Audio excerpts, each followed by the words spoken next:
Hello everyone, and welcome back to Kevin Audiobook TV. It's great to have you here once again as we continue our journey through the incredible world of Shadow Slave. Thank you so much for your continued support, your patience, and for being part of this amazing community. I hope today's episode gives you a chance to sit back, relax, and escape into the story for a while. So put on your headphones, get comfortable, and let's dive straight into the next chapter. This is Shadow Slave. Let's go! Shadow Slave, Chapter 951, published at 5th of June, 2023, 10:53 9 a.m. Chapter 951, Outrider. If audio player doesn't work, press stop then play button again. Nightmare landed on the surface of the highway less than 100 meters away from the rushing swarm and galloped forward without ever slowing down. The wind howled in Sunny's ears as the dark stallion's adamantine hooves rang sonorously on the cold concrete.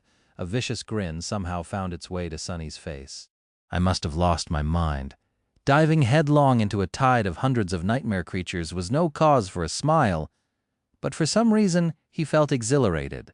Perhaps it was the sinister whispers of the cursed jade sword that were subtly influencing him. Perhaps Nightmare was simply not the only one who longed to go on a murderous rampage. Ever since LO-49, nothing had gone right for Sunny. The bitter pressure of it all fueled him with frustration and the anger wished for a way out. Now he was going to unleash it on these damned abominations. Die.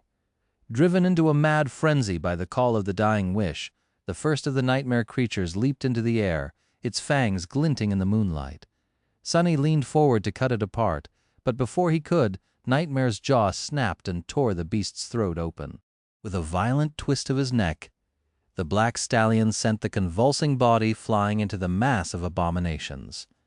In the next moment they plunged into the swarm.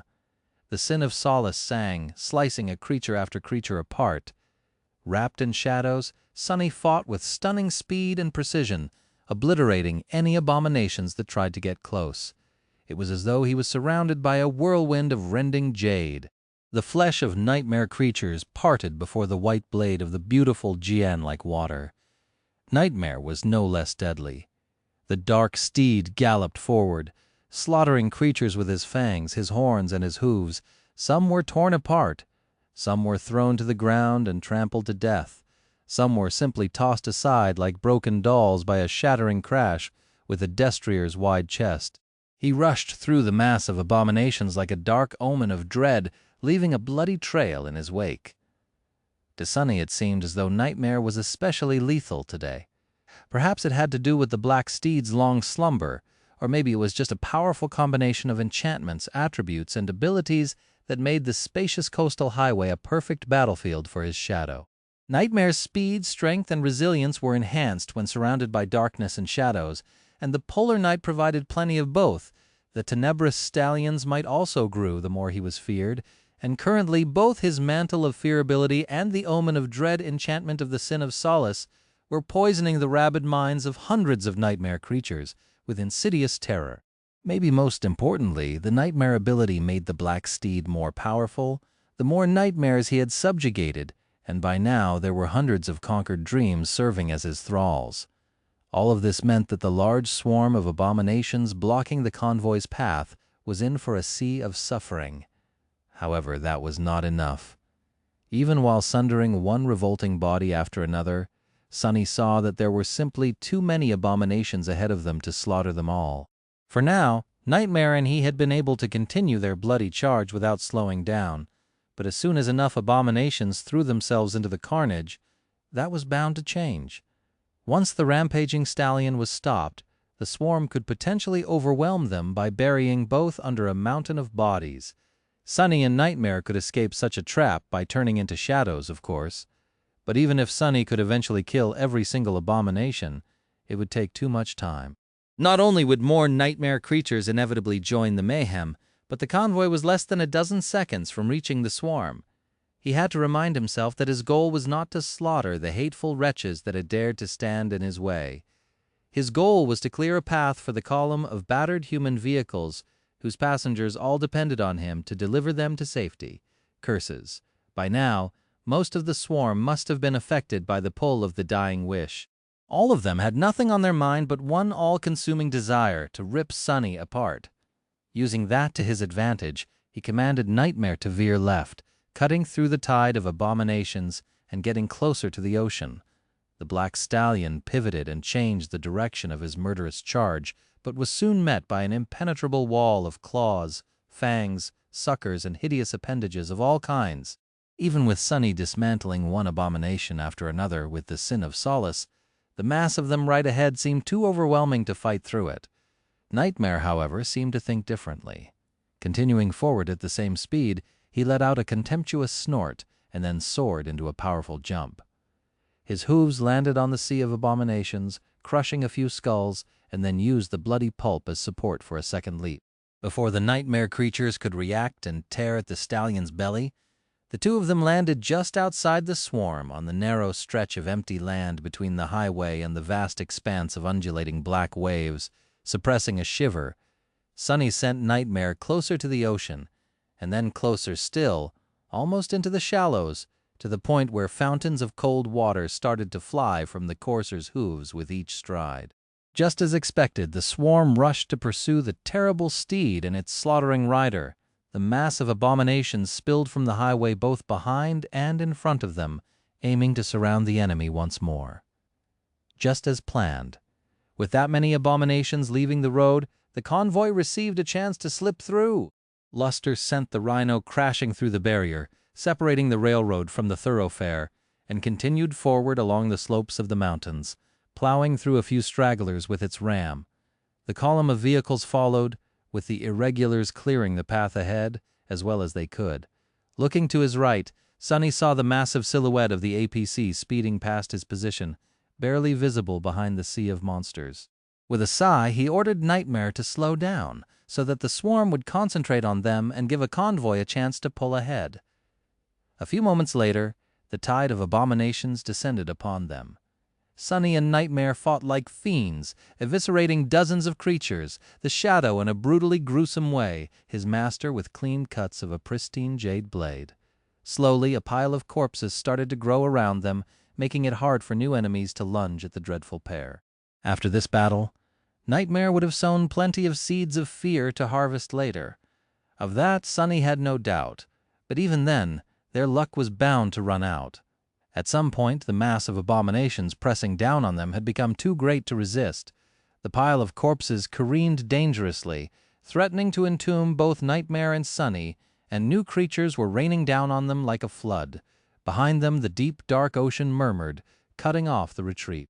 Just a moment before the tidal wave of nightmare creatures crashed on them, both the horse and the rider disappeared, turning into elusive shadows. As they glided past the frenzied sea of abomination, embraced by darkness, a choir of maddened howls tore the night apart. Shadow Slave, Chapter 952. Published at 6th of June, 2023, 08:18 a.m. Chapter 952, Hidden Giant. If audio player doesn't work, press Stop then Play button again. On a dark, desolate highway, a black steed and its bleak rider emerged from the shadows.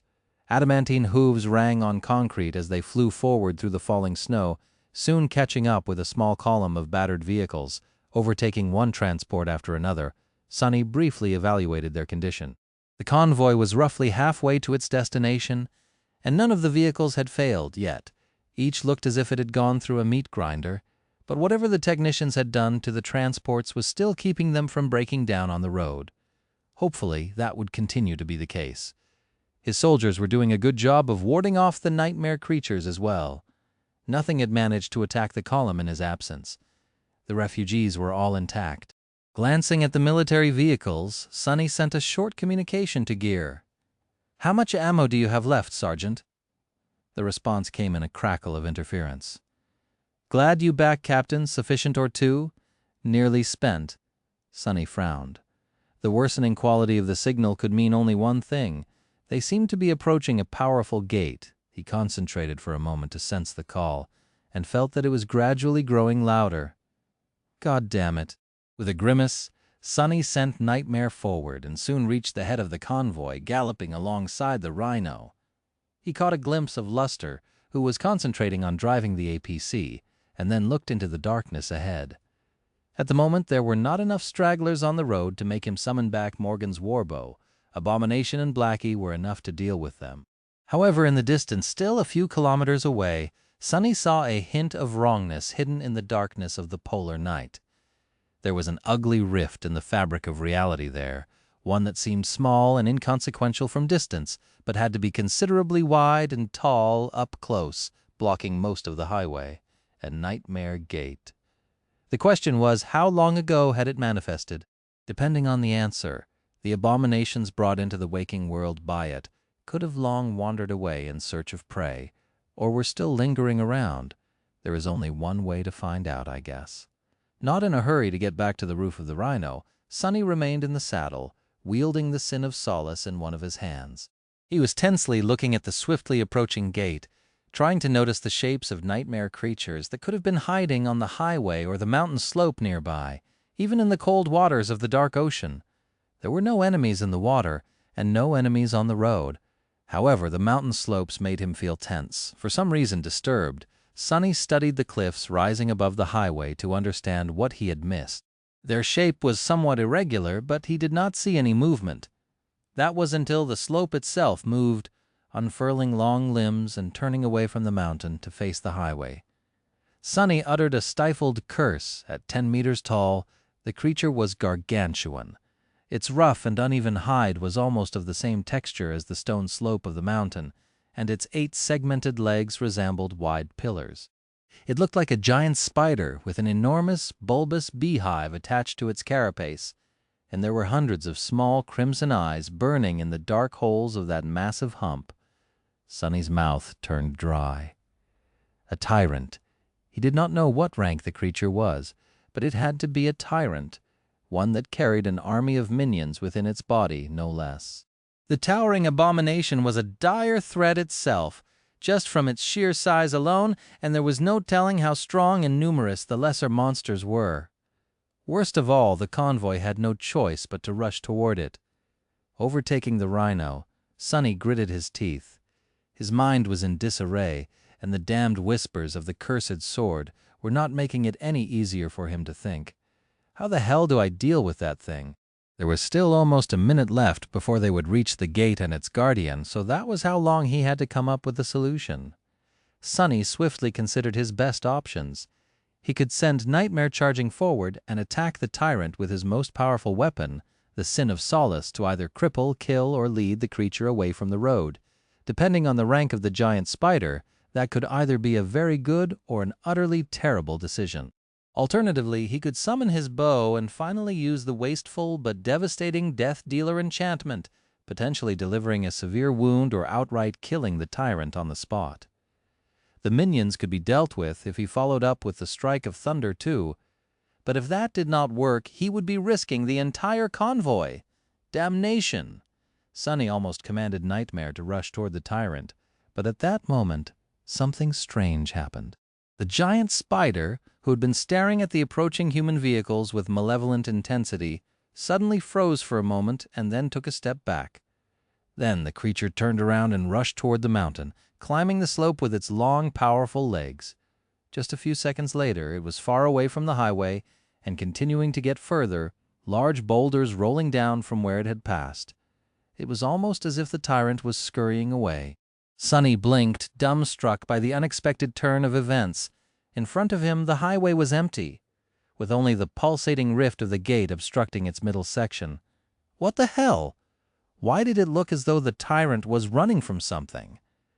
Before Sonny could digest the new information, a cold shiver suddenly ran down his spine, and his hair almost stood on end. A sense of danger and fear like he had never experienced before suddenly burst into his mind. Swinging his head to stare at the ocean, his eyes wide, Sonny felt a colossal shadow rising from the depths of the cold water. The waves retreated a few meters back, and then a titanic stone hand suddenly broke the surface and soared into the night sky. The arm of the submerged giant rose above the coastal highway like a dark tower, easily reaching 20 or 30 meters into the air, and then careened, starting to fall in the direction of the convoy. Shadow Slave, Chapter 953. Published at 6th of June 2023, 08:18:19 a.m. Chapter 953, Titan. If audio player doesn't work, press stop then play button again. Sunny froze, mesmerized by the harrowing sight of a dark expanse of weathered stone rising from the depths of the ocean. It rose higher and higher, rivers of water flowing down from the numerous grooves and ravines covering the surface of the giant's arm. Due to the scale, it seemed as though the arm was moving deceptively slowly, but he knew that to be an illusion. A single thought formed in Sunny's stunned mind: Goliath. One of the 3 titans that had come to the Antarctic Center. It had to be him. The Whispering Legion was dead, and the winter beast prowled somewhere far to the north. The last one, stone giant Goliath, had disappeared without a trace. Army Command had no accurate data on his current location, the last time Sunny had been in contact with them. No wonder if the missing Titan had been traveling through the shallows off the coast of the landmass. It's a damn fallen Titan! A moment later, Sunny suddenly came to his senses, shrugging off the dread and awe of witnessing the enormous creature, or rather one of its limbs. What was the big deal anyway? The Goliath was a runt as far as Titans were concerned.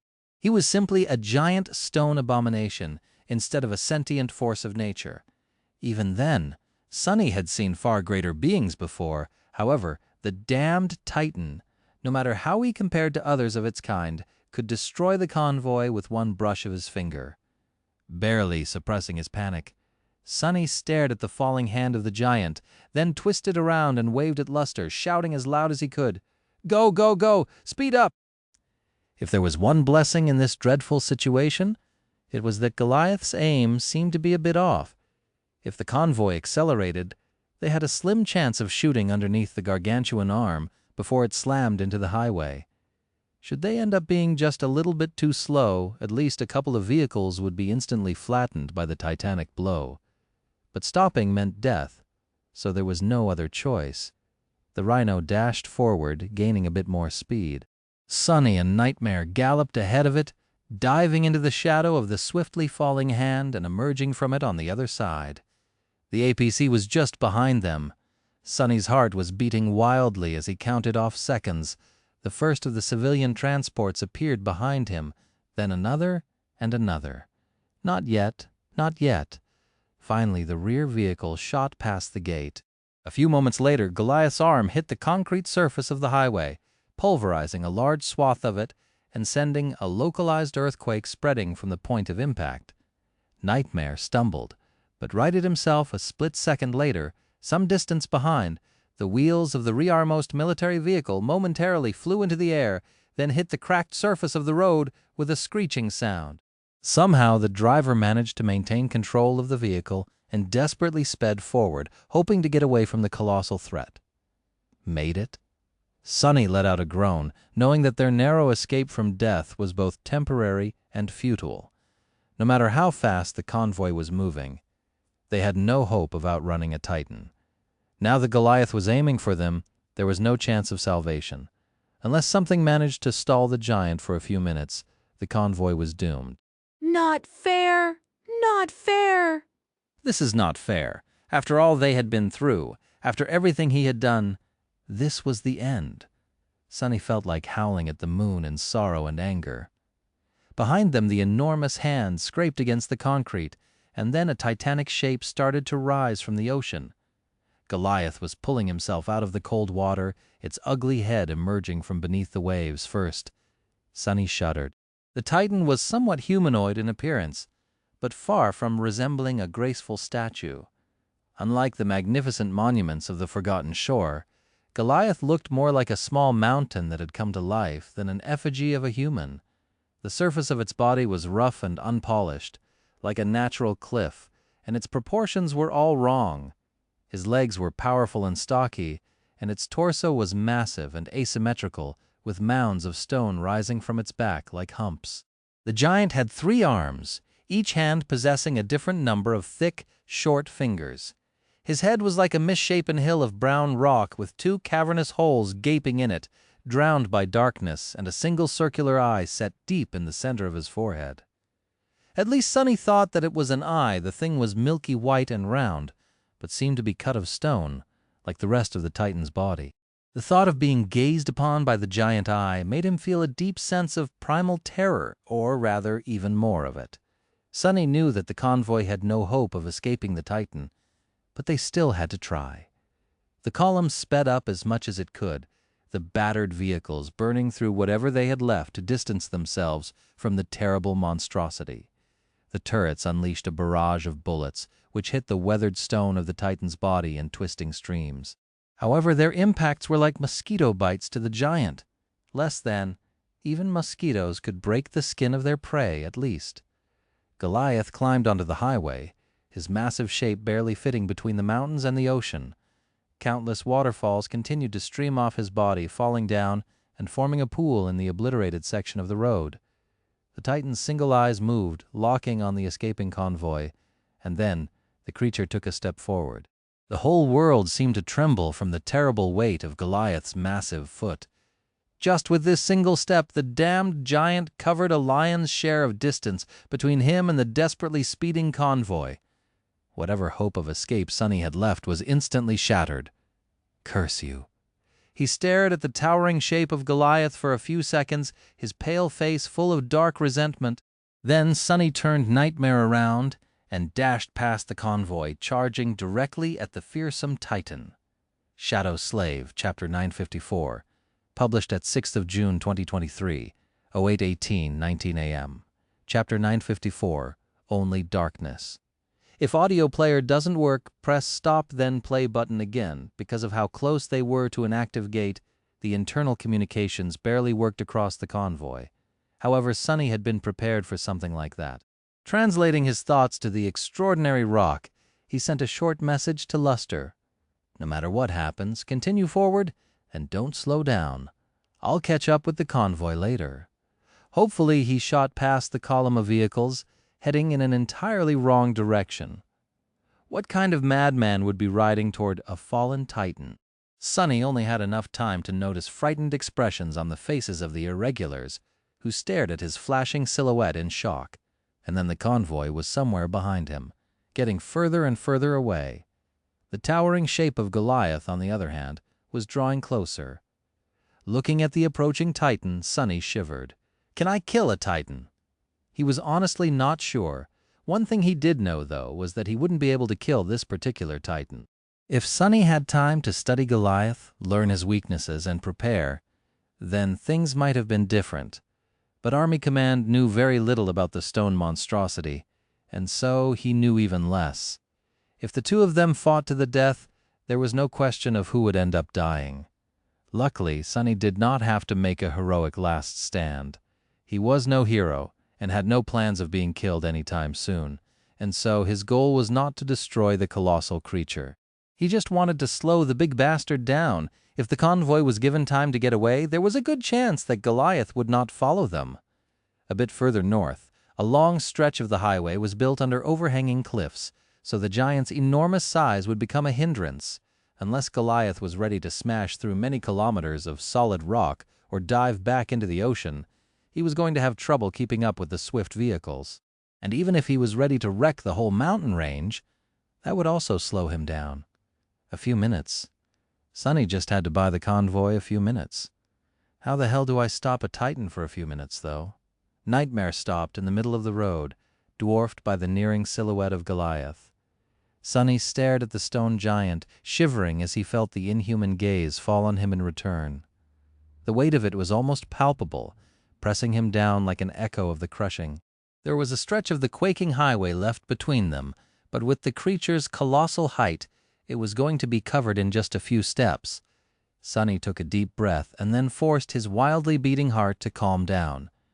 Jumping off his steed, he walked a small distance forward and stopped, his face full of defiant spitefulness.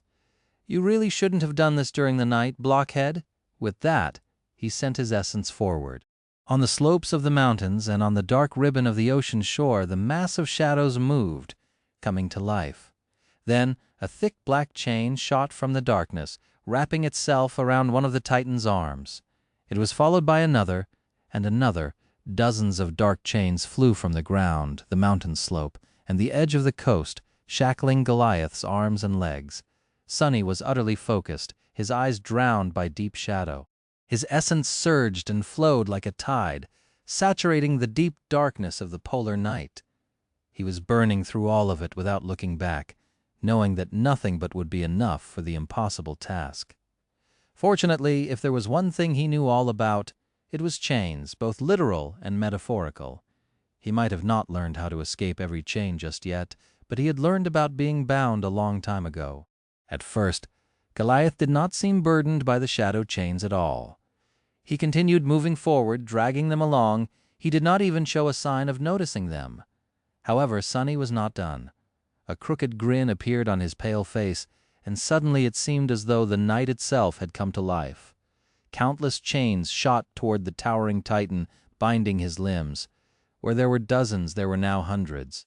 Sonny felt as if his brain was on fire, and wasn't quite sure how he was managing to keep this many manifested shadows, shaped, tangible, and strong at the same time. But he was doing it, and more than that, new chains appeared from the darkness every second. Goliath looked like he was carrying a forest of them on his body, anchored to the ground so thoroughly that finally the Titan's march slowed down, just a little bit at first, but then more and more. The towering monstrosity lowered his torso and pushed forward, a hint of irritation appearing in his bearing. But the more he pushed forward, the more the chains held him back, and there were new ones appearing every moment, wrapping themselves around him like snakes. In the end, the Titan came to a stop just a few dozen meters away from Sonny, less than a step, bent low and utterly immobilized. The shadow chains groaned, cracking as if on the verge of snapping but held. From the side, it looked as if the giant was trying to kneel in front of a defiant ant. Sonny let out a shaky breath and then swayed slightly, feeling drops of blood falling from his nose. His essence was disappearing at a terrible rate. At this point, he wouldn't be able to sustain the hundreds of shadow chains for long, but no matter how much time that was going to buy, it was already enough, probably. His mind was somewhat hazy. I think I overdid it this time. And when had the whispers of the sin of solace gotten so loud? Right now, Sonny felt like he could make out what they were saying. No, he definitely could. The cursed sword whispered into his ear, its voice indistinguishable from his own. It only said one word, useless. Sonny's eyes widened slightly, and the next moment, dozens of chains wrapped around one of Goliath's legs snapped with a deafening crack. Oh! The Titan's foot shot forward with astonishing speed and smashed into Sonny with the weight of a mountain. There was the howling of the wind and indescribable pain, but mercifully it did not last long. Then there was only darkness. Shadow Slave. Chapter 955, published at 7th of June 2023, 10:40:53 a.m. Chapter 955, The End. If audio player doesn't work, press stop, then play button again. Sonny died, being dead. Wasn't too bad, all things considered. More or less every bone in his body was shattered. His rib cage had caved in, and sharp bone fragments were piercing his lungs. His limbs were twisted at unnatural angles, and his skull had cracked. There was excruciating pain, but it went away almost immediately, since his spine was broken and his spinal cord was severed. Bone weave had tempered his bones and made them incredibly durable, but everything had its limits. For Sonny, that limit had turned out to be being kicked by a literal mountain, apparently. He could not see anything because his eyes had burst, and could not hear anything because his eardrums had ruptured. The world was dark and silent. It was almost comfortable, if not for the terrible cold. Sonny was very, very cold. Ah, damnation! Could he not just die in peace? You really are a useless piece of outskirt trash. Despite not being able to hear anything, he heard the cold, contemptuous voice. His own voice, God's, "Can you shut the hell up?" Sonny sent his shadow sense outward, and found out that his broken body was laying on the very edge of the dark water, with icy waves washing his blood off the stone shore and licking his skin. No wonder he felt cold. Goliath was nowhere to be seen, but the weakening tremors that shook the world from time to time told him that the Titan was walking away, heading inland. Unable to move, Sonny imagined letting out a sigh.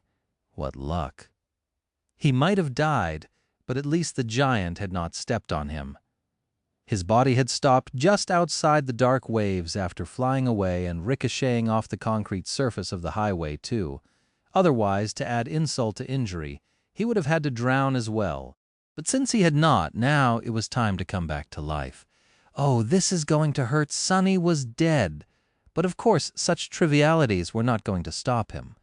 He had not spent most of the Antarctica campaign wearing the undying chain without a reason, after all. Undying enchantment description.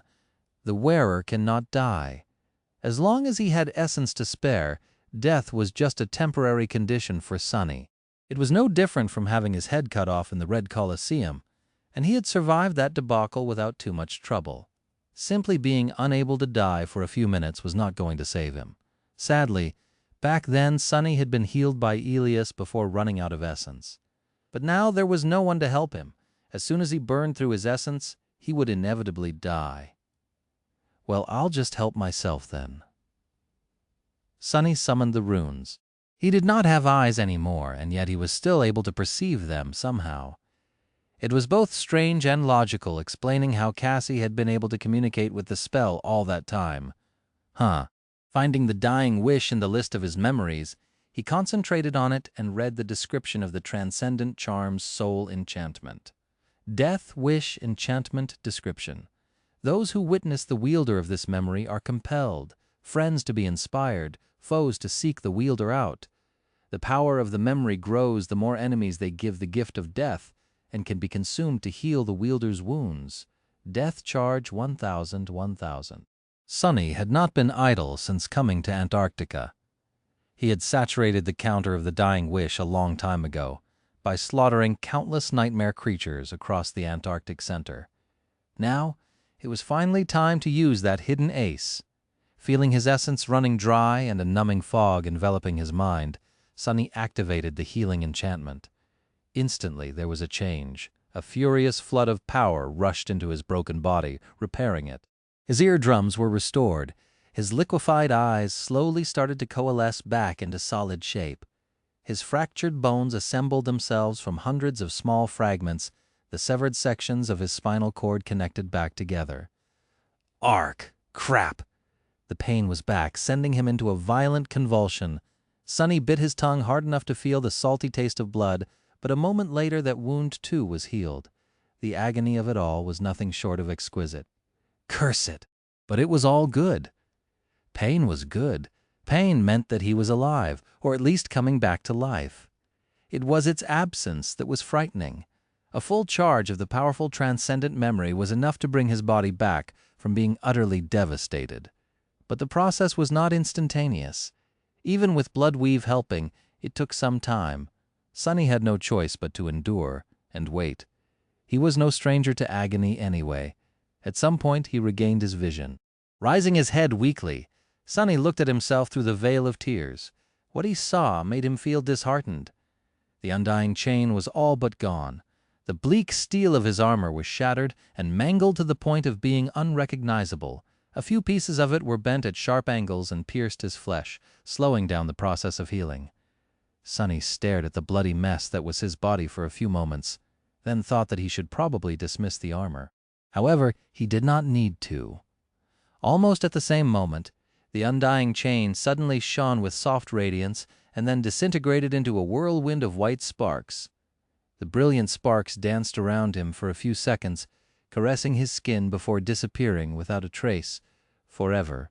The familiar voice of the spell whispered into his ear, "Your memory has been destroyed." Sonny dropped his head back into the water. "Thank you." The undying chain had held long enough for the healing power of the dying wish to bring him back from the doors of death, refusing to succumb to the terrible damage, before he was safely on his way to being healed, as if on purpose. True to its name to the very end. It was sort of poetic. I guess dying makes one sentimental. What the hell was he thinking about? It was just a suit of armor, an armor-type memory. Memories did not have thoughts, aspirations, and feelings. Well, most didn't. Turning his head slightly, Sonny stared at the beautiful jade shape of the Sin of Solace, which was laying on the stones a few steps away from him. His eyes darkened a little. "So it was you, all that time. messing with my mind and calling me names?" The moonlight glinted on the pristine white blade.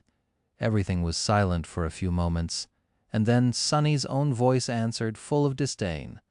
"Took you long enough to realize, as expected of an uneducated rat." Sonny gritted his teeth and stifled the desire to dismiss the damned sword immediately. He had already lost his armor, and leaving himself without a weapon would not be a very good decision. Ignoring the insidious whispers, Sonny let out a pained groan and then stood up with a stagger. He was all but naked, terribly fatigued, and suffering from extreme essence exhaustion, but he was also undoubtedly not dead. Sonny came back to life. Shadow Slave, Chapter 956. Published at 7th of June 2023, 10:40:53 a.m. Chapter 956, Follower. If audio player doesn't work, press stop then play button again. Sonny stood on the shore of the ocean, shivering and considering if he should fall down and take a long, relaxing rest in the cold water. His reserves of essence were utterly spent, and with it came the sickening feeling of fragility and weakness. Awakened experienced a form of backlash when burning through all of their essence, but it was only a little bit harmful. The weakness would pass, and there would be no long-term harm done. He just had to weather the immediate consequence. The more concerning aspect of the situation was that he did not even have enough essence to summon a single memory. Looking down at the threadbare rags of his once pristine black bodysuit, Sonny sighed. For now, that was all that separated him from the bitter cold and the chilling winds of Antarctica. "I need to get back to the convoy." Trying to get his tired mind to work properly, Sonny hesitated for a moment. "But first, I need to check on Nightmare." The stallion was nowhere to be seen, so he was afraid of what had happened to his steed. The runes were still shimmering in the air in front of Sonny, so he turned his attention back to them. Death charge, death tenths, row 1000. The charge of the dying wish was completely spent, but it had done its job. The undying chain was gone. Turning away from the list of memories with a sigh, he looked at the status of his shadows. The runes describing Nightmare shone as always, so the black steed was not destroyed. Then where is he? Sonny frowned, then softly hit himself on the forehead, remembering that he could simply check his innate connection to the shadow. Without wasting any time, he reached inward and tried to sense it within his soul. Soon, Sonny felt Nightmare's presence. The connection was not really meant to share information, but he could still tell that the black steed was nearby, and in the middle of a battle. The battle did not seem dire or dangerous, though. The stallion was most likely dealing with stray nightmare creatures that could have attacked Sonny while he was still healing. Good, then. We can get away from here as soon as he is finished. Sonny swayed a little, then glanced at his four shadows, who were all staring at him with different expressions. The happy shadow was beside itself, but strangely the other three were also showing some degree of uncharacteristic positivity. Even the gloomy one appeared somewhat relieved. He grinned. "What did you think that a mere titan would be enough to get rid of me? Dream on." With that, Sonny looked north, wondering how long it would take to catch up with the convoy, then took a couple steps forward and leaned down to pick up the sin of solace. That damned thing. The closer his fingers got to the jade hilt, the more it seemed as though the cursed sword was smiling ominously. "Behind you," Sonny scoffed. "As if I would be gullible enough to?" At that moment a swift shape shot through the darkness and collided with him. A tearing pain pierced Sonny's side, and he was sent flying into the water. Hitting the dark surface with a pained scream, he scraped his hands on the cold stones beneath and rolled. Jumping to his feet a split second later, a handful of sharp rocks flew in the direction of the unknown attacker, meant to slow whoever it was down. However, the creature was still standing in the spot where Sonny had been a few moments ago, staring at him with inhuman eyes. Sonny staggered. Briefly looking down, he saw that a sizable chunk of flesh was torn out of his side. Blood weave had stemmed the bleeding, but the wound still looked gruesome. Then he glanced back at the bastard who had bitten him. The creature looked vaguely familiar. It was short, barely reaching Sonny's abdomen, with dark skin and bone plates covering its scrawny body like a suit of light armor. The damned goblin did not look too formidable, but it had a wide mouth full of sharp triangular teeth. It was also missing 2 fingers on its right hand. Sonny blinked a couple of times, remembering a tiny imp that he had once failed to finish off. The wretch had grown a lot since their last meeting, however, it was still on the smaller side. Looking up, he noticed a lump of bleeding flesh in the abomination's mouth. His face contorted in anger. Sonny clenched his fists and opened his mouth, but before he could say anything, the scavenger seemed to grin spitefully, and then swallowed the lump of flesh with a look of pure hatred written on its ugly face.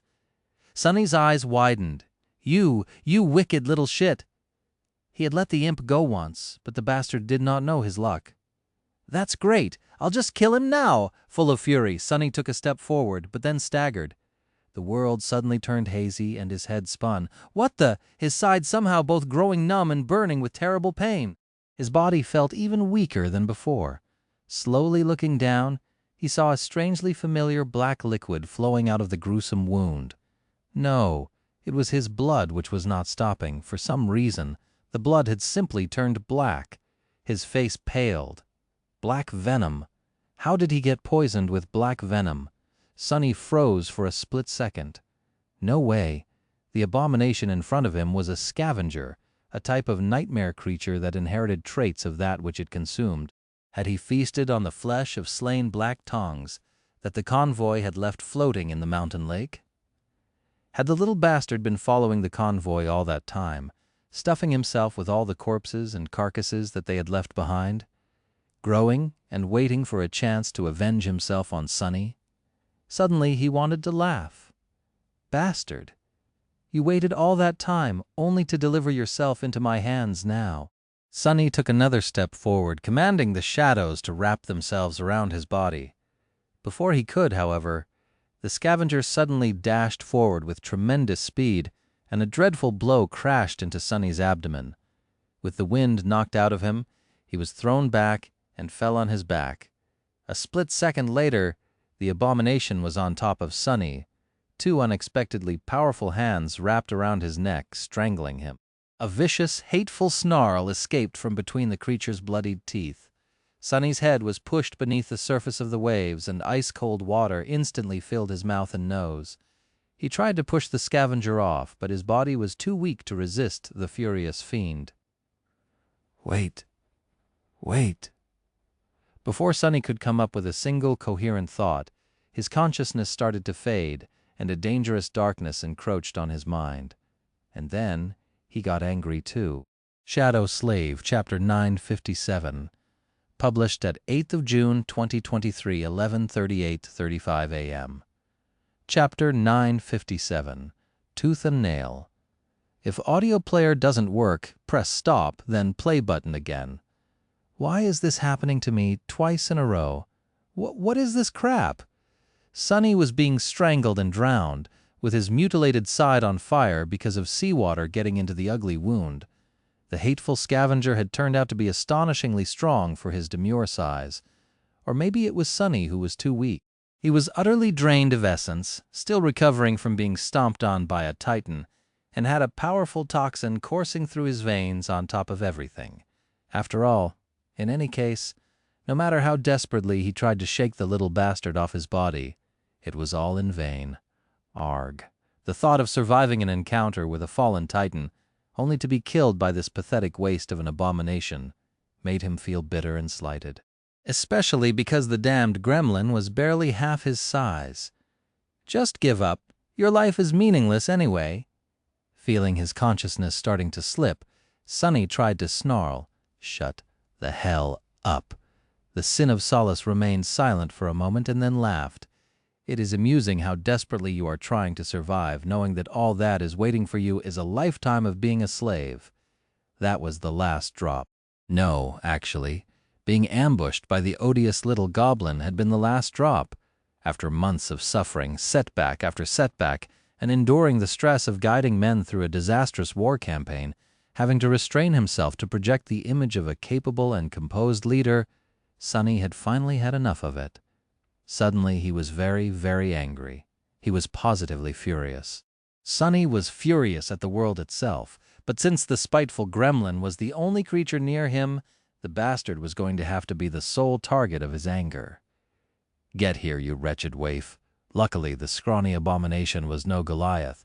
Bone Weave might have surrendered to the titanic blow of the giant's stone foot, but it did not give in to the scavenger's unreasonably sharp teeth, so Sonny had kept his finger, even though it got cruelly mangled. Not even noticing the pain, he grabbed the hateful gremlin's face and then pressed his left thumb into the creature's eye as hard as he could. That, at least, got a reaction. Shocked, the scavenger recoiled, and even if it was only for a moment, his grip on Sonny's neck weakened. That was all he needed. Shifting beneath the abomination, Sonny managed to bend his knee, insert it between their bodies, and then throw the bastard away. The gluttonous goblin might have been far stronger than he had any business being, but he was still comparatively light. His scrawny body flew away, landing back on the stone shore. "Where do you think you're going? I'm not finished with you yet, damned pest." Rising from the water, Sonny sucked in a hoarse breath and then glared at the scavenger with bloodshot, murderous eyes. "Come here." The spiteful creature was happy to oblige. He jumped back to his feet and lunged forward, but then stumbled and grabbed his abdomen with a confused look. Sonny grinned. "What? Do you have a stomachache?" That was probably blood weave doing its thing. Sonny's blood was not really poisonous, but it had a disturbing propensity of trying to return to its source when separated from it. So, swallowing a chunk of his flesh was almost like swallowing a handful of metal shavings and then walking to stand in front of a powerful magnet. The bastard had to be in a world of pain. "No, not yet. He isn't." Sonny dashed toward the vile goblin and used the momentary lapse in their battle to shift his vision and get a look at his enemy's soul. What he saw surprised him. The scavenger, who had started as a tiny pipsqueak of a nightmare creature, had not only grown many times its size physically, but also spiritually. Judging by the hideous darkness spreading through his soul, he was now a fallen demon. Sonny was pretty sure that the pathetic abomination he had failed to kill at LO 49 was both of a lesser rank and a lower class, so it was a bit startling. Well, no matter. He'll die all the same. The two of them clashed at the edge of the water. The scavenger was strong, fast, and vicious, but Sonny was augmented by 4 shadows.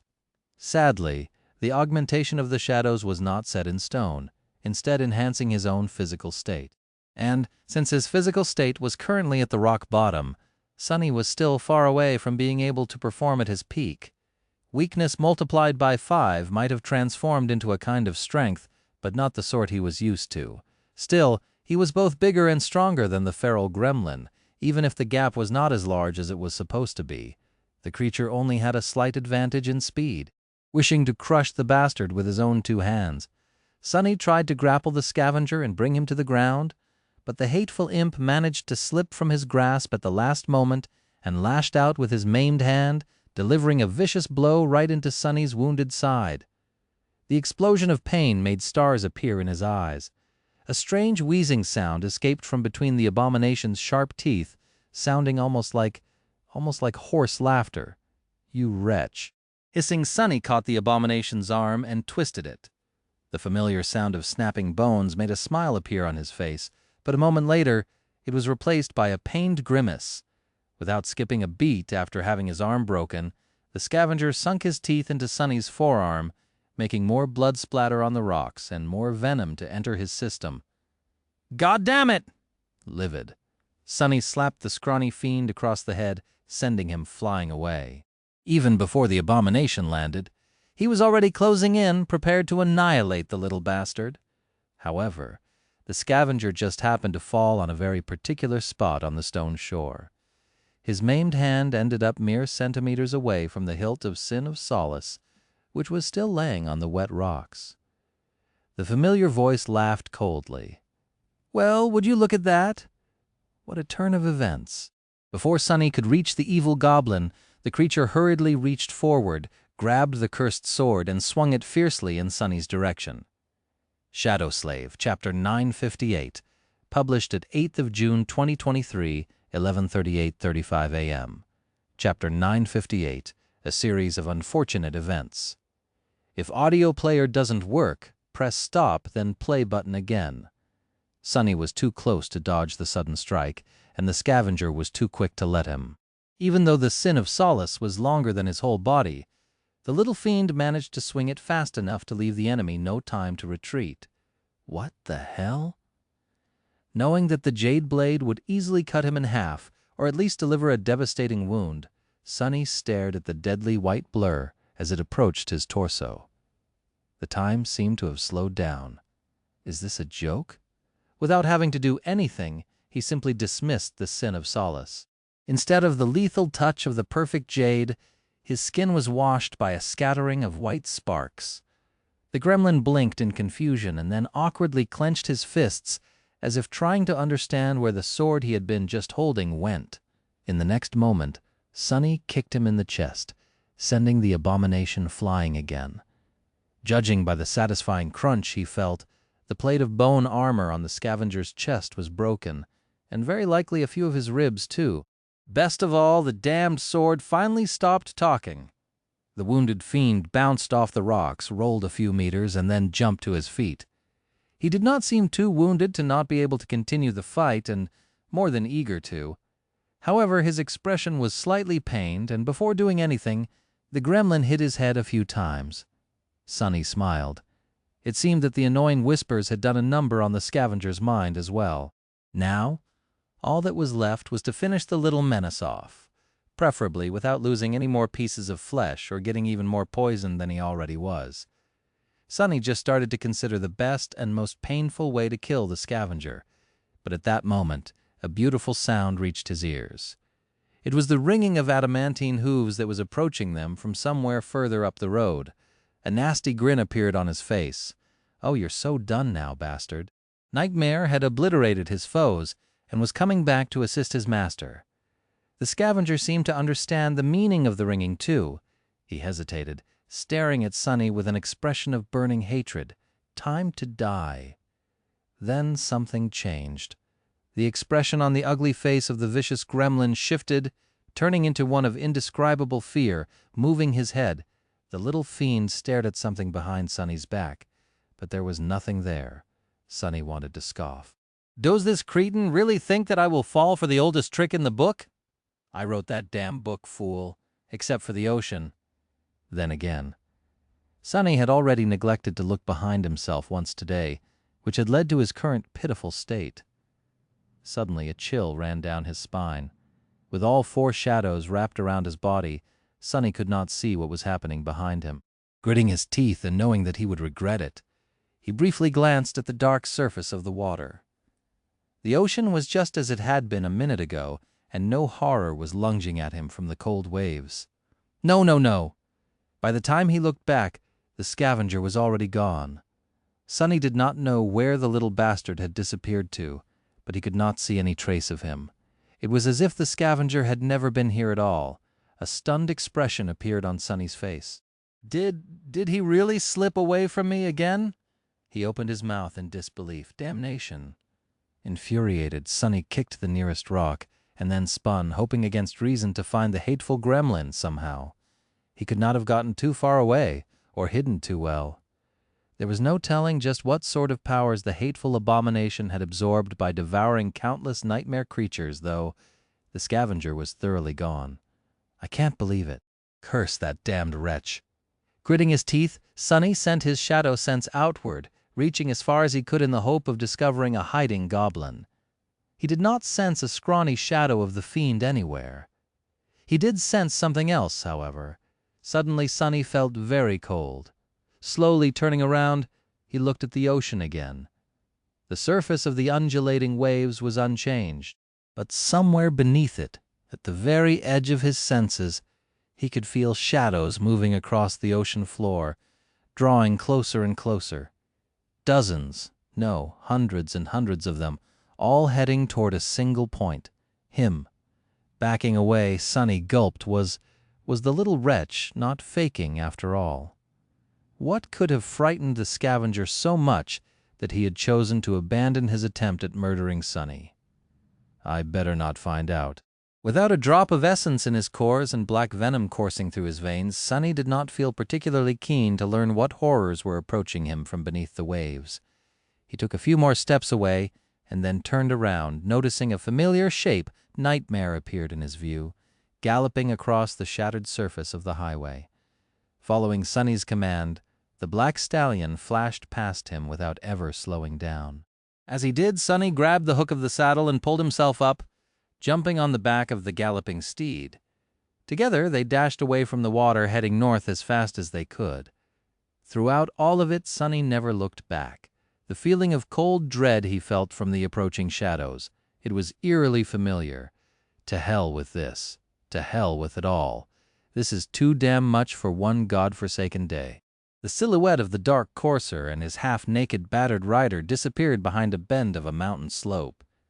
And just a few seconds later, the dark waters parted, and the first of the eerie visitors stepped from the water onto the shore. Shadow Slave, Chapter 959, published at 13th of June, 2023, 11:34:16 a.m. Chapter 959, Lonesome Rider. If audio player doesn't work, press stop, then play button again. Sonny was riding north through the bitter cold of the polar night, shivering in his raggedy, tattered bodysuit. The coastal highway stretched forward, strangely silent and empty. From time to time, he encountered bleeding carcasses of slain nightmare creatures that lay on the concrete, staring into the darkness with glassy eyes. Those were the only signs left behind by the passing of the convoy. The rest of the abominations must have been pulled away by it, rushing in pursuit of the small column of vehicles. That gave Sonny a chance to catch his breath. Ah, I am tired. Now that the thrill of the battle was gone, he found himself in a somber mood. The cold, dark, and desolate landscape of the Antarctic Center was only adding to the gloom. Looking ahead, Sonny winced as he rocked in Nightmare's saddle. His wounds were hurting, and the lethal toxin was still trying to kill him from the inside. Most people would have been dead already, but Bloodweave was slowly overcoming the black venom. Sonny was still bleeding from the torn bite wounds on his side and his forearm, though. His thumb was also a mess. Since he had not encountered anything capable of making him bleed in a long while, that was a bit disconcerting. However, there was very little that Sonny could do. He had a mundane medkit stored inside the covetous coffer, but lacked the essence to summon it. He could not summon an armor to protect himself from the cold for the same reason as well. After being completely exhausted, essence was slow to return to the vast reservoirs of his cores. What little he had received from dismissing the sin of solace was almost instantly absorbed by his essence-starved body. Until his flesh was saturated, at least to a small degree, he was not going to be able to summon any memory. It was not too bad, though. The more of the rejuvenating essence returned to his body, the better he was able to resist the cold, and the stronger Bloodweave became slowly but surely. The feeling of sickening weakness permeating his whole being was receding. Then, a small trickle of essence flowed into his cores. Finally, Sonny commanded Nightmare to stop, and then dismounted. He knelt on the concrete for a minute or two, steadily breathing in and out and thinking about what memory he should summon first. He was cold and required armor to protect him from both the elements and the enemies, but he also felt very uncomfortable without a weapon. His wounds needed to be tended too, and the memory of ice was another worthy candidate. Eventually, he sighed. Nightmare can be my weapon for now. With that, Sonny summoned the covetous coffer. Opening the metal chest, he took out a medkit and awkwardly applied the clotting agent to his wounds, then plastered the sealing patches on top of them. After that, he reached deep into the cavernous storage space of the coffer, searched for a bit, and pulled out a military coat.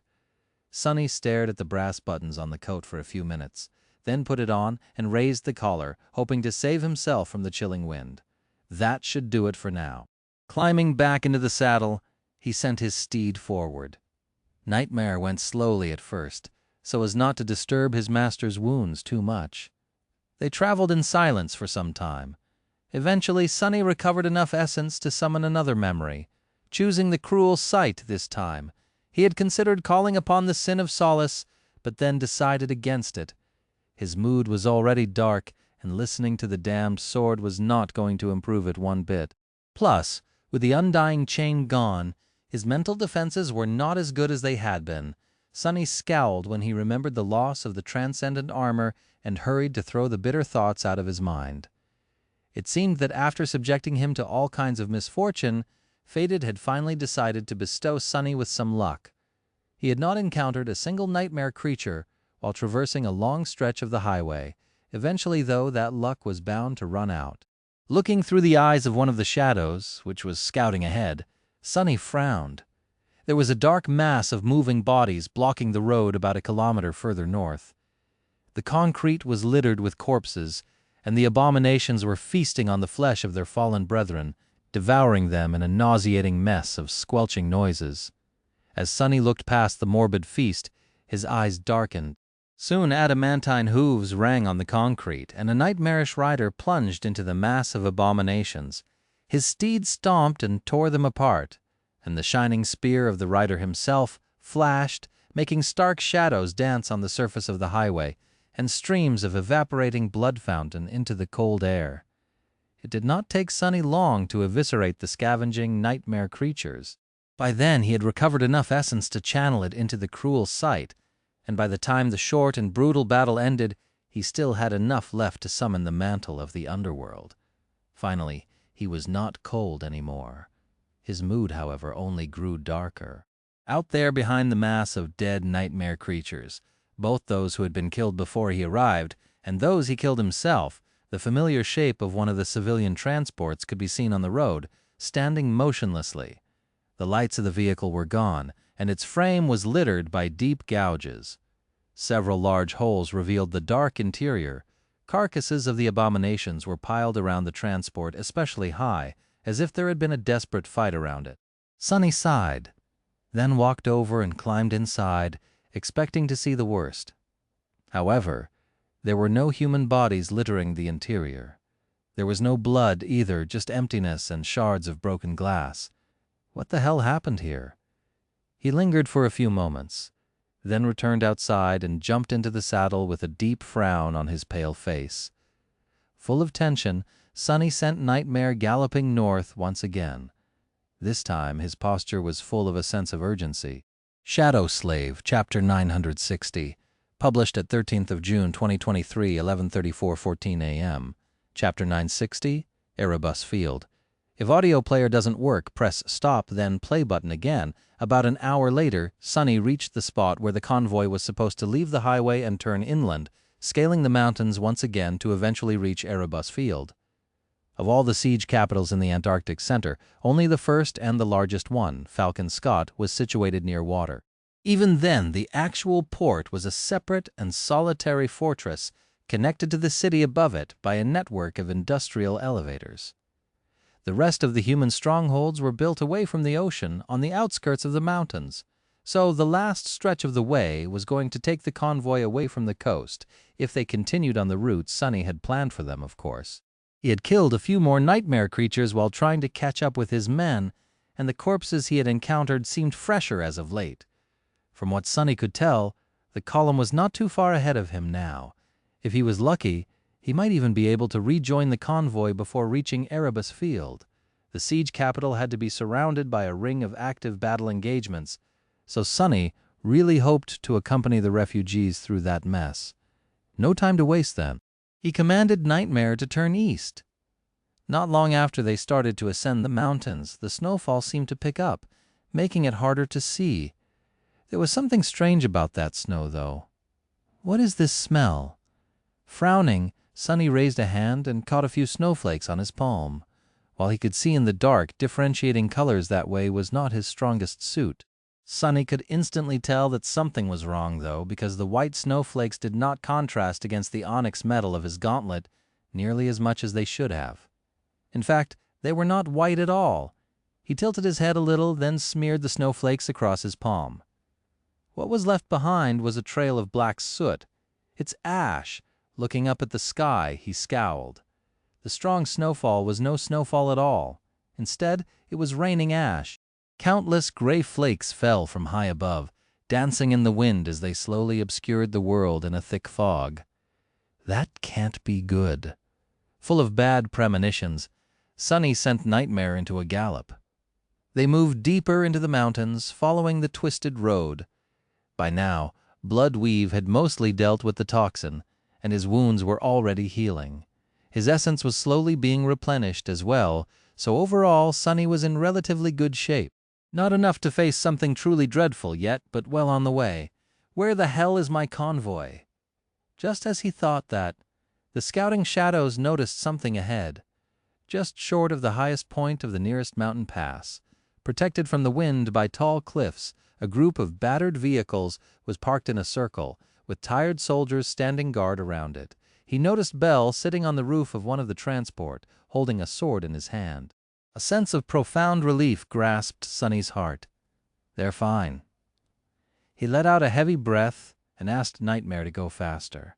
A few minutes later, the figure of an infernal rider, clad in fearsome black armor, entered the circle of light surrounding the parked convoy. The soldiers flinched and raised their rifles, aiming at the frightening apparition. Sonny raised a hand. "Don't shoot, bastards! What the hell is this, a mutiny?"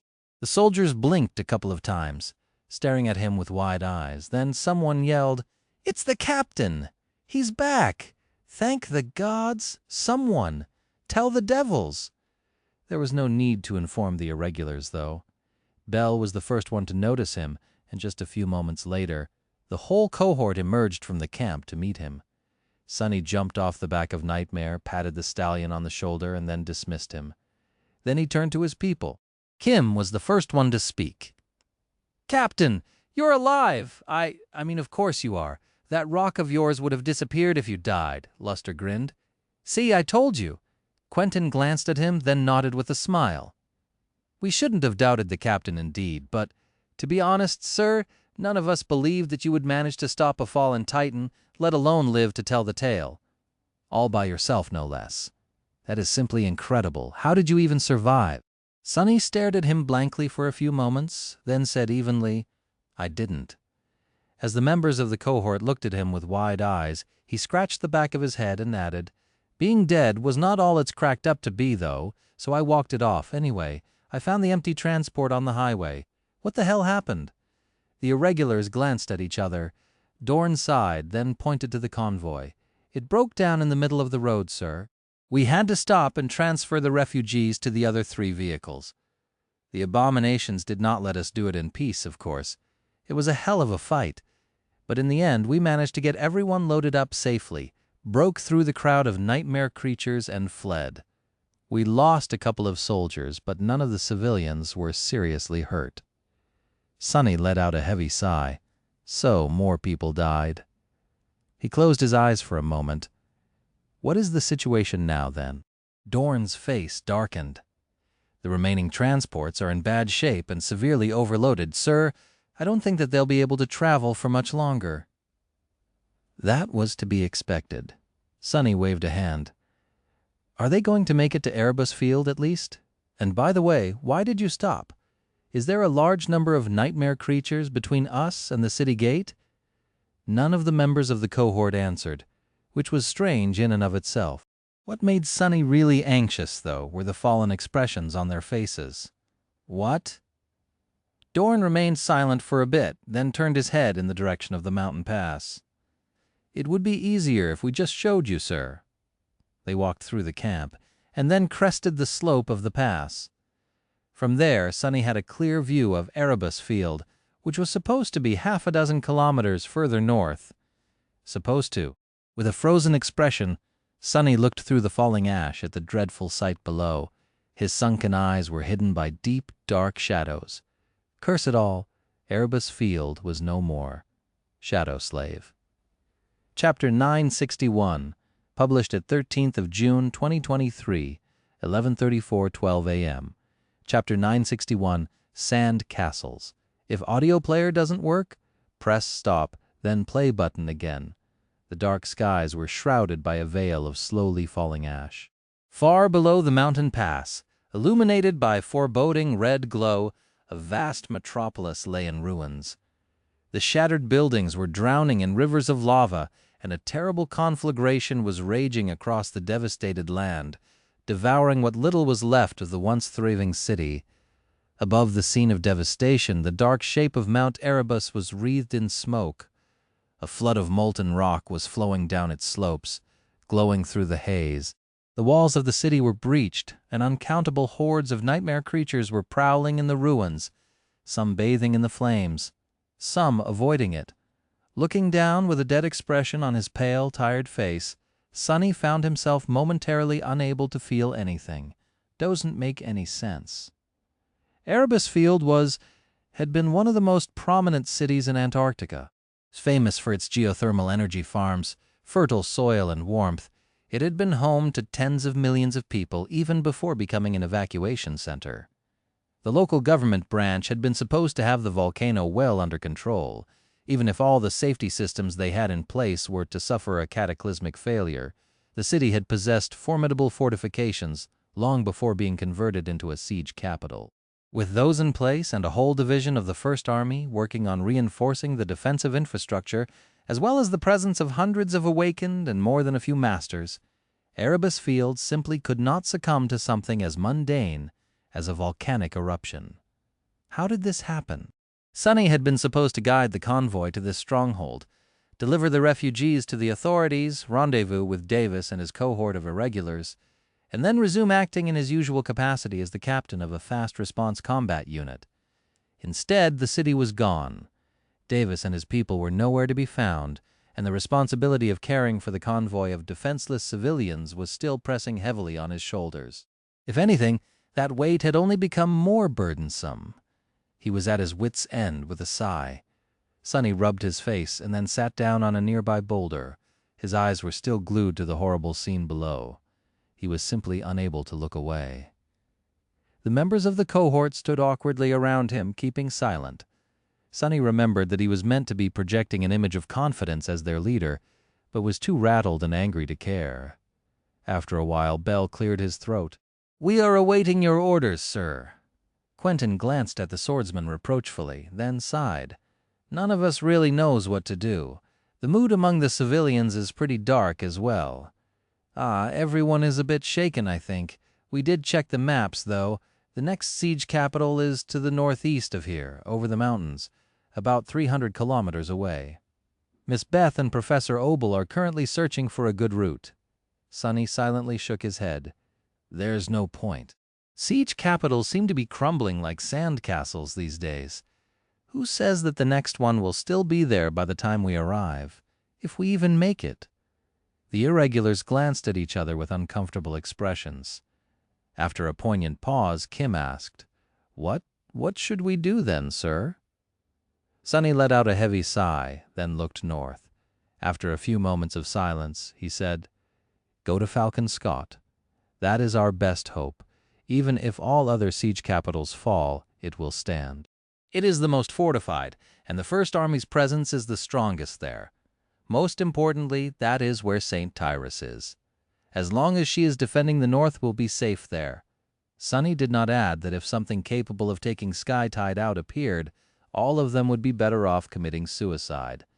Once Saints started to die, mortals like them had no hope of making it out, really. He also did not mention that there were another 2,000 kilometers between them and Falcon Scott, twice as much as they had barely survived to get to Erebus Field from LO-49. Everyone here knew that, since the cohort had started this damned campaign at the distant northern stronghold. Returning to Falcon Scott would complete the calamitous circle. Granted, the situation would be slightly different as they moved further north. Since that was where the First Army had first established its presence, the territories between Erebus Field and Falcon Scott were far better entrenched than the desolate regions in the south where the Army had come last.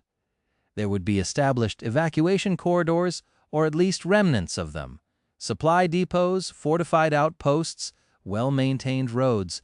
Perhaps they would even meet friendly forces on the way. Come to think of it, I should probably contact Army Command as soon as possible to get detailed information about the big picture. The timing would be tricky since the convoy was currently in a dire situation, with numerous nightmare creatures flooding the area.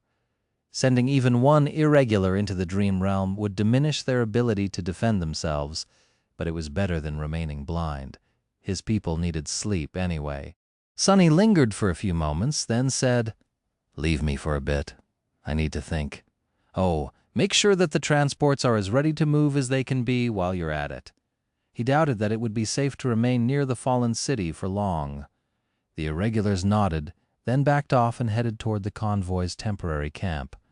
Left alone, Sonny forced himself to look away from the ruins of Erebus Field and stared up at the sky, which was dark and obscured by clouds of ash. Damn it! The 3 remaining civilian transports were overloaded and on the verge of irrevocably breaking down. Military vehicles should still be operational, but Sergeant Gear had probably run out of ammunition by now. What the hell am I supposed to do? As Sonny watched the sky, a black dot appeared above him. At first he thought that it was just another flake of ash, but the dot moved too swiftly to be one. It dove down, slowly growing as it drew closer. A few seconds later, a black bird landed on a rock near him. It had glossy black feathers, smart round eyes, and a sharp beak that reminded him of spire messengers. With mild surprise, Sonny recognized it as a crow. He knew that one at least. Birds were a little bit less extinct than mammals, so even though they were a rare sight in the outskirts, there were some. They usually did not last long, though, however. Why is there a crow in Antarctica? Just as he thought it, the crow opened its beak and cawed. Its caws sounded terribly like words. Sa-ni, Sa-ni, Shadow Slave. Chapter 962, published at 13th of June 2023, 11:34, 10 a.m. Chapter 962, Reaper's Crow. If audio player doesn't work, press stop then play button again. As soon as the strange crow appeared, Sonny was ready to kill it. Summoning the moonlight shard would have only taken a split second, and a swift strike of his armored fist was going to do the job just as well. If it was an ordinary bird, of course, which he seriously doubted. He did not expect the crow to speak, though. Sa-ni, Sa-ni, is it calling my name? Sonny temporarily postponed his plans of killing the crow and stared at it for a bit. The crow tilted its head and stared back. Sa-ni. He blinked, then shifted his vision and looked into the bird's soul. Sonny expected to see an orb of repulsive darkness, but what he saw instead were 2 radiant cores. The crow was an awakened monster. However, it was not a nightmare creature. Is it an echo, or am I losing my mind? Again. He hesitated for a little while, then said cautiously, "Yes, I am Sonny." The bird jumped closer with a satisfied look, shook its entire body to get rid of flakes of ash clinging to the black feathers, and then cawed again. Jet! Jet! A spark of hope ignited in Sonny's heart. He studied the crow some more, then leaned closer and whispered, "Did Master Jet send you?" The small monster bobbed its head up and down several times. "Jet! Send!" Sonny closed his eyes for a moment, inhaling deeply. So she did not forget about me after all, huh? The crow appeared to be Soul Reaper's echo, which he had sent to find Sonny. It felt nice to be remembered, however. He was not sure how the blackbird was supposed to help him, if that was Jet's intention at all. Was it simply a messenger to deliver new orders? Someone to guide him to Davis and his cohort of elite assassins? He hesitated for a moment. "Why did Master Jet send you to find me?" The small monster jumped a couple of times. "Crow! Help! So it was not just a messenger. The echo was meant to assist him somehow." Sonny tried not to get too excited. "How are you going to help me? Are you going to lead me to Davis?" The blackbird silently shook its head, making Sonny frown. "Why not?" The crow tilted its head. "Dees? Dead?" Sonny let out a heavy sigh. So pride was gone. His men probably hadn't made it out of Erebus Field either. He did not know the Cold Man too well, but the loss of a full cohort of irregulars still hit him hard. Not to mention that Sonny's hopes of linking up with another powerful master were crushed from what he knew. That was the first serious casualties the irregulars had suffered from the start of the campaign. His information was outdated, though. Who says that any of them are still alive? The irregulars, and especially their captains, were elites among elites, but with how unreasonably dreadful the chain of nightmares was turning out to be, at least in the Antarctic Center, there were no guarantees. Hell, he himself had all but died just a few hours ago. At least Soul Reaper was still out there, somewhere. A dark grimace appeared on Sonny's face. Looking back at the small bird, he asked in a dubious tone, "How are you supposed to help me then?" The crow flapped its wings. "Crow? Show?" Sonny frowned. "Show what?" The bird stared at him for a few moments, then cawed again. Crow? Show? Then it added, Sonny, follow! It wants me to follow it! He did not have too much trust in the mere awakened monster's abilities, but if Master Jet had sent it, then there had to be a good reason. In any case, Sonny did not have too many choices. Although he did not want to think it aloud, the convoy's situation was more or less hopeless. With failing vehicles and an ocean of nightmare creatures surrounding them, the chances that he would be able to keep the refugees alive were not too high. Sonny sighed, then nodded. "All right, we'll follow you. Just give me a bit of time to get my people on the road." The crow stared at him for a bit, then flopped its wings again. "Hurry. You don't need to remind me." Standing up, Sonny descended toward the convoy's camp and ordered everyone to prepare for departure. Soon the column of vehicles left its temporary shelter and followed a narrow mountain road that circled the former Erebus field from a good distance. The crow flew above them, guiding the convoy deeper into the mountains. The bird had turned out to be an amazing scout. Not only was it able to notice swarms of nightmare creatures from high above long before they could threaten the column, but it was also smart enough to lead Sonny and his people around the prowling abominations. After about an hour of tense but uneventful driving, they left the site of the destroyed city behind. The scene of devastation was now obscured by the slopes and peaks, but the plume of smoke rising from the crater of Mount Erebus and the angry orange glow of the burning stronghold could still be seen. The crow guided the convoy to a wide crossroad and then dove down, landing near a small structure standing at the side of it. The convoy came to a halt, the civilian transports looking like they might not ever be able to get their engines running again. Sparing them an uneasy glance, Sonny jumped down from the roof of the Rhino and approached the structure. It seemed freshly built and was most likely constructed by the First Army just a month or two ago. He had no idea what its purpose was, though. Uncertain, Sonny glanced at the black bird, who looked very proud of itself. "What am I supposed to do with that?" The crow tilted its head. "Door open! Oh!" Despite its small size, the structure had actual blast doors blocking its entrance. The gate was large enough to be rammed by the Rhino, but of course Sonny was not going to order Luster to do something that stupid. He briefly thought about cutting through the blast doors with the cruel sight, but then shook his head with a roll of eyes, walked over to a small panel at the side of the gate and placed his palm on it. The panel lit up, and then a mechanical voice came from the inbuilt dynamics. "Captain Sunless. Verified. Sufficient clearance." The blast doors opened, revealing the entrance to a wide tunnel. Oh, hell no. Sonny remained motionless for a while, cursing his fate, then reluctantly sent one of his shadows into the tunnel. Despite his newly established aversion to tunnels of all kinds, that one turned out to be rather short, leading to a vast underground chamber. It was rectangular in shape, and large enough for the several convoys the size of the one Sonny was leading to take shelter inside. "It's a hidden supply depot, a big one at the, Sonny's eyes widened. Inside the underground garage, rows and rows of pristine military vehicles stood, ready to be powered up and armed with full complements of heavy assault weapons. Shadow Slave, Chapter 963. Published at 13th of June, 2023, 11:36:01 a.m. Chapter 963, Supply Depot. If audio player doesn't work, press stop, then play button again. Sonny remained motionless for a while until eventually there was a sound of footsteps approaching him. Turning around, he looked at Sergeant Gear with a blank expression. The soldier tensed, habitually expecting dreadful news. "What? What's in there?" Sonny lingered for a bit, then simply shook his head. "Order the convoy to drive inside. You'll see soon enough." Before too long, the column of battered vehicles drove past him, disappearing into the dark tunnel. Once they were all inside, Sonny glanced at the falling ash one last time, then walked into the darkness himself.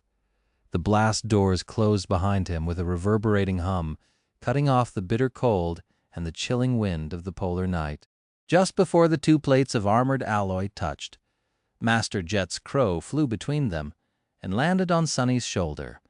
The bird glanced into the tunnel with curiosity, then stared at him and cawed a couple of times. For a change, those were simple caws and not mangled words of the human language. A pale smile appeared on Sonny's face. Yeah, good job. With that, he walked down the tunnel, soon reaching the underground garage. The convoy was parked in the empty corner of the vast chamber, and excited soldiers were already moving around the pristine military vehicles, evaluating their state. Someone else was busy opening alloy crates that were stacked along one of the walls, full of all kinds of supplies. The depot was brightly illuminated by powerful light fixtures, which had come online as soon as Sonny opened the gate using his command authority. The ventilation systems were also online, filling the underground space with the familiar calming smell of artificially cleaned air. Sonny breathed in deeply and waited for Sergeant Gear to approach him. "So, how is it?"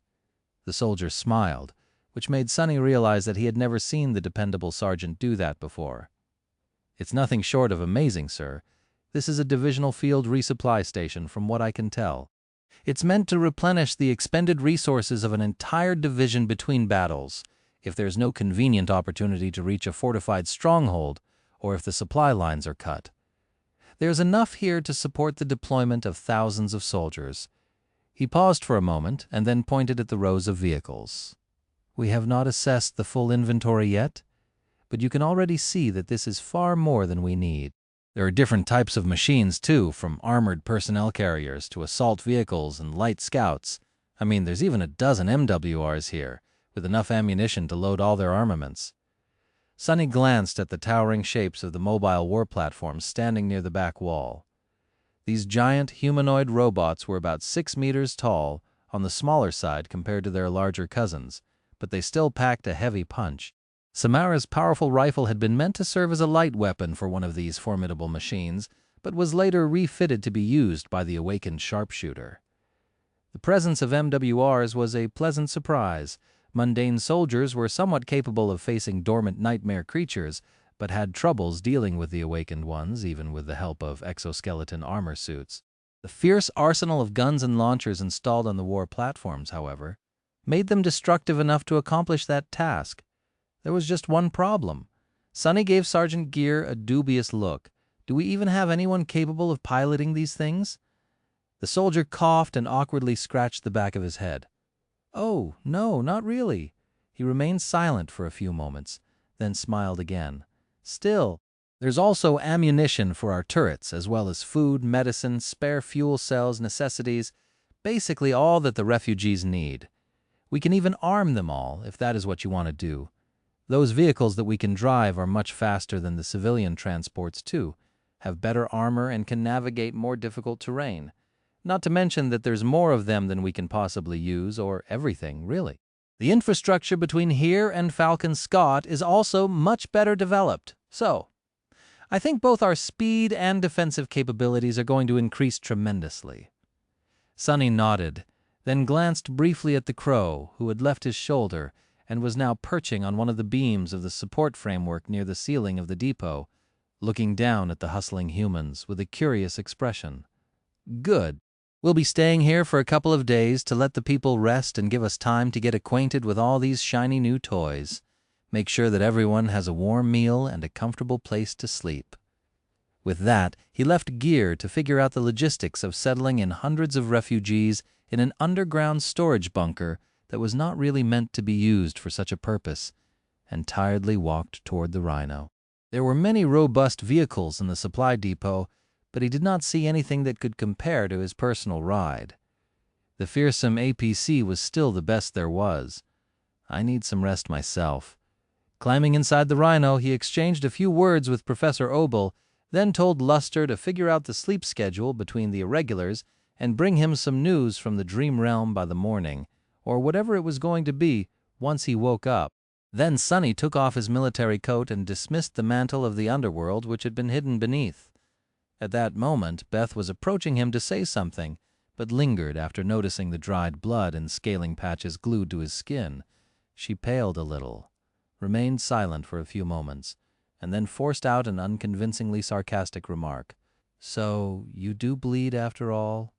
Sonny looked down at his battered body and smiled, only on special occasions. With that, he turned away, climbed into a sleeping niche, and closed his eyes in utter exhaustion. That was a long, dreadful, utterly terrible day. It did end on a positive note, though. That, at least, was something to be thankful about. Shadow Slave, Chapter 964, published at 13th of June, 2023, 11:36:01 a.m., Chapter 964, Proof of Competence. If audio player doesn't work, press stop, then play button again. Shockingly, nothing disastrous happened while Sunny slept. A gate did not open in the middle of the supply depot, and a stray titan did not break through the blast doors to devour every last person under his protection. Somehow, the world did not collapse. Instead, Sunny woke up to the sounds of peaceful conversation and the smell of cooking food. He remained still for a few minutes, then climbed out of the sleeping niche, checked on his healing wounds, and summoned the puppeteer's shroud to cover his bruised body. In the lounge area of the Rhino, several members of his cohort were eating a hearty breakfast. Surprisingly, Professor Obel was the one cooking, masterfully using rations scavenged from the depot supplies to create something that smelled unexpectedly tasty. Walking closer, Sunny heard Luster speaking with surprising enthusiasm. "Amazing. How did you even make this?" the old man chuckled. Food was much more scarce during my youth than it is now. Ancient relics like me all know how to make a feast out of nothing, young man." Noticing Sunny, Luster pointed to his plate. "Captain, you have to try it." He stuffed his mouth with something that looked like vegetable lasagna, which was rather strange considering that military rations did not include fresh vegetables, and smiled. "Oh, and we are also flush with water again. Shower is back online." That was a piece of surprisingly good news. The Rhino had a very robust water filtration system, but they had to start rationing it many days ago. The thought of an actual hot shower made Sunny smile. He sat down and curiously tasted Professor Obel's cooking. It was indeed rather delicious. Noticing his reaction, the old man chuckled. "Everything pot slop, that's what we used to call this Frankenstein of a dish, back in my days. Times may change, but some things always remain the same." Sunny stared at his plate and then frowned. "What's a Frankenstein?" Professor Obel gave him an amused look. "Well, it is a fictional monster, a sort of jigsaw corpse reanimated by a troubled scientist. Actually, perhaps it was the scientist who was the monster." Sunny gave him an understanding nod. I see, a jigsaw corpse. I think I fought one of those before, although it was more of a mountain of bones. I guess you could make bone broth out of that?" The professor is really being too harsh on himself. His cooking does not taste like corpse meat at all, I should know. Ignoring the strange glance directed at him, Sunny shrugged and concentrated on his food. The first shift of the irregulars sent into the dream realm was not back yet, so there was nothing pressing for him to do. Sunny finished his meal in peace, then chatted with his men for a bit. One after another, they left to resume their work on preparing the convoy for eventual departure. Beth was probably dealing with the refugees, so she was nowhere to be seen. That left Sunny and Professor Obel alone with each other. The old man studied his face for a few moments, and then suddenly asked, "How are you holding up, Captain Sunless?" Sunny looked at him in confusion. "Me? Fine, I guess." Professor Obel sighed. "It must be hard, especially for someone so young. In this dire situation, you are responsible for the well-being of hundreds of people. But there is no one caring for your own wellness. So that was why I asked. How are you, really?" Sunny wanted to retort, but then thought for a while and shrugged. "Actually, it's a bit strange. Everyone here is fighting tooth and nail to survive. Most of them have no control over whether they live or die. Every minute might be their last, and they all know it too. But not me. I am more or less safe. Unless I actively try to do something stupid, I will most likely survive even if the whole convoy is obliterated. My aspect makes it really easy for me to escape most dangers, you know." He hesitated, and then added with some uncertainty, "So, the mental strain that I experience should be far less than that of all these vulnerable people. But for some reason, it does not feel that way. I should not really care how many strangers die around me, but I do. It's like a mental hex, really, me caring. Actually, it's exactly like that. Especially because I do find myself doing stupid things to prevent them from dying." Sunny frowned. "Wait, I'm not really under a hex that compels me to defend this damned convoy, am I?" Professor Obel suddenly laughed. "A mental hex? That is a very unique way to put it. Isn't it normal for people to care about each other?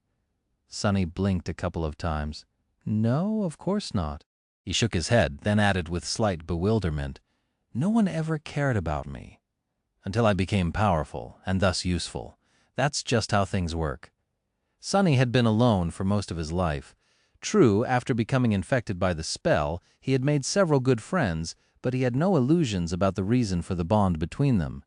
If he had been someone weak and useless, people like Effie, Kai, even Nephis and Cassie would have never wasted time on becoming close with him. And why should they? Well, there was Rain, too. But that was different. She was family, not a random stranger. Professor Obel let out a sad sigh and remained silent for a while. Eventually he asked, So, why do you think you care about whether the refugees and the mundane soldiers survive? Why are you risking yourself to help them? Sonny scratched the back of his head. That, I'm actually not too sure myself. Maybe it's pride. These people are under my protection, so their deaths would demonstrate my incompetence. Makes sense. It is weird, though. I never really claimed to have something as useless as pride. The old man looked at him with a strange expression, then shook his head. Do you want to know what I think? Sonny raised an eyebrow. Yes. Professor Obel smiled. I think that you are giving yourself too little credit, young man. Sonny stared at him in confusion. Huh? What is that supposed to mean? The old man chuckled. Don't mind me. It's just an old man's rumblings. Maybe you'll understand when you're my age. Until then, please keep caring for these poor people, stupid as it might seem. There's this one truth that I've learned after long decades, you see. Humanity would have never survived without a bit of stupidity. Shadow Slave, Chapter 965, published at 13th of June, 2023, 11:36:01 a.m. Chapter 965, New Plan. If audio player doesn't work, press stop, then play button again. The news Sonny's people brought from the dream realm were both disturbing and ominous. There was a wealth of updates on the state of affairs in Antarctica, but all of it was overshadowed by one simple fact. Army Command was seemingly unaware that Erebus Field had been wiped off the map. They knew that something had happened, but it was the members of his cohort who brought the first-hand account of the devastation to the dream realm, prompting an intense reaction. That did not bode well for Sonny either. The siege capital had been destroyed very recently, or the First Army was in much worse shape than he had thought. In any case, the situation meant that the validity of all information received from Army Command had to be taken with a grain of salt from now on. Things were changing too fast for their compromised communication network to keep up. It was just as well. He had already decided to proceed to Falcon Scott, bypassing the less impregnable siege capitals. It was going to be their eventual destination, regardless. That much was clear. It seemed that the situation in East Antarctica was not as dire as the utter disaster of the Antarctic Center, which had much fewer soldiers and less resources allocated to it due to the smaller territory and population, but was being hit by the chain of nightmares much harder for some reason. As a result, the previous plan was scrapped and hastily replaced with a new one. The incoming naval convoys were going to be redirected to start ferrying the civilian population and the Army contingent over the strait to the larger and better protected eastern landmass. Falcon Scott would become the staging ground for the relocation, as well as humanity's last stronghold in the region. The First Army was abandoning the Antarctic Center entirely, so there was no point in seeking shelter in any other siege capital, even if some of them could still be holding out. All divisions were going to retreat to Falcon Scott eventually, anyway, taking the civilians with them. Sonny sighed. Sounds like a plan. A plan that could very well end in disaster, but a solid one, nevertheless. Army Command was not entirely clueless. Master Jet had to have known about Erebus Field to send her crow after him. After all, so it was not like the entire leadership was compromised. It was just that there were gaps in the flow of information between the headquarters and the people on the front lines, which was detrimental, but inevitable for as long as the winter beast still lived. As much as it pained Sonny to admit it, everyone was doing their best in a terrible situation. There was no one to blame. It was just that he personally had the misfortune of finding himself on the more dreadful end of the terribleness spectrum as far as circumstances were concerned. Damn it! Shaking his head, He climbed on the roof of the Rhino and silently observed the flurry of activity inside the resupply station. Everyone was busy. Even the refugees were helping load cargo into the vehicles. Sergeant Gear had chosen to commandeer. The crow flew off its perch under the ceiling and landed near him, snuggling close to stare at the humans together. Sonny glanced at the blackbird incredulously. "What do you think? Will we make it?" The small monster glanced at him in confusion and cawed a couple of times. Sonny scoffed. "Figures. You're just an echo." "Oh, what do I call you, anyway?" The bird tilted its head. "Crow! Crow!" Sonny smiled. "Your name is Crow Crow?" "Huh. Well, I'll just call you Crow if you don't mind." The bird stared at him for a few moments, then cawed and flew away. Shaking his head, Sonny shifted his perception and concentrated on the view of the outside. One of his shadows remained there to watch the approach to the depot, hiding in the darkness. The ash was still falling from the sky, obscuring the stars and the crimson flames of the aurora. Black soot was marring the white surface of the snow, turning it into a dirty gray sludge. The silhouettes of the nearby mountains were outlined by the red glow that emanated from the sea of lava, making the whole landscape seem eerie and infernal. This entire continent is way too weird. It's like I never left the dream realm. As Sonny thought that, a slight movement attracted his attention. Soon a flicker of light appeared in the distance, and then a whole river of them showed itself from behind the cold slopes. The stream of light flowed down the mountain road, heading straight for the entrance to the supply depot. His face fell. Not again. Out there in the ashen wilderness, a large column of battered vehicles was rolling down the road, escorted by scores of disheveled soldiers. Some were on foot. Some moved with the help of powered exoskeleton armor suits, aiming into the darkness with their high-caliber rifles. The haunted expressions, the lightless eyes, the faces of frightened refugees behind the cracked windows of makeshift transports, all of it was too familiar. Sonny closed his eyes for a moment. Those would be the survivors of Erebus Field, then. With an exasperated sigh, he shook his head and then jumped off the roof of the Rhino. Outside the underground depot, a long column of vehicles had come to a halt. The soldiers were running to assume defensive positions, and their leaders were barking orders to get them moving faster. In front of the locked blast doors, several people stood with tired expressions on their faces. One of them, an awakened woman in a tattered robe, was cursing as she placed her hand on the security panel over and over again. The mechanical voice was not amused. Lieutenant Karen. Verified. Insufficient clearance. Access denied. God damn it. The woman slammed her fist into the panel, then glanced at one of the other officers near her. After a few seconds of somber silence, she asked, "Do you think one of you guys can hack it? Or are we going to have to blow through this damned gate?"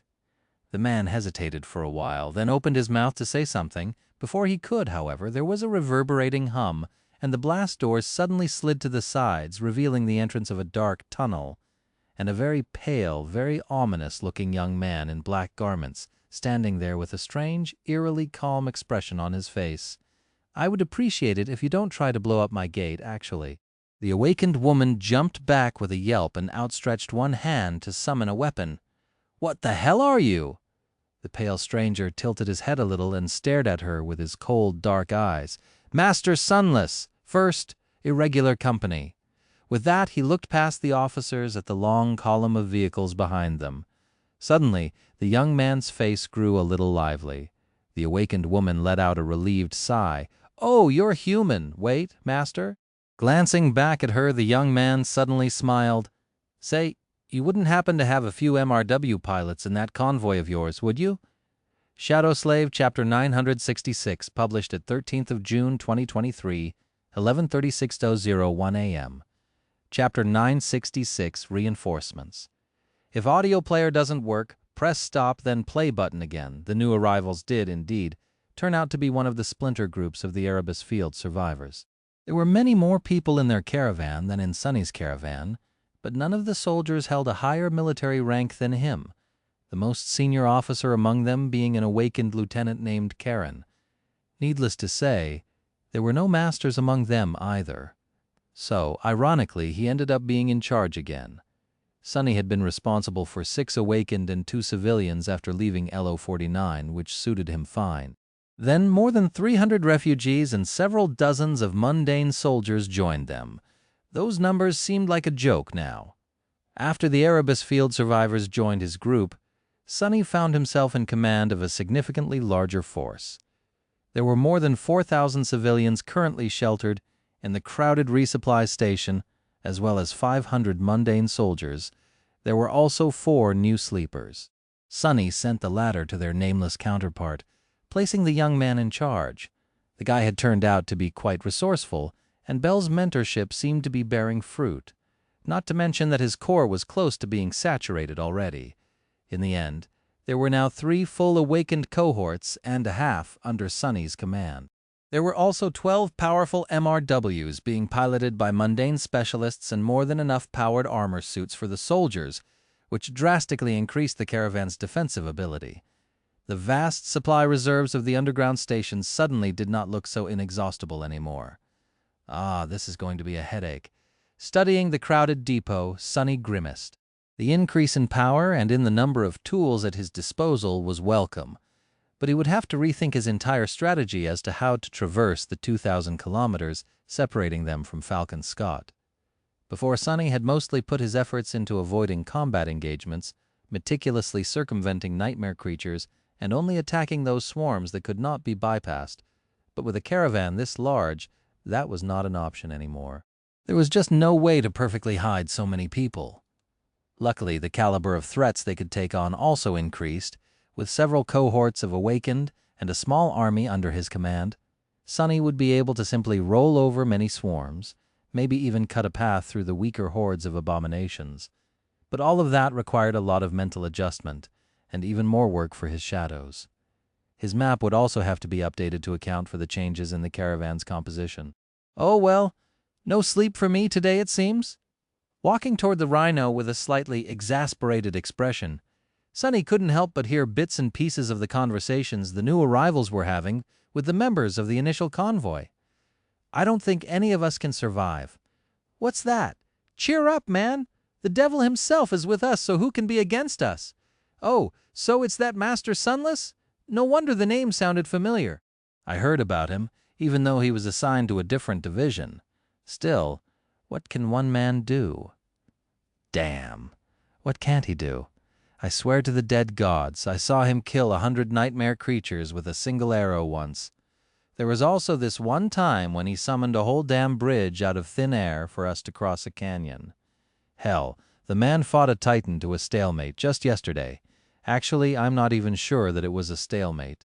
All I know is that the captain came back, but the titan did not. A corner of Sonny's mouth twisted up a little. His people were surely fond of embellishing his deeds, but he was not going to intervene. At this point, anything that raised morale of the troops was a good thing, even if it was not entirely based in truth. He climbed into the rhino and walked to the command suite, studying the new faces among the usual participants of strategic meetings. Sonny already knew awakened Karen, but the 2 mundane officers she brought for debriefing were strangers. Let's start. What he wanted to know first was how Erebus Field had fallen. The truth turned out to be as disturbing as Sonny had thought. As he had suspected, the city had been destroyed very recently. In fact, it had just happened 2 days ago, around the time he and his people were deciding to try their luck by charging the coastal highway. The main culprit of the disaster was also familiar. It was none other than his good friend Goliath. Damned bastard. After missing for the better half of 2 months, the stone giant had suddenly emerged from within Mount Erebus, breaking through one of its slopes and causing a whole side of the volcano to collapse. The resulting conflagration and the flood of lava had little chance of destroying a city that had been well fortified against exactly such an event, even if on a smaller scale. However, that was before the towering colossus smashed through the city defenses, destroying the grandiose magma barriers, drain vents, and most other contingencies the government had put in place. With the perimeter of the siege capital breached, a titan rampaging on its periphery, rivers of lava flowing through the broken barriers, and hordes of nightmare creatures using the chance to get inside, there had been nothing that the 1st Army Division stationed at Erebus Field could do to stop the cataclysmic assault. The few masters of the accompanying awakened force had joined forces to stall Goliath for as long as they could, while the soldiers desperately tried to evacuate the civilians. That was probably where Davis and his cohort of irregulars had perished. Lieutenant Karen did not know how many people had made it out of that hell in the end, but judging by her expression, it was probably much less than the total population of the city.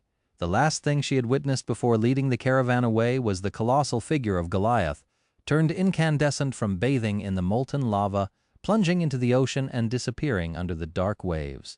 From where the Titan had emerged the next day to attack Sonny's convoy. After Karen was finished speaking, a somber silence settled inside the Rhino. No one knew what exactly to say. Eventually Sonny sighed. Their nightmare is over. Shadow Slave Chapter 967. Published at 13th of June, 2023, 11:36, 01 a.m. Chapter 967, Smooth Ride.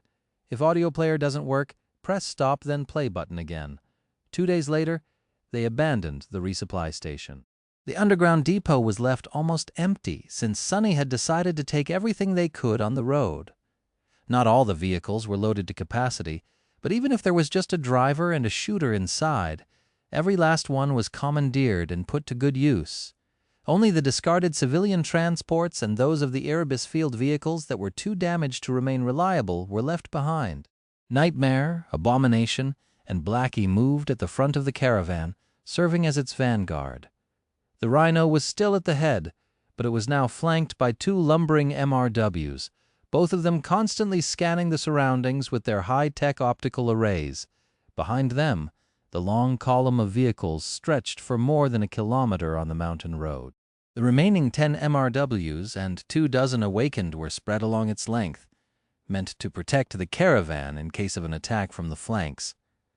Most of the vehicles were armed, and there were personnel carriers with full companies of mechanized infantry placed strategically among the refugee transports. All in all, the caravan looked like a big, delicious target for nightmare creatures, but also one that would be extremely hard to swallow. I'd like to see the bastards try. Actually, scratch that. I'd rather not. Sonny was positioned on the roof of the Rhino, wearing his military coat over the mantle of the underworld. With the elemental resistance of the onyx armor and the memory of ice slotted into it, he was more or less immune to mundane cold, so the chilling nature of the polar night was not bothering him too much. The falling ash, though, was still irritating. Hopefully they would leave the area near Mount Erebus soon. The wind was blowing in the other direction, which not only moved the clouds of ash away from the caravan, but would also make it harder for those nightmare creatures that relied on their sense of smell to detect the approaching humans far in advance. Still, he had no illusions that theirs would be a smooth ride. Luckily, Sonny was extremely well suited to serve as a guide. He had updated his map with as many details as he could and planned multiple suitable routes for the caravan. With his shadows scouting ahead, and the crow keeping an eye out for hidden threats from high above, he was as informed about the surrounding area and the enemy movements as anyone could be. The shadows scouted most enemies long before the long column of vehicles approached, and the black bird with its magical eyes was able to notice anything that they missed. The combination was extremely effective. Information was the lifeblood of warfare, so Sonny had a considerable advantage. He was going to use it well to navigate the treacherous expanse of the Antarctic Center and reach Falcon Scott unscathed.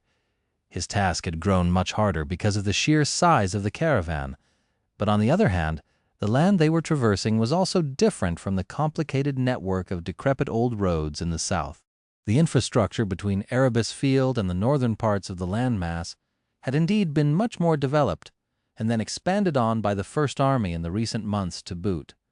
Plus, they were moving away from the area that had been affected by the earthquake the most, so there were fewer signs of destruction and obstacles on their path. The further north the caravan drove, the roads were wider and better preserved. The terrain was less rugged. It was not as flat and straight as the coastal highway, of course, but Sonny felt reluctant to return to the ocean just yet. Even if he did, it would only be to bypass an especially difficult region and then swiftly return to the mountains, or not at all. At first, there were not too many nightmare creatures in the way, Most of them that had been in the immediate area probably migrated to the ruins of Erebus Field and were yet to return. What little resistance the caravan did meet was promptly obliterated by the irregulars and Karens awakened. For the first day or so, the MRWs did not even have to fire a single shot. The next one brought more enemies with it, however. The caravan did not stop, with drivers working in shifts to keep it moving, so the destroyed city was now far behind them. Here the abominations ran free, and plenty of them caught the scent of the large group of refugees. Swarm after swarm assaulted the column of vehicles, shattering against its defenses. The devastating barrage of bullets tore them apart, accompanied by arrows and magical projectiles tossed by the awakened. The MRWs let their monstrous Gatling guns and heavy mass drivers cut large swaths through the mass of abominations, sending swarms of explosive missiles flying from the mounted launchers from time to time. If the nightmare creatures got too close, destructive flamethrowers and awakened fighters made short work of them. If there were fallen or corrupted abominations among the swarms, Sunny and Nightmare charged forward before the creatures could do any harm to the refugees, with Sergeant Gear running logistics and organizing the mundane soldiers, Lieutenant Karen commanding most of the awakened, and Beth caring for the needs of the civilians. That was pretty much all he had to do. Dealing with various powers nightmare creatures possessed was a bit challenging, but mostly Sunny found himself unexpectedly free, which was good since he had plenty of time to address his tasks as the strategist and guide of the caravan, but still weird. Am I actually a little bored? Looking at the remains of another swarm that the column had all but rolled over, Sunny scratched the back of his head. He knew, of course, that this rate of progress would not continue indefinitely. In fact, they were bound to get bloodied as soon as he failed to lead the caravan past a real horde of nightmare creatures, which was getting harder and harder to do. That had not happened yet, though. Am I suddenly very lucky? Or have my luck just been really terrible up until now?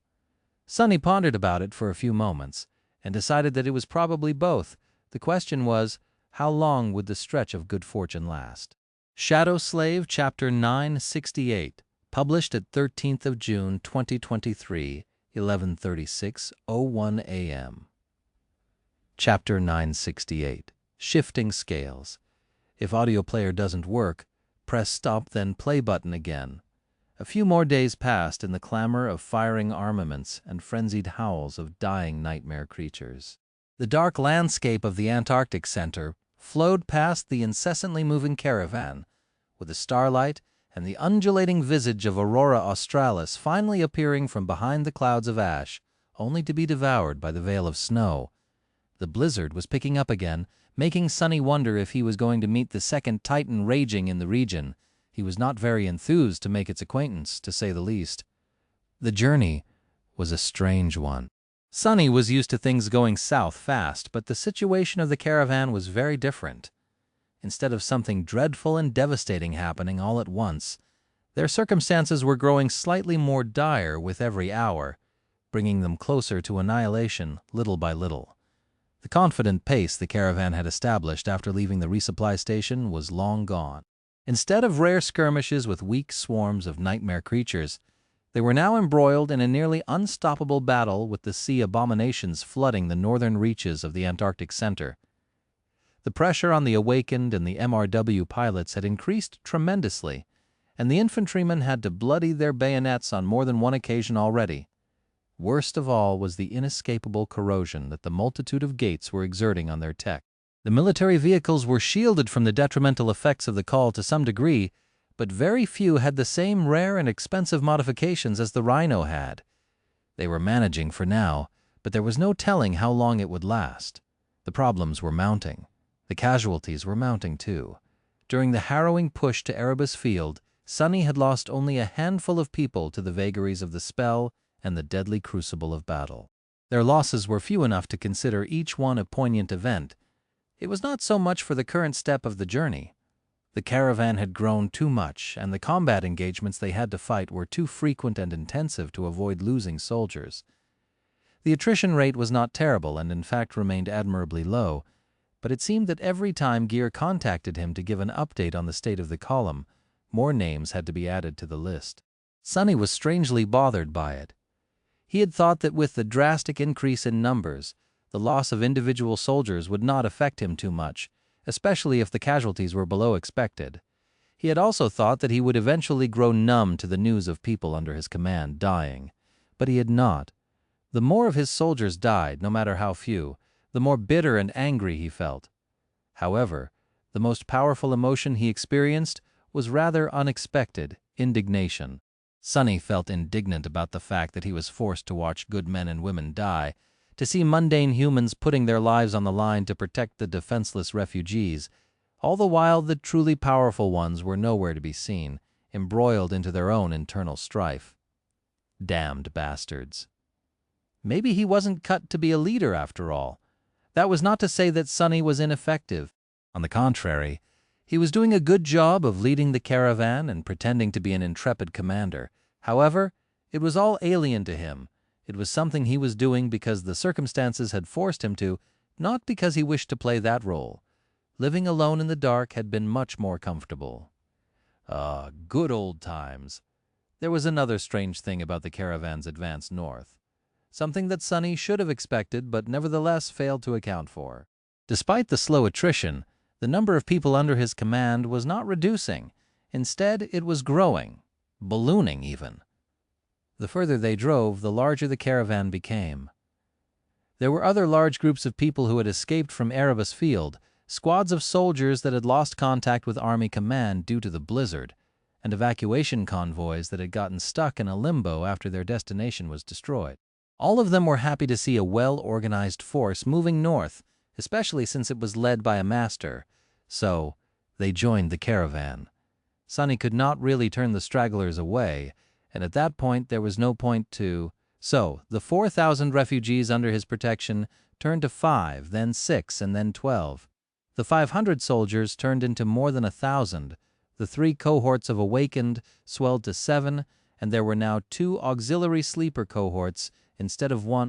There were many more vehicles, too. The bloated caravan stretched for 2 kilometers now, and showed no signs of stopping the rapid expansion. Looking at it, Sonny couldn't help but shake his head. That's just a recipe for disaster. At this rate, he was going to end up leading a whole division by the time they reached Falcon Scott, if they reached it. Hopefully, he would stumble on a colonel or two and push the command responsibility on them soon. If the colonel was not an idiot, of course. Sonny had just finished dealing with a very nasty fallen demon laying in ambush in the path of the caravan, and returned to the head of the column. As soon as he appeared from the shadows on the roof of the Rhino, the crow flew down and perched on his shoulder, his feathers ruffled and covered with snowflakes. He glanced at the miserable bird and sighed. "What? Did you see something?" The small monster bobbed its head. "Crow saw!"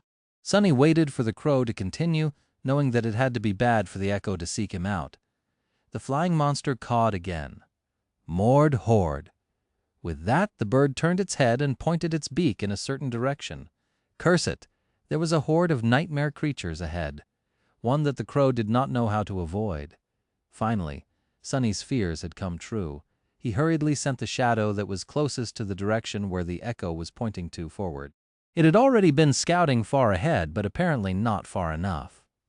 Soon, Sonny's eyes narrowed.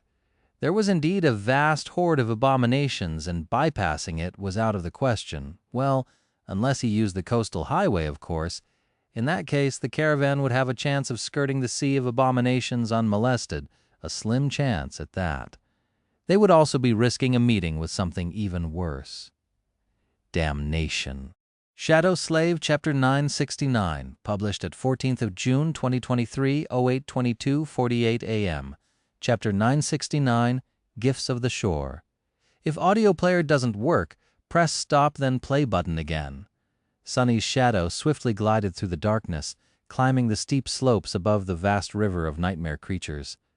Sonny was trying to gauge the true size of the horde, but no matter how hard he looked, there was simply no end to it. All kinds of abominations were gathered in a tremendous mob, which spilled over the cliffs, undulating and crawling over the landscape. The horde was stretched into a long line, moving from east to west, toward the coast. The width of it was somewhat bearable, making the thought of trying to cut through the mass of nightmare creatures appear tentatively in his mind. However, the length of the horde was simply too oppressive. The caravan was very large now, and even if Sunny managed to create a breach in the river of monsters, not all vehicles would be able to pass through before a tide of abominations ripped them apart. It was still an option, though. He had to think strategically. To the east, the horde stretched for as fast as his shadow could see. To the west, there was still some space between the front ranks of the mob of nightmare creatures and the coastal highway. If the column of vehicles sped up while the abominations maintained their pace, there was a good chance that they would narrowly miss each other. If not, the caravan would be caught between the horde and the ocean, potentially suffering even more casualties. That was not even considering that something could attack them from the water as well. Sunny sighed. Crap. The first option all but guaranteed that people would die but had a lower damage ceiling. The second promised a small chance that no one would be killed at all, but had the potential to turn really disastrous if things went wrong. He hesitated for a few moments, then contacted gear. "Yes, Captain?" Sunny gritted his teeth. "There's a horde of nightmare creatures ahead. Full forward, and we will be taking a detour via the highway. Inform everyone to prepare for a tough battle. There." The decision had been made. Sunny was not happy with it, but at least the caravan stood a chance of escaping unscathed. He was not ready to callously send people to die yet, even if it meant risking a more dire result. At the end of it, Sunny would know that he at least tried. Following his orders, Luster sent the Rhino flying forward. Their MWP escorts strained to keep up, but eventually adjusted to the increased pace. The military vehicles comprising the caravan followed suit, and soon the whole column was moving forward at a reckless speed. "Do not break." Sunny stared back, hoping that nothing would go wrong. If a vehicle broke down in the middle of the charge, there would be no saving its passengers. A faulty transport could also potentially slow down everyone behind it, which would be a complete disaster. However, the fewer number of gates along the coast was one of the reasons he had chosen the second option, so if anything, leaving the mountains for a bit should only lessen the probability of a serious malfunction. The Rhino maneuvered to a branching road and led the caravan east, descending toward the highway. As they approached it, Sunny tensely observed the horde and tried to calculate if they were going to make it past the advancing mob of abominations before it reached the coast. For now, it seemed that there was still a narrow window of opportunity. But then, as soon as they reached the highway, that window was gone. For some reason, the front ranks of the horde suddenly went into a frenzy and rushed forward, with the rest of the mob soon following in an avalanche of flesh. Sunny was sure that the nightmare creatures could not have sensed the caravan yet, so he did not know why their behavior changed so abruptly. It was as though something on the coast was pulling the abominations toward it. In any case, with the horde moving much faster now, any chance of passing by without a battle the column might have had were gone. They would have to fight their way through in the end. Curses, at least the caravan was only going to be assaulted from one side. Their left flank would be protected by the ocean, precarious as it might sound. What the hell spooked these bastards? Looking forward to see the first abominations spilling onto the highway some distance away, Sunny froze for a moment. Oh, out there ahead of them, laying on the shore like a mountain of white flesh, the corpse of a colossal abomination towered above the highway. It looked like a monstrous jellyfish of mind-boggling proportions, some of its lifeless tentacles stretching for hundreds of meters into the dark water. The strange, transparent flesh of the dead dweller of the depths was torn and scorched, with large chunks of it missing. Strange organs could be seen beneath it, and a lake of freezing slime covered a long stretch of the highway around it. Something had thoroughly savaged the terrifying creature, and then left without devouring its prey. And now the horde of nightmare creatures was rushing to finish the job. As Sunny watched, the tide of abominations flowed over the highway. The first ranks sunk their fangs into the dead horror with rabid hunger, followed by 100 other creatures the next second. The appalling corpse was giant, but not giant enough to satiate them all. Soon, the slower nightmare creatures reached the coast, ruthlessly tearing at the bodies of their feasting brethren to reach the succulent white flesh. They crawled over the towering jellyfish like ants, slowly eviscerating its upper layers. And behind them, countless more were already flowing down the mountain slopes. Sunny gripped his bow, knowing the caravan would have to fight their way through that dreadful barrier of monstrous bodies soon.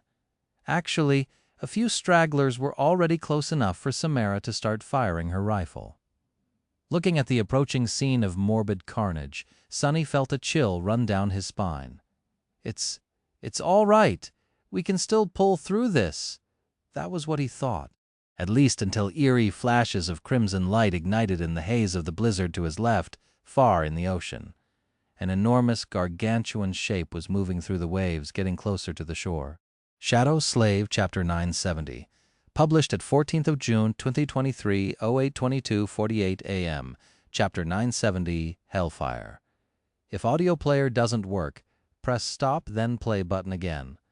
As the caravan approached the spilling horde of nightmare creatures, Sonny readied himself for battle and feverishly tried to come up with a way, anyway, to save the lives of as many people as he could. However, no matter how much he thought about it, there was just no solution. Many souls were going to be lost today, and the best he could accomplish was to make sure that those who were dying were the soldiers and not the refugees. He knew that the caravan would be able to break through the horde of abominations eventually, but he also knew that at least several vehicles, as well as scores of his soldiers, would perish in the process. Hundreds, if not thousands of humans were going to die today. His gamble did not pay off. Sonny felt a bit resentful about that. With a sigh, he summoned the helmet of the mantle of the underworld and raised Morgan's warbow. It was at that moment that eerie crimson lights flashed through the haze of the blizzard, followed by a scattering of small sparks. He froze and looked to his left at the dark expanse of the ocean that was obscured by the veil of snow. Out there, something inconceivably gargantuan was hiding, its enormous shape only revealed by the hazy flashes of crimson light.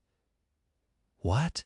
In the next moment, a deafening roar assaulted his ears, and then something that he had never expected happened.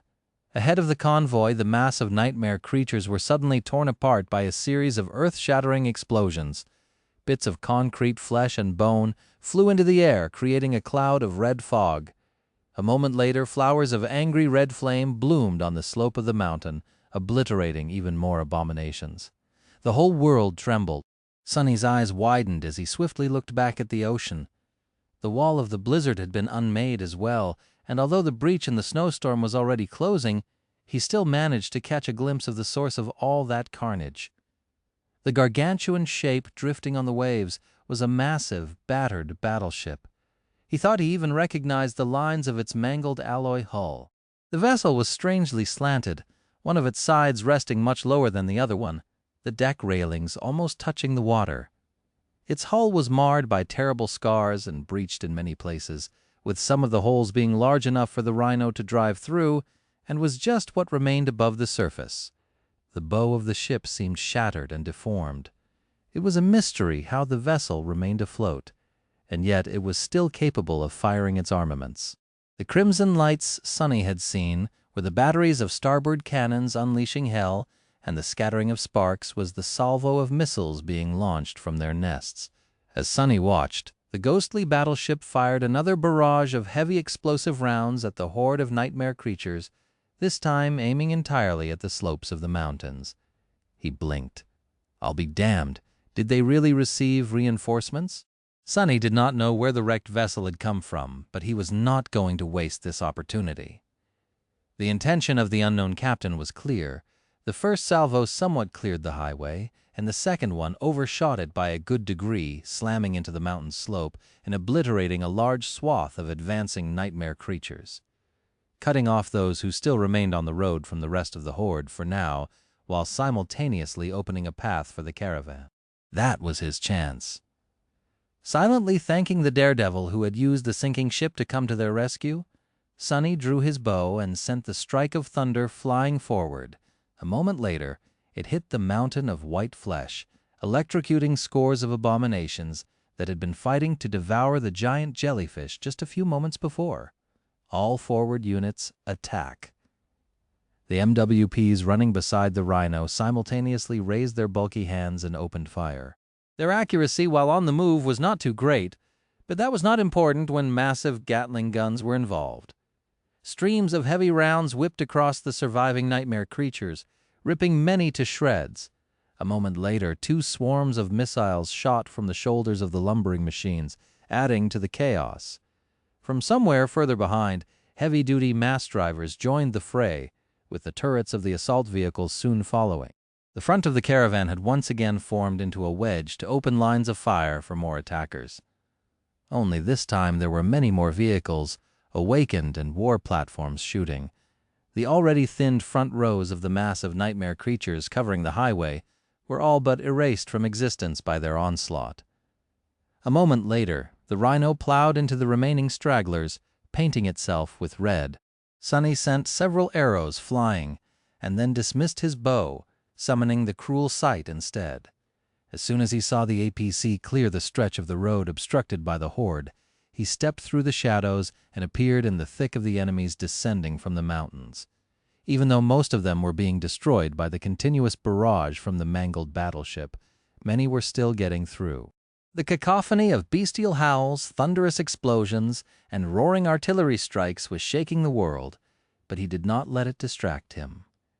Now that the head of the caravan had broken through the blockade, the battle was not over. On the contrary, it was just starting. They had to hold back the tide of monsters to let the whole column drive through the created corridor, and then stall the abominations to let it escape. Moving with practiced grace, he butchered a lunging monstrosity that resembled a wingless bat, and then crushed another creature's skull with the butt of his spear. The dying wish weaved itself into existence, summoning the ire of the frenzied horde upon him, but also inspiring his soldiers. One after another, the cohorts of the awakened joined Sonny in building a wall of sharp steel along the edge of the highway. The MWPs stood behind them, drowning the mountain slopes with hellfire unleashed by their flamethrowers. Several personnel carriers stopped, releasing companies of mechanized infantry, each soldier clad in an exoskeleton suit of powered armor and carrying a heavy rifle. In a matter of minutes, the safe corridor was secured. Now, all they had to do was hold the line and show the abominations what the First Army was really made of. Devil is with us. Show them hell. Burn in fire, you wretches! Sonny was rather surprised by the enthusiasm the soldiers who had just recently joined his caravan were showing. Well, he was not going to complain. Maybe it was the effect of the dying wish, or maybe they just wanted to avenge Erebus Field and wash off the shame of defeat off their souls. Thrusting the cruel sight into the open maw of a fallen abomination, he suddenly felt a strange jolt run through the mantle of the underworld. Suddenly, the onyx armor felt slightly lighter? What is that about? Shaking off the weird feeling, he jerked the corpse of the nightmare creature off his spear's blade and looked around, searching another target. Shadow Slave Chapter 971, published at 15th of June, 2023, 11:34:41 a.m., Chapter 971, Strategic Retreat. If audio player doesn't work, press stop then play button again. Sonny and his soldiers held back the abominations while the long column of vehicles drove through the cleared corridor. The pressure the horde was exerting on them was dire, but not impossible to overcome thanks to the artillery support from the mangled battleship. The awakened and the mundane soldiers worked together, aided by the lumbering MWPs and assault vehicles. Soon the whole mountain slope was torn apart and enveloped in flames. An angry red glow spread through the blizzard, making it seem as though the snow itself was aflame, and the sounds of firing armaments, detonating explosives, and bestial howls fused into an ugly, deafening litany. The battleship grew quiet, and the rain of artillery shells stopped. Either the vessel had run out of ammunition, or the stress of sustaining the heavy barrage had turned out to be too much for its already failing hull, causing it to sustain even more damage. In any case, by that point, most of the caravan had managed to pass the advancing horde. With artillery bombardment gone and no killing field between them and the highway anymore, a flood of nightmare creatures rushed forward, aiming to slam into the defensive line of humans and rip them apart. That was when Sonny finally utilized Shadow Manifestation. He had not used it before in order to conserve essence for this exact moment, but now there was no point in holding back anything anymore. Rows of dark spikes rose from the ground, obstructing the advance of the abominations and forcing some to impale themselves on their sharp tips. Pushed from behind by the frenzied mob, more were run through, perishing right there and then. Others were simply slowed down. The spikes were soon destroyed, but their job was already done. The momentum of the horde was stalled, and the MWPs were able to create a wall of fire in its way. A few moments later, burning monsters burst through the flames, lunging at the defensive line with rabid rage. They were met by sharp steel and a rain of bullets. "Hold, we are not done yet!" Following his command, the soldiers held. The awakened were burning through their essence, while the mundane fighters were exhausting their ammunition. But they held. 1 minute, then 2. Finally, the last of the vehicles drove past and disappeared into the haze of the snowstorm. Sonny let out a relieved sigh. The battle was not over yet, but at least the refugees were safe. Infantry retreat. Pulling out of the furious engagement was not an easy task and had to be done in stages. First, the mundane soldiers orderly retreated, loading into the personnel carriers. After the massive vehicles drove off, the weakened defensive line shifted, slowly moving back. As they did, the MWPs fired clusters of remote-controlled landmines, leaving hundreds of them in the wake of the retreating human force. Once enough of the pushing nightmare creatures entered the blast zone, the mines detonated, momentarily shaking the world. The defenders used that moment to abandon the battle. The awakened jumped onto the roofs of waiting vehicles, which then sped away. The MWPs followed, turning their torsos 180 degrees to continue firing back as they ran. Sonny was left alone to face the wrath of the bloodied horde. Well, not quite. Nightmare emerged from the shadows with fury and bloodlust burning in his crimson eyes. Looking at the approaching tide of abominations, Sonny smiled coldly. "Come at us, bastards." The shadows surged around him, shooting forward like dark chains. He used the chains and walls of shadows to funnel the nightmare creatures, killing and maiming as many as he could with his spear. Nightmare rampaged in their midst, too swift to be caught and brought down, at least for now.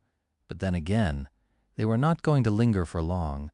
All Sonny had to do was buy his soldiers time to put some distance between themselves and the enemy.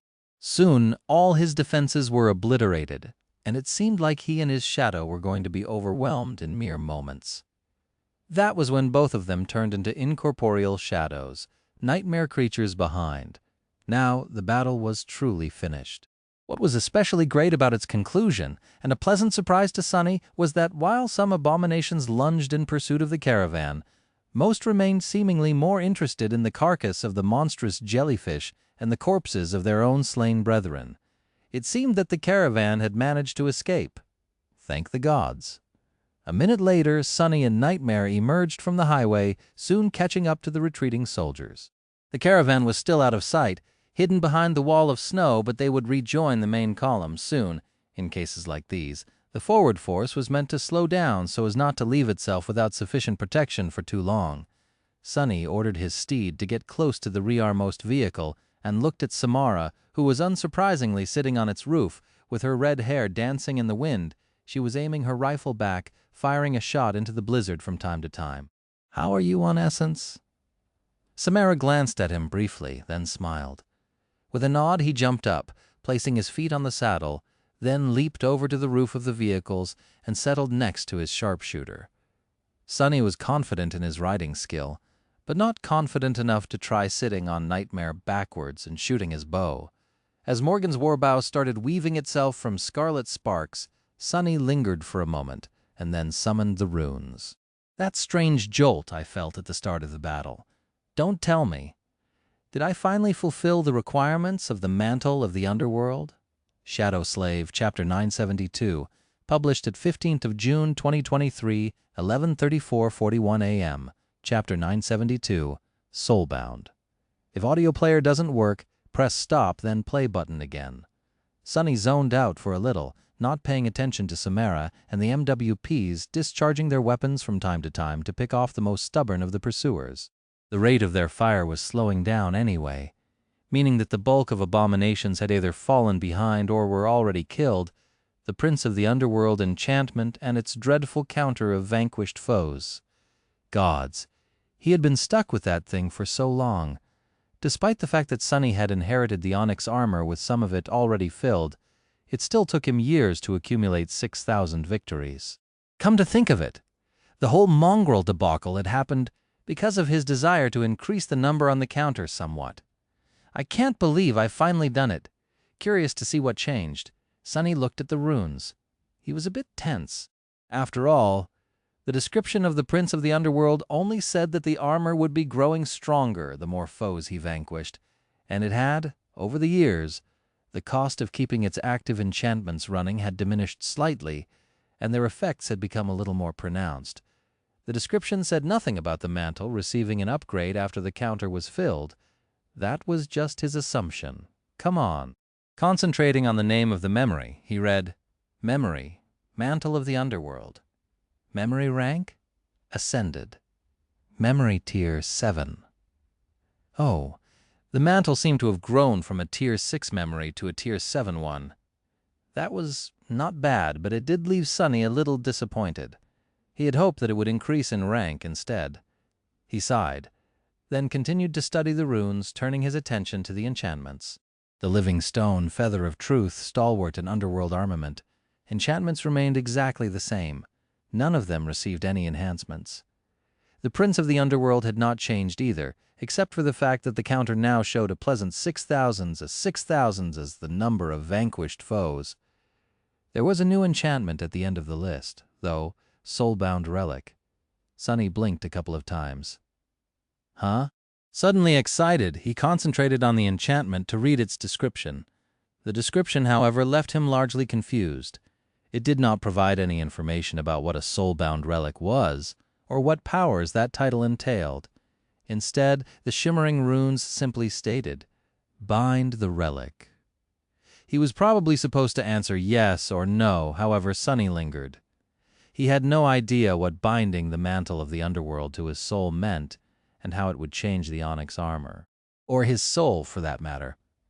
Of course, the effect was most likely meant to be beneficial, since it was a reward for achieving an amazing feat.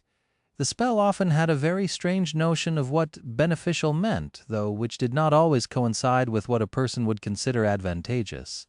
He knew that from his own aspect, for example, its innate ability, Shadow Bond, had become the bane of his existence, and yet the spell clearly thought of it as a precious boon. Further still, the Mantle of the Underworld was not even the spell's creation. Rather, it was a memory of an artifact created by Nether, the demon of destiny, most likely for one of his stone children. Sonny suspected that it had once belonged to the stranger, one of the 7 heroes of the Forgotten Shore, who had been of Saint's tribe and possibly her previous lord. So, what would actually happen if he bound that artifact to his soul? He hesitated for a while, then dismissed the runes, not because he had decided against activating the new enchantment, but rather because his shadows had noticed something strange on the road ahead, the tail of the caravan. The caravan, for whatever reason, had stopped. Damn it! That was outside the scope of the action plan he had established. Luster was not supposed to stop the rhino unless something truly drastic happened. Sonny, soulbound or not, jumped off the vehicle, turned into a shadow, and glided to the front of the caravan. Returning to his human form near the rhino, Sonny dismissed the helmet of the mantle and headed toward the welcoming party. "I should really thank whoever it was in charge of that battleship. They saved our skin back there." As he neared the small crowd, he heard a pleasant but strained voice asking a question. "Your commanding officer, then?" One of the soldiers responded. "Oh, that would be the devil." Captain?" The representative of the ship interrupted him, sounding surprised and a little tense. "Your commanding officer is a devil?" The soldier grunted.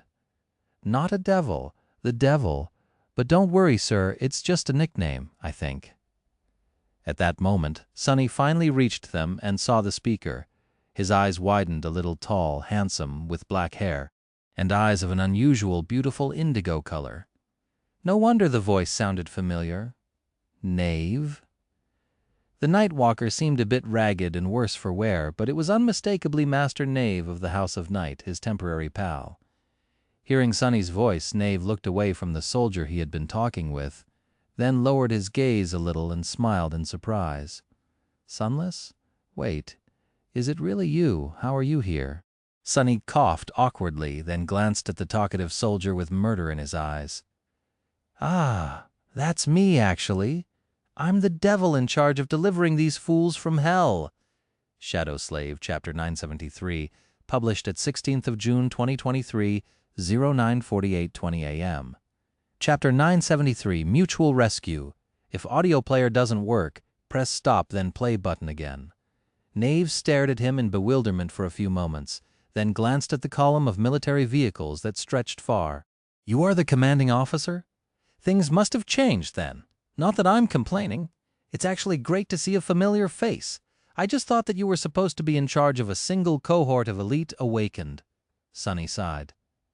Yeah, well, the situation is a mess, so I ended up being in charge of an entire battalion instead, as well as around 12,000 refugees. Anyway, thanks for the rescue. I really owe you one, Knave.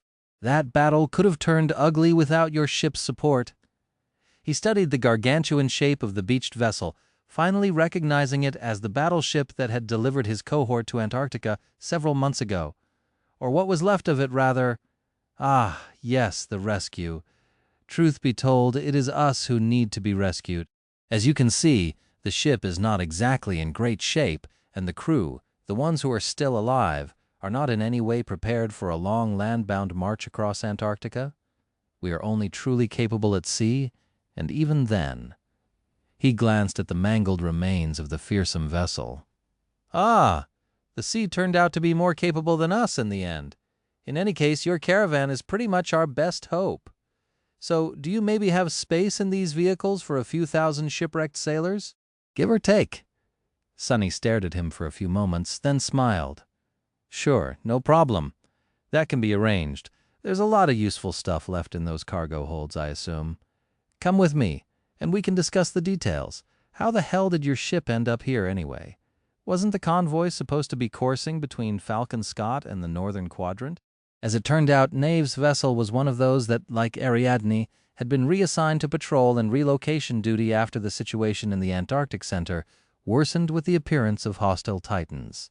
His last orders were to scout and secure the stretch of the coastal highway between Erebus Field and the northern parts of the landmass, probably for the upcoming exodus of the First Army to Falcon Scott. Sadly, Erebus Field had been destroyed, and the battleship met an adversary that was a little bit too tough for it. In the end, they had managed to kill the monstrous jellyfish, whose corpse eventually washed up on the shore, but not before sustaining catastrophic damage. With no friendly port nearby, the vessel drifted along the coast for a while before encountering Sonny's caravan. Sonny spared Knave a grim look. I was actually supposed to be evacuated from the southernmost tip of the region by a vessel called Ariadne. It was destroyed too, leaving me stranded there. What was Army Command thinking, separating individual battleships from the convoy? Wasn't it obvious that it would be too dangerous for them to sail alone? The tall nightwalker sighed somberly. Not as obvious as you might think.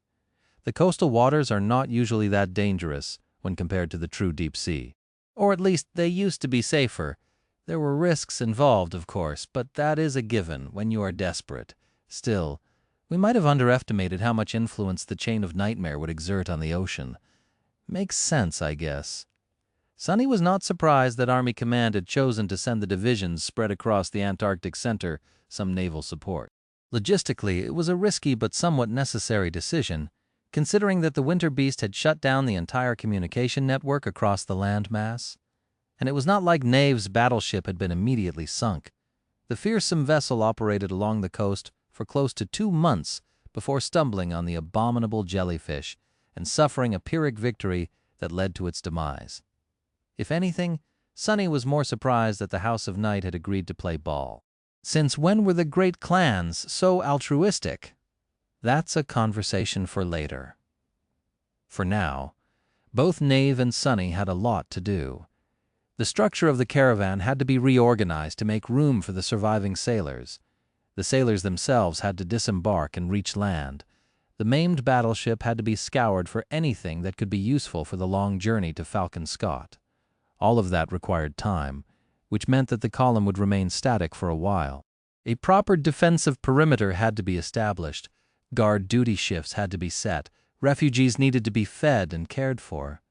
Sonny might have as well given an order to make camp, but he was extremely reluctant to remain on the coast for an entire night. So, all these things had to happen fast. Luckily, he was not the only master defending the caravan anymore. Even though most of Knave's powers seemed to have to do with water, he was still an Ascended. More than that, he was an Ascended from a great clan.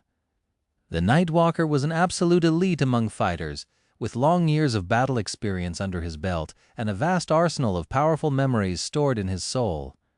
Having someone like that by his side made Sonny feel much more confident in their chances of reaching Falcon Scott in one piece. But coming back to a vast arsenal of memories, Sonny looked at Knave with a strange expression on his face.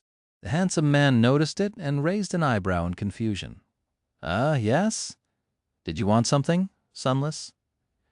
Sonny lingered for a few moments, then smiled. "As a matter of fact, I do say Knave. You Nightwalkers are all about naval combat, right? You wouldn't happen to have a memory or two that can help a land rat like me do well in water, would you? You know, things like breathing under it, swimming like a torpedo, and so on? Because if you do, I'm willing to trade." "No, actually, I'm really willing to trade. I all but swore to never get close to water without a memory like that, you see?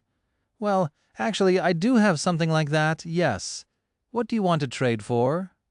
Sonny hesitated, then pointed at a young man who just happened to walk by them at that moment. "See that guy? His name is Luster. He's a very valuable awakened, a top-notch talent. Do you want me to trade him to you?" The Nightwalker coughed. I'm pretty sure that Army Command would not be happy if you sold me one of your subordinates." Sunless Sonny remained silent for a moment, then sighed. "That's true. A pity." Shadow Slave, Chapter 974, published at 16th of June 2023, 09:48:20 a.m. Chapter 974, Shadow in the Shell. If audio player doesn't work, press stop, then play button again. In the end, Sonny did make a trade with Knive. He had a surplus of memories after slaying many nightmare creatures to defend the convoy, and the Nightwalker was in dire need of weapons and armor suited for land combat to arm his own awakened. There had been a full cohort of them aboard the battleship once, but now only 4 remained. Since these warriors of the House of Night would be defending the caravan along with the other awakened in the near future, and Saint was still slumbering, Sonny did not drive a hard bargain. That was how he received 2 new memories, which were meant to cover the gap in his arsenal when it came to traversing and fighting in the water. One of them was a simple awakened charm that allowed him to breathe underwater. It was called Essence Pearl and had 2 enchantments. One passively produced air. The other had to be activated and gifted the wielder with the ability to see clearly as if they were wearing a glass mask. The description of the charm simply stated that breathing was the essence of life, and beauty was its purpose. One had to be able to see clearly to appreciate beauty and live long enough to enjoy it. How romantic. The second memory was Ascended and appeared to be an armor of sorts. In truth, it was more of a harness made out of a fisherman's net, which provided no protection whatsoever, but allowed the wearer to swim with surprising speed. The harness was called Nimble Catch, and its description told the story of a muskrat king who had sworn to eat a wondrous fish, only to learn that it could only be caught by using the eyes of the monarch of birds, his brother, as bait. The whole thing was very weird. What's a muskrat, though? Do rats eat fish? The only drawback of the strange harness was that, as usual, no other armor-type memory could be used while wearing it. Nevertheless, Sonny was happy with his acquisitions. The inability to defend himself in water had been eating at him ever since the sea journey to Antarctica, and even though he hoped to never have to use these new memories, simply possessing them was calming. Several hours after encountering the beached battleship, the caravan drove forward once again. The length of it remained the same, but there were much more people in the vehicles now. Knave had not been joking when he said that there were thousands of sailors on the mangled vessel, and even then those were only those who had survived. Sonny honestly did not know whether to consider them soldiers or refugees, but he knew that Sergeant Gear and the other officers would sort that out for him soon. The caravan had a lot of spare weapons, especially now that they had unloaded the surviving cargo holds of the battleship, so there was a good chance that many of the sailors would become active combatants. Even if not, Sonny was already satisfied to have another master around. Neve's presence also did wonders for the morale of everyone in the caravan, not only because he was an ascended, but also because of how flamboyantly he had appeared. If there was a sure way to win someone's adoration, it was to shower a horde of nightmare creatures trying to eat them with a barrage of artillery fire at just the right moment. Maybe I should remember that method. Sonny remained on guard until the column of vehicles turned and left the coastal highway behind, climbing back into the mountains. It was only then that he allowed himself to relax and descended from the roof of the Rhino to its interior. After exchanging a few words with Professor Obel and Beth, he climbed into one of the sleeping niches and closed it to receive some privacy. There he lingered for a few moments and then summoned the runes. After thinking about it for a while, Sonny finally decided to take the risk and bind the mantle of the underworld to his soul. He did not know what would happen, and the idea of being left without a proper suit of armor was more than slightly disturbing, but, to tell the truth, Sonny was extremely curious to see what would happen. Soon, he was staring at a string of shimmering runes. Bind the relic? He hesitated for a few moments, sighed, and then whispered quietly, "Yes." Sonny had dismissed the mantle just in case, and was now wearing the soft fabric of the puppeteer's shroud. For that reason, he did not see any changes immediately. For a few seconds, nothing happened. And then the voice of the spell spoke. It said, "Your memory has been destroyed." Sonny's eyes widened. "What?" He flinched, almost hitting his head on the roof of the niche. His heart skipped a bit. "What the hell? What do you mean?" But then, the voice of the spell resounded again. "You have received an attribute." At the same time, Sonny felt a profound but unexplainable change. The change seemed to affect both his body and his soul. It was not painful and did not feel harmful, just very, very strange. It was as if his skin turned to stone, but also remained exactly the same. At the same time, he felt as if the enchantments of the mantle of the underworld were at his fingertips, even though the onyx armor was not summoned, and in fact had been destroyed. Sonny remained motionless for a while, trying to understand what had happened to him. Then, unable to find answers, he turned his attention to the shimmering runes. In the list of his memories, there was no mantle of the underworld anymore. However, he now possessed a new attribute.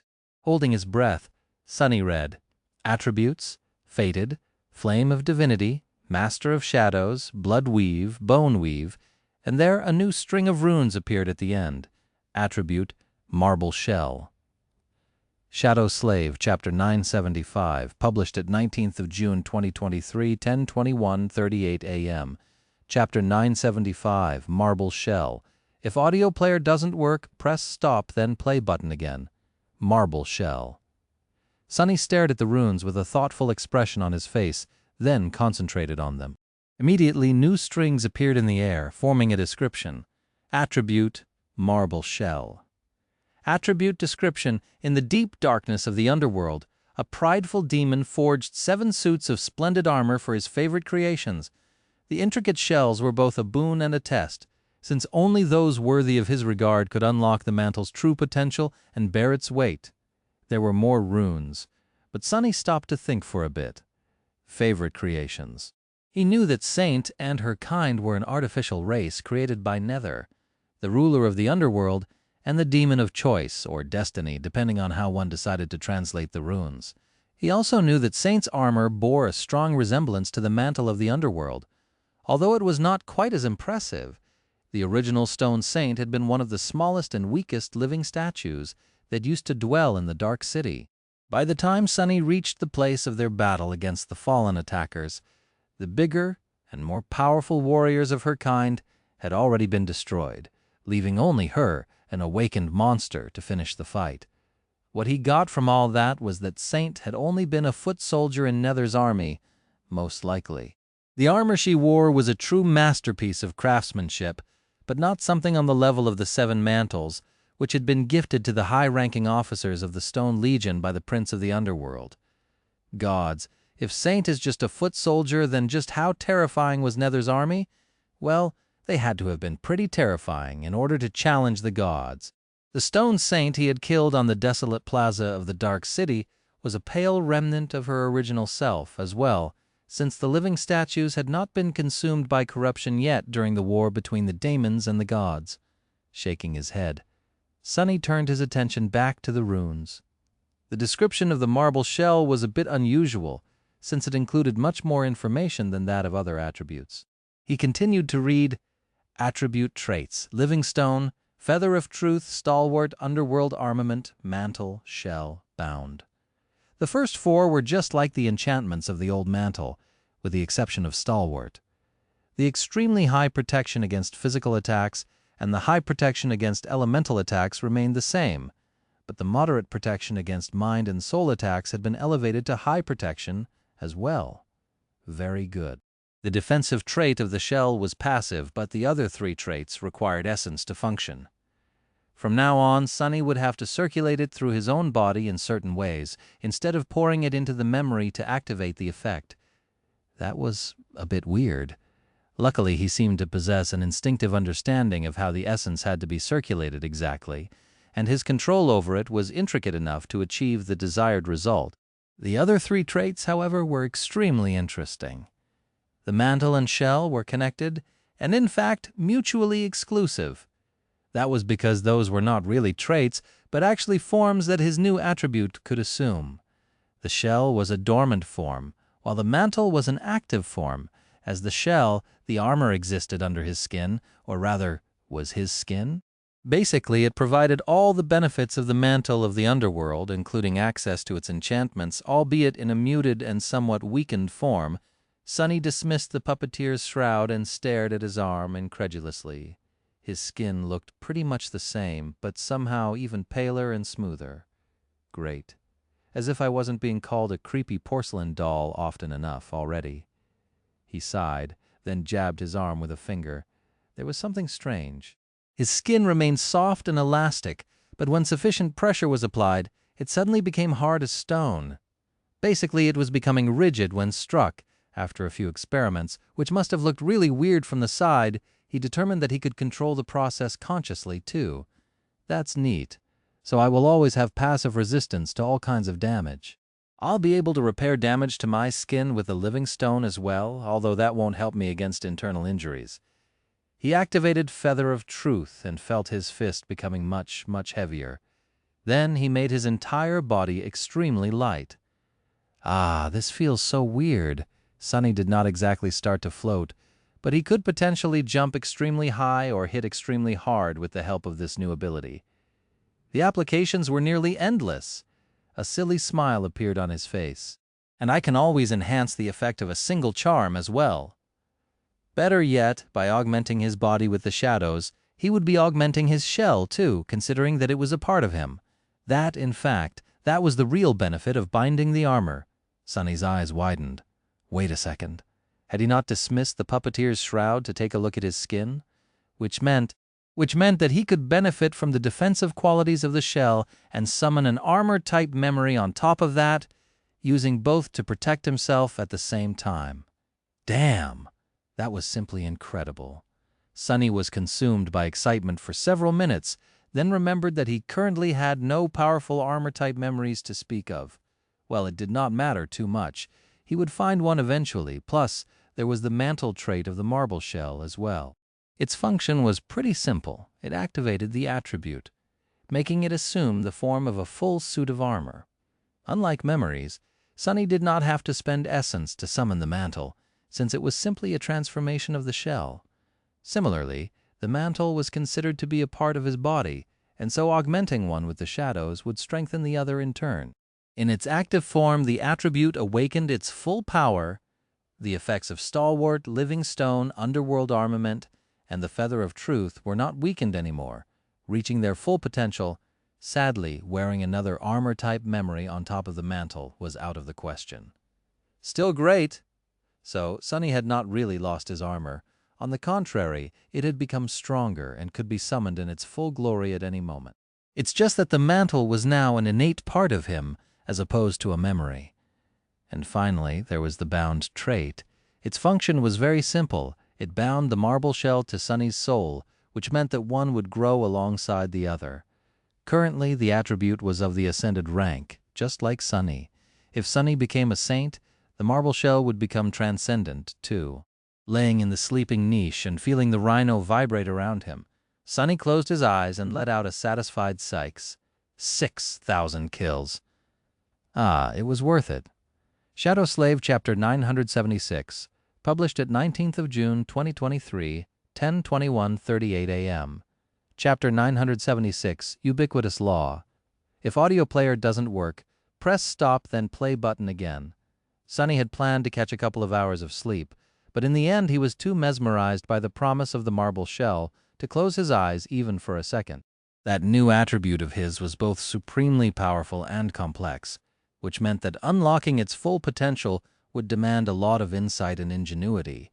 If he did manage to master it, though, laying in the darkness of the sleeping niche, Sunny smiled ominously. What a great present. It should not have come as a surprise, though. The challenge of the Prince of the Underworld had been a steep one. 6,000 defeated opponents. Most awakened.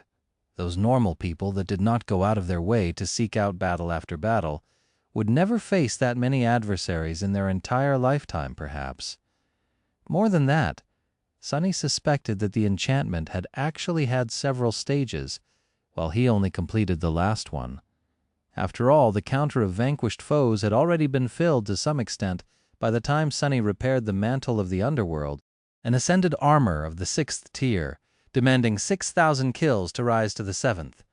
If the onyx armor had started off as a memory of the 1st tier, demanding 1,000 kills to rise to the 2nd, 2,000 to rise to the 3rd, then it might have taken no less than 21,000 defeated enemies for it to acquire the soul-bound relic enchantment. What a scary number! No wonder the marble shell was such a potent attribute, not to mention its connection to one of the daemons. Whether it had been the first lord of the Bright Castle or one of his companions that wore the mantle before, Sunny really owed them some gratitude, even more of it, to be precise. Regardless of the past, though, there was a lot for him to think about when it came to the future. Sunny instantly understood that the marble shell would drastically, and most importantly, passively, increase his defensive capability and resilience. Yes, the dormant state of the attribute was a weakened version of its active form, and yes, the living stone trait only allowed him to mend his skin, as opposed to his entire body. Sure, he did not currently possess a powerful memory armor to synergize with the shell, but it did not matter. In a sense, Sunny himself was the armor now. What truly enthused him about the new attribute was the possibility of finally breaking one of the most ubiquitous laws of the nightmare spell. In the world ruled by it, attack almost always trumped defense. No matter how tough an armor was, a powerful and well-placed strike from a weapon of a similar rank would most often overcome it. Otherwise, he would have never been able to kill awakened nightmare creatures as a sleeper or continuously challenge enemies that were, strictly speaking, out of his league. Everything had its limits, of course, but generally that was how things worked. Not anymore, though. Not with what his aspect was capable of. Someone else would have found the marble shell a powerful aid in battle, but in Sunny's hands it could be so much more. Possibly the most important quality of the strange attribute was that it had become a part of his body, and as such could be augmented with the shadows at the same time. An ascended armor might be vulnerable to an ascended blade, but with 4 shadows enhancing it. Maybe not. That went for elemental, mind, and soul attacks as well, albeit to a slightly lesser degree. Add blood weave and bone weave to the equation, with the living stone on top of it all. Sunny might not be ready to go around slaying titans just yet, but he was halfway convinced that being hit by Goliath would not instantly kill him anymore. And that was just defense. The marble shell had the potential to do wonders for his attack potency and lethality, too.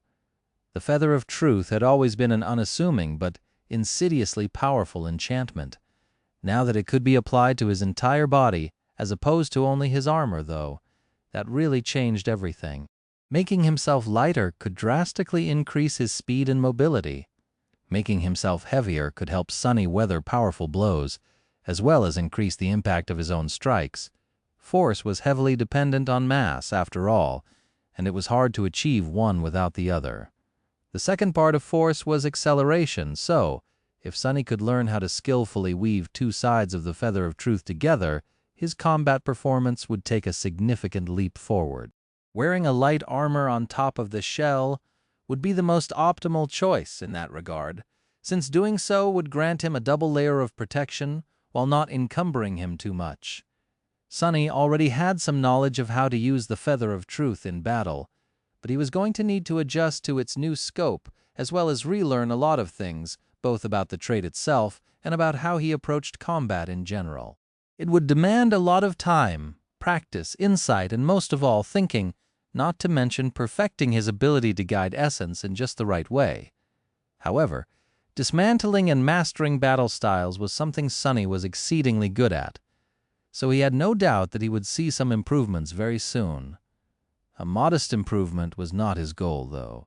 He wanted to reach a state where using the feather of truth to its full potential was an instinct for him, to make it something that he did not even have to think about to do. That would be a bit harder to achieve. Not impossible, though. Sunny's personal progress in terms of pure combat mastery had been stalled for a while, so now he was actually excited about a new challenge. Shifting his perception to one of the shadows to observe the dark landscape flowing past the moving rhino, he smiled wryly. Luckily, I have a whole continent of nightmare creatures to practice on. Shadow Slave, Chapter 977, published at 19th of June 2023, 10:21:38 a.m., Chapter 977, Through the Blizzard. If audio player doesn't work, press stop, then play button again. Eventually, Sunny climbed out of the sleeping niche and went about the business of managing the caravan. They had made it far into the mountains and were already moving north, toward their true goal. The blizzard was still raging, reducing visibility to almost zero. The landscape was as grim and foreboding as ever. Surrounding areas needed to be scouted, maps needed to be updated, reports needed to be received, and 100 other things demanded his attention. Before getting down to it, Sunny spared a few moments to stare at the gray fabric and lusterless black leather of the puppeteer's shroud. Who could have thought that he would be reduced to seriously using it again after all that time? It sure is much more comfortable than walking around in a full plate of steel armor. Ah, the old me had it good. Actually, not really. Sunny was ready to climb to the roof of the rhino when he noticed Beth staring at him with a strange expression.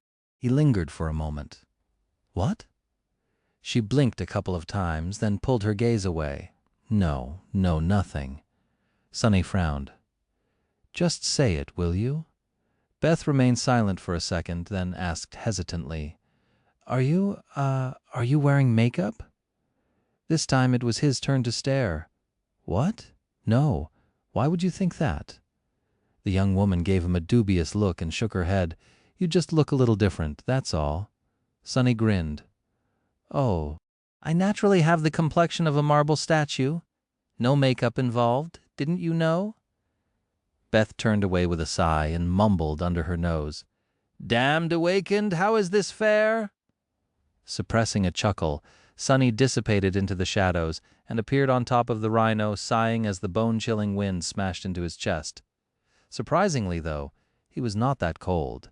His passive resistance to the elements was already making itself known.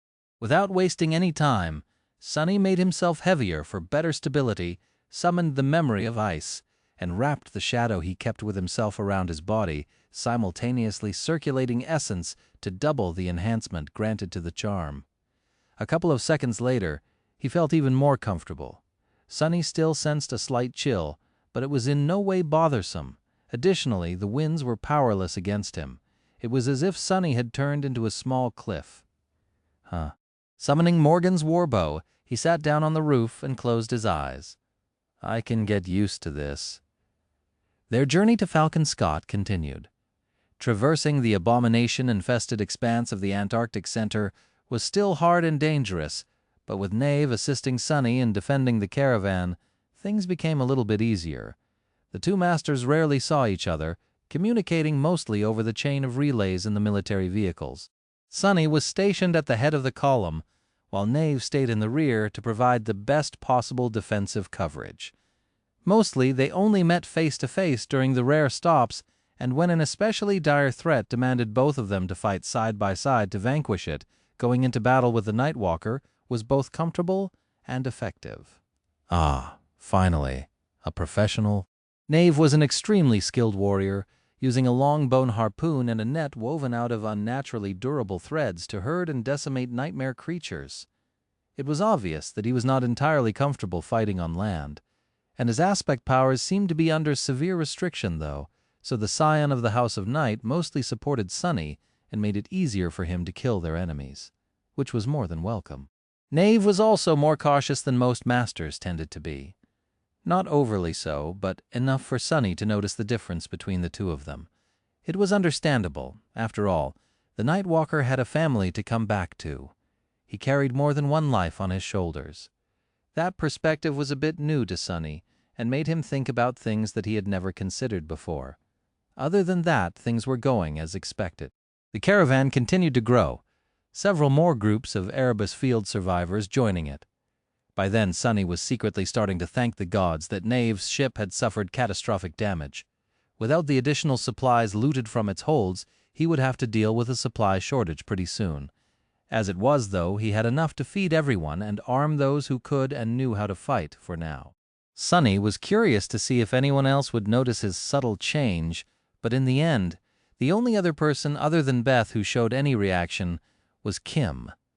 At some point, she gave him a very weird look and hastily turned away without asking anything. Kim was able to see vulnerabilities in everything she looked at after all, and Sunny had recently become much less vulnerable. No wonder she was surprised. Great. What bizarre stories are they going to come up with now? Hopefully, Belle would not be giving him weird looks again. The crow also noticed that something about Sunny had changed. The echo landed on his shoulder, stared at him with curiosity for a few moments, and then suddenly tried to peck him in the neck. After that, the bird let out a startled caw. "Stone! Stone!" Then it flew away and stayed in the air for a while. Being pecked by an awakened monster was not a pleasant experience, but the shell did not show any sign of giving in to the sharp beak. Overall, Sunny was very satisfied by the strange incident. The tumultuous march north continued. Swarms of nightmare creatures were slaughtered. More soldiers died. More refugees died, too. With thousands and thousands of them cooped up in the moving vehicles, it was inevitable that some would succumb to the spell. Despite all Sunny's efforts to make sure that new aspirants were found and isolated in time, there had been a couple instances where the security measures failed. The results were bloody. Sunny was shaken by the loss of civilian lives, but in the grand scheme of things, they were just drops in the ocean. An entire metropolis had been erased off the map just a few days ago, and that was simply one instance of the inconceivable carnage and destruction reigning over the southern quadrant. Sunny was growing really tired of watching people die. He also knew that the death toll would not stop growing anytime soon. Shadow Slave, Chapter 978, published at 19th of June 2023, 10:21:38 a.m. Chapter 978, Back Again. If audio player doesn't work, press stop, then play button again. The rhino let out a disturbing screeching sound and came to a shuddering stop. Sunny remained on the roof for a few moments, looking down with a grim expression on his face, then jumped down. Landing softly in the snow, he took a few steps away and studied his battered APC. The mighty machine had seen better days. Its armored hull was littered with deep gouges and makeshift patches of scavenged alloy. The wedge-shaped ram at the front of the rhino was deformed and painted dull red, its deployment mechanism irreparably damaged and stuck in the lowered position. The 6 mighty wheels were still intact, but all the additional thrusters were either spent or destroyed. What worried Sunny the most, though, were the sensitive internals of the APC. Despite the fact that Kim and Samara had been desperately trying to keep them from deteriorating completely, most of the systems were slowly dying. The rhino had been put through too much abuse, and now it seemed to be on the verge of failing. A sad, bitter sigh escaped from Sunny's lips. Damn it! Behind him, the rest of the caravan was in a similar condition.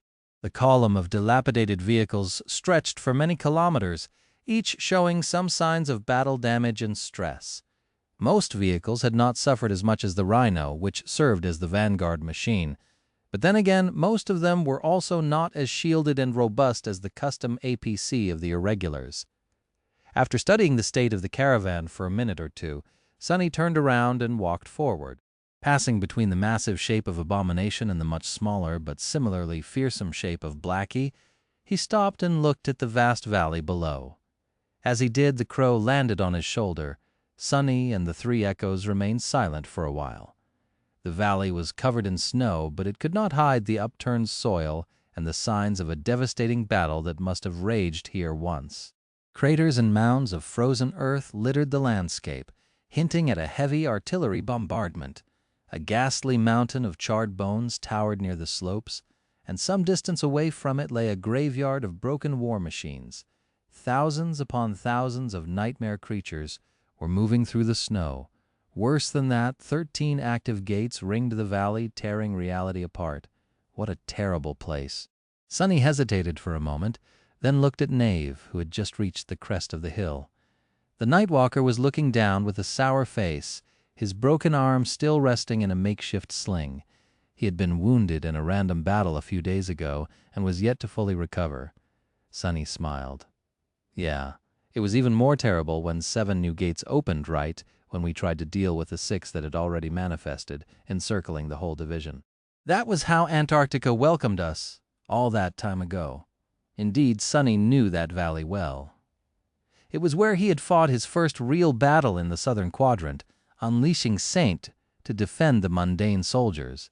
Looking down, he could recognize the spots where he had slain the gate guardians, as well as the spot where the division had burned its dead before moving on. Was he feeling nostalgic? Well, it did not matter anyway. What did matter was that the valley was only a day's travel away from Falcon Scott. They had finally made it, almost, in the end.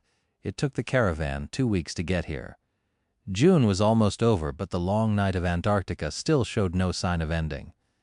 The world was dark, as always, and full of abominable horrors, as always. Nothing truly noteworthy had happened in these 2 weeks. It had just been a constant, grueling, arduous struggle to survive. Every kilometer they traversed had been a little bit harder than the previous one. The numerous skirmishes and battles they had fought all started to blend into one at some point, and the names of soldiers and civilians Sonny had lost did, too. All in all, few people died.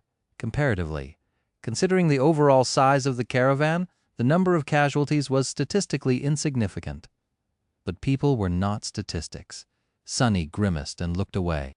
He might have brought most of the caravan this close to Falcon Scott in one piece, but the hardest part was still ahead of them. Due to its nature as a place of a massive and static concentration of humans, the siege capital naturally attracted numerous nightmare creatures. It was constantly besieged by hordes of abominations, with more arriving from the south every day. The caravan had to somehow break through that blockade to reach the city gates. Fortunately, they did not have to do it alone. Sonny had already contacted Army Command through the Dream Realm, reporting the date they would arrive in this valley. He was promised assistance and reinforcements, as well as a special envoy to help the refugees make it through safely. The envoy was running late, though. His shadows would have noticed anyone on the slopes of the mountains, and he did not see any humans in the valley.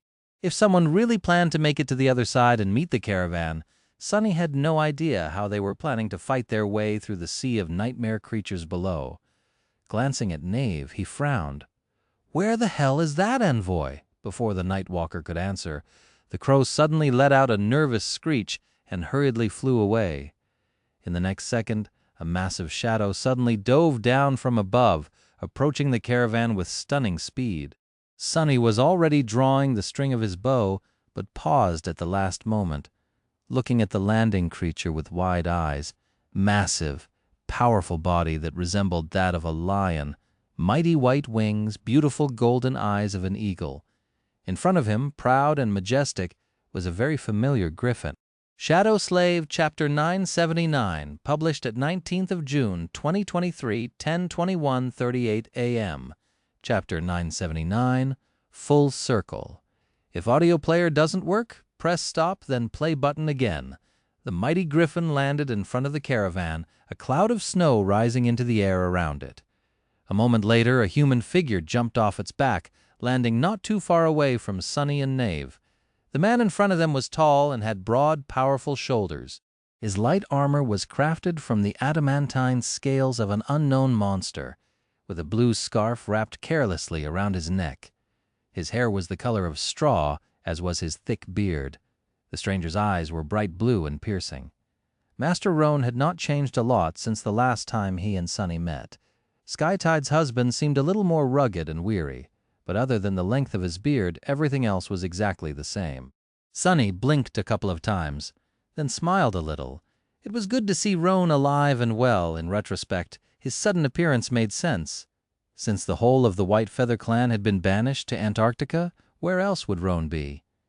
The man in question, meanwhile, studied the caravan for a few moments and then headed toward Sonny and Knave. As he approached, he paused slightly and stared at them with a strange expression. Then a surprised smile appeared on Roan's face. "Sunless? Wait, it's you? You're the famous devil of Antarctica?" Sonny shifted a little, then cleared his throat in embarrassment. Yes, that's what people call me these days, I guess. Anyway, it is very nice to see you again, Master Roan. Really." Roan remained silent for a few moments, then suddenly laughed. Why did nobody tell me? It makes sense, though. You do love striking deals with people in exchange for soul shards." As Sonny coughed, Knave looked at them with curiosity. "You know each other?" Still a little startled, Sonny nodded. "Yes, Master Roan of the White Feather clan. Meet Master Knave of the House of Night. The two of us are in charge of this caravan." The two ascended, briefly studied each other, then exchanged nods. There was no real tension between them, but Sonny noticed that they were not entirely at ease with each other, unlike how they were with him. It was understandable. White Feather was a vassal clan of Valor, while Knave came from the great clan Night. Politically, there was somewhat of a wall between them, which was probably only made taller by the fact that Valor and Song were at war, while the House of Night remained neutral. Would it continue to stay on the sidelines, though? That nobody could tell. Master Roan offered a handshake to Knave, then glanced at the column of battered vehicles again. "How many people do you have?" It seemed that the time for pleasantries was over, and they were about to discuss business. Sonny was extremely motivated to get his people out of the open and to safety as soon as possible, so he was all for it. Looking back, he said, 4,000 soldiers, 30,000 civilian refugees, plus a few thousand shipwrecked sailors. I also have 100 awakened and around 20 sleepers, as well as my own cohort of irregulars. Oh, and a dozen or so echoes between all of us, including a couple of fallen ones. Abomination and Roan's Griffin were currently having a staring contest, so the last point was self-evident. The handsome master gave him a long stare. "You really brought these people here all the way from Erebus Field?" Sonny smiled bleakly. "Most of them, yes. A few hundred were with me from before that, though. These poor souls have crossed more than 3,000 kilometers in search of shelter." Roan lingered for a moment, then briefly grasped his shoulder. "You did well, Sunless. You did very well." His words were encouraging, but his tone was somber. 30,000 refugees might have sounded like a large number, considering how hard it was to escort such a caravan across the ravaged expanse of the Antarctic Center. But there had been tens of millions of people in Erebus Field. Of course, there were more survivors than those gathered by Sonny, who had found their way to Falcon Scott or other siege capitals on their own. But the loss of life must have still been tremendous. With a sigh, he looked away. "So, how are we going to do this? I suspect that fighting our way to the city won't be easy." Master Roan remained silent for a few moments, then smiled. "Actually, you don't have to worry about it too much, I mean. We've been receiving many refugee convoys in the last week or so the procedure has been polished a lot by now." He turned around and looked at the valley ringed by 13 gates. "At my signal, there will be a sortie from within the city walls to create a distraction. At the same time, your irregular colleagues will clear the side road that circles this valley. All we have to do is cut through the remaining abominations and reach the entrance to the road. Are you and your people up to that?" Sonny looked into the distance and smiled. How fitting. Wasn't it the exact same road that his cohort had been ordered to secure during the first days of the campaign? Sonny had left Falcon Scott 3 months ago, and now he was returning. The circle was complete. What a tough road it had been. Had he ever suspected that things would turn out this way? Millions of people were dead. The First Army was in retreat all across the Antarctic Center, and he had somehow ended up being responsible for tens of thousands of lives. Humanity had been thoroughly beaten by the chain of nightmares in this region of the southern quadrant. Not a chance. He had a suspicion that things would turn out disastrously for the First Army. But not so soon and not to such an extent, not to mention how bizarre his own situation. Well, what does it matter? Giving Roan a nod, Sonny stretched his shoulders and said, "Yes, yes, we are. Let's get the hell out of here." Shadow Slave, Chapter 980. Published at 19th of June 2023, 10:21:38 a.m.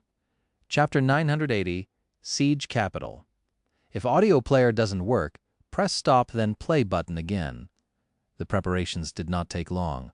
As the caravan was getting ready for one last push, the three masters briefly discussed the plan of the battle. There was not a lot they had to do. If things went well, most of the nightmare creatures would be pulled away by the city defenders, and the mountain road would be cleared by the irregulars. However, it was always a good idea to prepare a few contingencies, just in case. At some point, Roan gave Sonny a studying look and said, "You've looked different, Sunless." Sonny tilted his head a little, confused. "Why wouldn't I? The last time we saw each other, I was still unawakened." "Oh, or do you mean my skin?" Roan shook his head with a smile. "No, I don't mean your appearance. You just seem older." Sonny blinked a couple of times. "I'm older, though, by about 2 years." The handsome master chuckled. "That you are. Anyway, I think we are as ready as we can be. Should I send the signal?" Sonny nodded, prompting Roan to summon a memory that resembled a waxed clay tablet. He simply drew a jagged line on it, then waved at them and walked over to his griffin. Not long after that, the sortie that was supposed to lead most of nightmare creatures away from the valley commenced. It started with a heavy missile barrage, which was then followed by a full company of MWPs appearing on the far side, accompanied by many cohorts of awakened. Sonny and Knave silently watched as the sea of abominations rushed forward, then glanced at each other and dashed toward their vehicles. Abomination and Blackie rose from the ground and shook their gaunt bodies, preparing for a battle. They did not have to wait long. As soon as the horde of nightmare creatures shifted to the far side of the valley and spilled out of it, pursuing the retreating diversion force, the rhino growled and lunged forward. The battered APC was functioning perfectly, as if it had gathered all its remaining strength for one last glorious charge. The long column of vehicles followed the mighty machine. The caravan rolled down into the valley.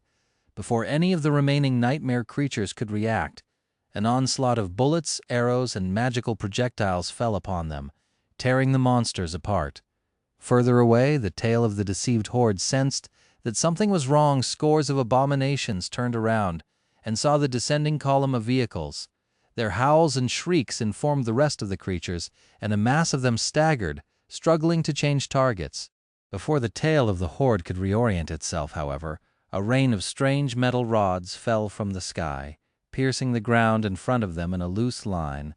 Then, blinding arcs of electricity suddenly shot between the rods, creating a wall of lightning. The first few nightmare creatures that tried to pass through the barrier were instantly turned to ash.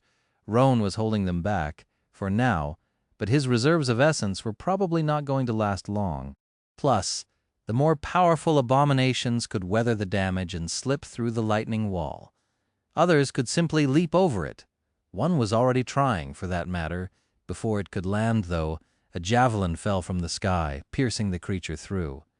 The rhino was already heading for the distant entrance to the mountain road. The caravan's echoes were moving ahead of the vehicles, tearing apart those abominations that had somehow survived the ranged attacks.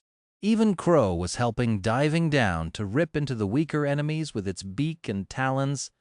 Sonny was sending one arrow flying after another, each pierced an especially vulnerable spot on the bodies of the nightmare creatures, killing them instantly. His accuracy was scarily perfect. Months of fighting in Antarctica had really honed his once rudimentary archery skill. Kai would have been proud. Shifting his aim a little, Sonny sighed. What was his friend doing right now? probably staring at the anchored battleships and waiting for his turn to board them. Chasing away all distractions, Sonny concentrated on the task at hand. By the time Roan's lightning barrier failed, the caravan was already climbing the steep slope, well on its way to leave the valley. Nave had arranged for an improvised minefield to be set up in the way of any potential pursuers, so their retreat had a good chance of happening without a hitch. And indeed, to everyone's surprise, nothing went wrong. Higher in the mountains, Sonny was standing on the roof of the Rhino and staring at the familiar gate up ahead. That was the place where he had slain the gate guardian, defiled witness, a few months ago. Very little had changed in this place. The mountain road was suspiciously empty of enemies, and very soon he realized why. A man in heavy plate armor suddenly appeared from behind a large boulder and effortlessly jumped to the roof of the Rhino, landing just a few steps away from Sonny. His face was hidden behind the visor of a closed helmet, but Sonny recognized Ascended Dale, Winter's former partner and one of the captains of the Irregulars, by his steady bearing and equipment. Master Knight glanced at him and nodded curtly. Sonny grinned. "Hey, Dale, you really are a sight for sore eyes. Say, have you always been so mesmerizing?" The ironclad warrior stared at him for a moment, then shook his head. A calm voice resounded from behind the helmet. "You're not too bad yourself, Sonny." With that, he dismissed his shield and summoned a powerful longbow instead. "Now, would you please concentrate? We did the best we could, but it will still be a bumpy ride." And it was indeed, but in the end, the caravan still made it safely to the gates of Falcon Scott. As the Rhino drove past the mighty fortifications of the siege capital and approached a colossal, seemingly impregnable alloy wall, Sonny couldn't help but stare at it in wonder. Back when they had left, the city possessed robust defenses, but not nearly as fearsome. The alloy wall was at least 70 meters tall, surrounding the whole siege capital. Its many bastions housed devastating railguns, which seemed like they had been scavenged from decommissioned battleships. Thousands of turrets were placed along the wall's length, some aiming at the ground, some staring into the dark sky. Sonny could see lumbering MWPs patrolling the battlements. The killing field around the city was littered with countless corpses, most of the abominations utterly torn apart. Teams of engineers moved among them, gathering soul shards and valuable materials. The whole might of the First Army was gathered here, and the city itself had been converted into a fortress on such a scale that Sonny struggled to imagine the amount of effort, resources, and ingenuity that had gone into building these awe-inspiring fortifications. Falcon Scott looked like it was too large to fail. Sonny's whole attention was concentrated on the massive gates of the siege capital, though, which the caravan was currently swiftly approaching. As soon as the shadows of the city wall fell on him, he let out a quiet sigh and suddenly staggered, as if robbed of all strength. An intense, overwhelming sense of relief flooded Sonny's entire body. He slowly lowered himself to the roof of the APC. Hazy images of what had happened in the last few months flashed in his mind. The empty streets of LO-49, the eerie darkness of the underground tunnel, the terrifying silhouette of Goliath rising from beneath the ocean waves, and so much more. All of that was behind him now. We made it? The gates of Falcon Scott started to open, as if to answer his question. Indeed, Sonny was right. He had finally managed to bring his people to safety. All across the Antarctic Center, humans were retreating north to the last bastion of their kind in this forsaken place. However, humans were not the only ones moving in its direction. Somewhere on the coast, a swarm of nightmare creatures was behaving strangely. Slowly and silently, the abominations were marching toward the murmuring waves. One after another, they walked into the dark water, only to disappear under its surface without a trace. A day later, the same eerie scene could be seen further north. Far away, deep in the mountains, a river of darkness was flowing through a deep gorge. If anyone could take a closer look at it, they would see that the darkness was actually composed of numerous small black beetles, devouring everything on their path. The beetles were heading north as well. In some other place, a walking mountain seemed to be moving in the same direction. The stone giant was making its way across the ravaged landscape, the world shaking with his every step. His single eye stared blindly into the distance, as if capable of piercing thousands of kilometers to gaze at something hidden. When the moon appeared in the night sky, the giant's eye closed. There was also a blizzard raging somewhere far away. In its center, surrounded by a circle of absolute peace, a grotesque creature was hovering above the snow. Soon the winds picked up, blowing furiously in a single direction, north, north, north.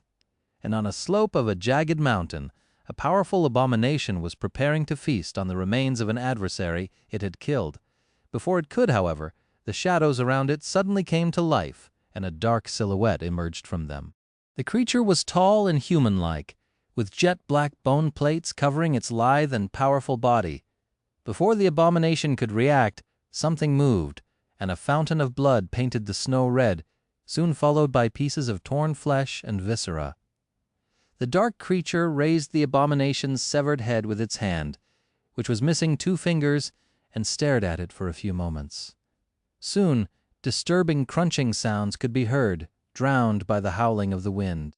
When the creature was done with its morbid meal, it lingered for a few moments and then looked north, its eyes burning with cold hatred. Below it, in the distance, a large city sprawled near the ocean. Falcon Scott. Shadow Slave, Chapter 981. Published at 20th of June, 2023, 10:28, 12 a.m. Chapter 981, All Quiet. If audio player doesn't work, press stop, then play button again. Rain had recently turned 16. For every teenager, that was a special date. It signified more than words could describe, because from that point forward, for about 2 or 3 years, they would be vulnerable to the infection of the spell.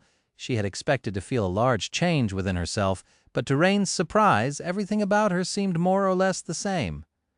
The world around her, however, had changed a lot. Her daily routine was exactly as it had been before, but beneath the surface, everyone was acting differently. Her parents tried to hide their fear, but she knew how worried they really were. Her classmates were putting on a brave face, but none of them could act nearly as well as they thought they could. Even the teachers seemed much more subdued. The mood on the streets of the city was subtly different, too.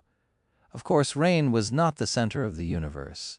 Most of these changes had nothing to do with her, and were instead caused by the event that had everyone glued to the news portals, the grand evacuation of the southern quadrant. It was a historic event, after all. Granted, none of it had truly affected NQSC. The refugees were yet to arrive, and the danger they were running from was so far away that it did not feel real. It was just that everyone seemed to have an opinion about what was happening, and there were military vehicles on the roads sometimes. There were numerous recruitment posters all around the city, too, encouraging people to enlist in the Second Evacuation Army. The first one was already achieving victory after victory in Antarctica, pushing back the abominable nightmare creatures each day. Anyone who wanted to win glory and help the victorious heroes defend humanity was invited to join the war effort, or at least that was what the news told them. Most people just took the propaganda at face value, believing that the Antarctica campaign was going well, but Rain had a slight advantage over them when it came to such things. Her father worked for the government, after all, and although he rarely talked about his job at home, she had learned a few things over the years. These days her dad looked very stressed. He looked more stressed with each passing day. And Sonny was gone. Rain had grown accustomed to her eccentric neighbor, coming and going as he pleased, sometimes disappearing for long stretches of time. At least she knew where he was on this occasion. If anything, the idea of Sonny ordering soldiers around was more comical than frightening. Those poor people, she knew, of course, that her impish teacher was an actual master. Despite Sonny's ridiculous attitude and strange antics, he was an ascendant of considerable power.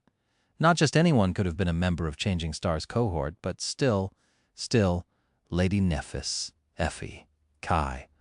All of them were exalted warriors, but Sonny was a scout. Even if he was a splendid swordsman and a cunning tactician, his aspect was not suited for battle, let alone the kind of battles that must be happening in Antarctica. What the hell was that fool doing in the middle of a war? And why the hell was he not answering her messages? Damn it, Sonny. Sitting in class and finding herself unable to concentrate on the lesson, it was just a perfunctory summer course anyway. And everyone was sleepy after an intense combat drill. Rain was staring at the screen of her communicator with dark intensity. Things had been fine at first, but then everything went wrong. When Sunny stopped answering, she had not been too worried. For a couple of weeks. It had been 2 months now, though, and there was still no sign of him. At some point, Rain had grown concerned and, not knowing what else to do, contacted Aiko. But Aiko simply told her to relax and that Sunny was definitely doing great somewhere out there. The petite young woman seemed to have a lot of confidence in Sunny's abilities, it seemed, and yet Rain was ill at ease. It was funny. Right now, she should have been worried sick about being chosen by the spell, but Sunny's strange silence bothered her much more, and so Rain was staring at the screen of her communicator in the middle of a class. Her message log would have been embarrassing if things weren't so scary. "Hey, did you get my last message?" Rain to Sunny, "Hello?" "Stop ignoring me. Why aren't you answering?" "Sunny, if you're too busy, just say so and I'll find something more interesting to do." "What? Not even an okay? Come on. Seriously, though, are you all right? Did something happen? If I find out that you just forgot to read my messages, you're a dead man. You're not really dead, are you? Haha, just joking. What the hell, you did not even congratulate me on my birthday. Sunny, are you okay? Answer me, damn it. Sunny, answer me. I might be a little worried, so please send me a message when you have free time. Please answer me." Rain gritted her teeth and put the communicator away. She tried listening to the lecture, although it was hard to hear anything with how much her classmates were whispering around her, gossiping about this and that. The class, the gossip, it all seemed so inconsequential. The whole classroom seemed surreal, actually. It was too peaceful, too warm, and too normal. Somewhere out there, millions of people were being displaced or dying. The loss of one of the 4 quadrants could have long-term and catastrophic consequences for all of humanity. The same thing that was transpiring in Antarctica could just as easily happen to other continents soon, and yet people were behaving as if nothing out of the ordinary was going on. They just went about their lives acting unconcerned. Did they not understand what was happening? Did they not know that soldiers were dying on the front line every day? That awakened were dying too? Fools, damned fools. At that moment, one of her classmates turned around, leaned forward, and whispered, "Hey, Rain, why are you so down lately? Want to go eat something spicy after class? There's probably going to be food rationing for a while after those refugees arrive, so this might be our last chance to—" Before Rain knew what she was doing, an angry response flew out of her mouth. "Is food all you're thinking about?" She blinked, realizing that she was standing, and that the whole class was staring at her. Apparently she had forgotten to keep her voice down, and to remain in her seat. The teacher gave Rain a bewildered look. "Why, yes. This topic might not seem too interesting to you youngsters, but it would be unprofessional for me to be thinking about something else while presenting it. Now please sit down and behave, young miss. Where are your manners?" Embarrassed, Rain returned to her seat and turned to the window. The class continued, and the gossip continued too. Only this time, she was the subject of the whispers on her way home. Rain passed a familiar gray house. She paused for a few moments, looking at the porch where a certain insufferable master could often be seen in the past, drinking coffee and acting as if he did not have a single worry in the world. The porch was empty, and the house was empty too. With a sigh, she turned away and continued walking. "Why do I care about that idiot anyway, damned Sunny? Even if he sends me a message now, I won't answer." At that moment, her communicator vibrated, announcing that there was a new notification. Rain glanced at it absent-mindedly and then suddenly froze. There was a new message on the screen. It read, "Sunny, gods. What is up with all these messages? Are you a stalker? I was just stuck in an area without a network connection for a while. There was no need to assault my inbox. Anyway, happy belated birthday, I guess. How are you doing? Data transfers are limited where I am now, so I'll be short. I'm fine. Oh, and I received another medal. Pretty cool, right?" Rain stared at the screen for a few moments, then took a shaky breath and started typing furiously. Shadow Slave, Chapter 982. Published at 20th of June, 2023, 10:28:12 a.m. Chapter 982, Dark, Empty, and Silent. If audio player doesn't work, press stop, then play button again. Cassie opened her eyes in the darkness. For a few moments, she was disoriented by the onslaught of colors and sensations. She was looking at the bright blue sky and the sea of white clouds rolling beneath the ivory tower. Sunlight was caressing her skin, and gentle winds were singing into her ears. She was enveloped in heat, red sparks flying from a crucible where molten steel was shining with an incandescent glow. A tired voice was chanting something in an ancient language, the alien words drowning in the clamor of the forge. She was locked in a small office, reading a document. The paper was cold to the touch and smelled of fresh ink. Her vision was blurry from the lack of sleep, and her heart was heavy. The contents of the document were grave. There were other places, other people. It took her some time to find herself among the strangers. Cassie's was the only world that had no colors and no shapes. It was dark, empty, and silent. She could feel the soft fabric of her pajamas touching her skin and the warmth of her bed. The smell was all wrong, though. Wrong, but nice and familiar. Where am I? She frowned and then remembered. These were not her chambers in the ivory tower. She had returned to the waking world and was now in her room. She was home. Cassie allowed the perspectives of various people marked by her ability to fade into the background and concentrated on her own. She rose from the bed and went to the bathroom to take a shower. The layout of her room was orderly and familiar, and she was careful to keep everything in its proper place. That was why she could orient herself without problem here, not needing any help. This darkness was safe. It had not always been that way, however. For the first few weeks after receiving her flaw, Cassie had been a walking collection of bruises. And then the solstice was upon her. After a short but pleasant shower, way better than anything they had been able to arrange in the ivory tower, she walked over to her wardrobe and got dressed. Her clothes were organized according to a strict system with a tactile script tag added to each hanger to label colors so Cassie could find anything she wanted quickly. Finally ready, she left her room and headed downstairs. Outside of her own space, she felt less confident. Her parents tried to be mindful of her flaw, but it was still something unfamiliar to them. In the years after becoming blind, Cassie spent most of her time someplace else after all. How could they have grown accustomed to it? She was almost sure that there would not be a piece of furniture moved or a random item left carelessly in the way. But the mere possibility of stumbling into something or falling down made her feel tense. Cassie felt like a stranger in her own home. She hated that feeling. Of course, nothing here could really harm her. Her ascended physique was beyond being bruised by a mundane accident, but today was a special day. She wanted to make it perfect. Cassie hesitated for a little and then activated her awakened ability. With so many perspective mediums out there, her essence was in a state of delicate equilibrium. She had to be mindful not to spend more than she could passively replenish, and indulging herself without a real reason was not very responsible. Just for a little bit. Immediately the world changed. Cassie was standing near the stairs, but she was also cautiously descending them.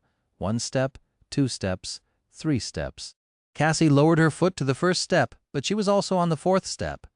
Cassie reached the 4th step, but she was also on the landing. Her hand was sliding along the banister, but it was also hanging by her side.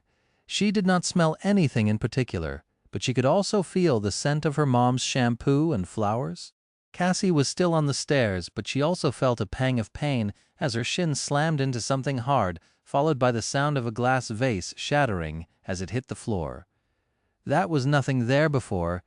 Cassie moved to the side, avoiding the unfamiliar stand, and leaned forward a little to smell the flowers. The vase was standing still and perfectly whole at the same time. There was the sound of an opening door, and her mother's scent became stronger. Cassie turned to the closed door. The door opened, and her mother walked inside from the street. "Ah, my baby is awake!" Cassie smiled and released her awakened ability. Instead, she sent her essence forward and substituted her sight with her mom's. Immediately, the full room came into view, including an unfamiliar wooden stand with a beautiful vase of natural flowers on top of it. She saw herself, too. Cassie could see her own face, but not that of her mother. She frowned a little. "My skirt is wrinkled. Happy birthday! I can't believe it. My lovely daughter is turning 20. Cassie smiled. She didn't feel like she was 20. She felt like she was 200. Before she could say anything, her mom enveloped her in a hug. "I'm so glad that you managed to come. Work is work, but a young lady like you should not forget about her poor old parents. Would it kill you to visit more often? Ah, what am I saying? Visit, what visit? This is still your home, you know. You live here." Cassie's smile widened. "I know. And where are these friends of yours?" "What do you mean, no one is coming to the party? I get it that Lady Nephis might be busy. But what about the others? That young man, Sonny, the one you always mention? Where's he?" Cassie remained silent for a while. "He's busy, too. Ah, that daughter of mine is too nice.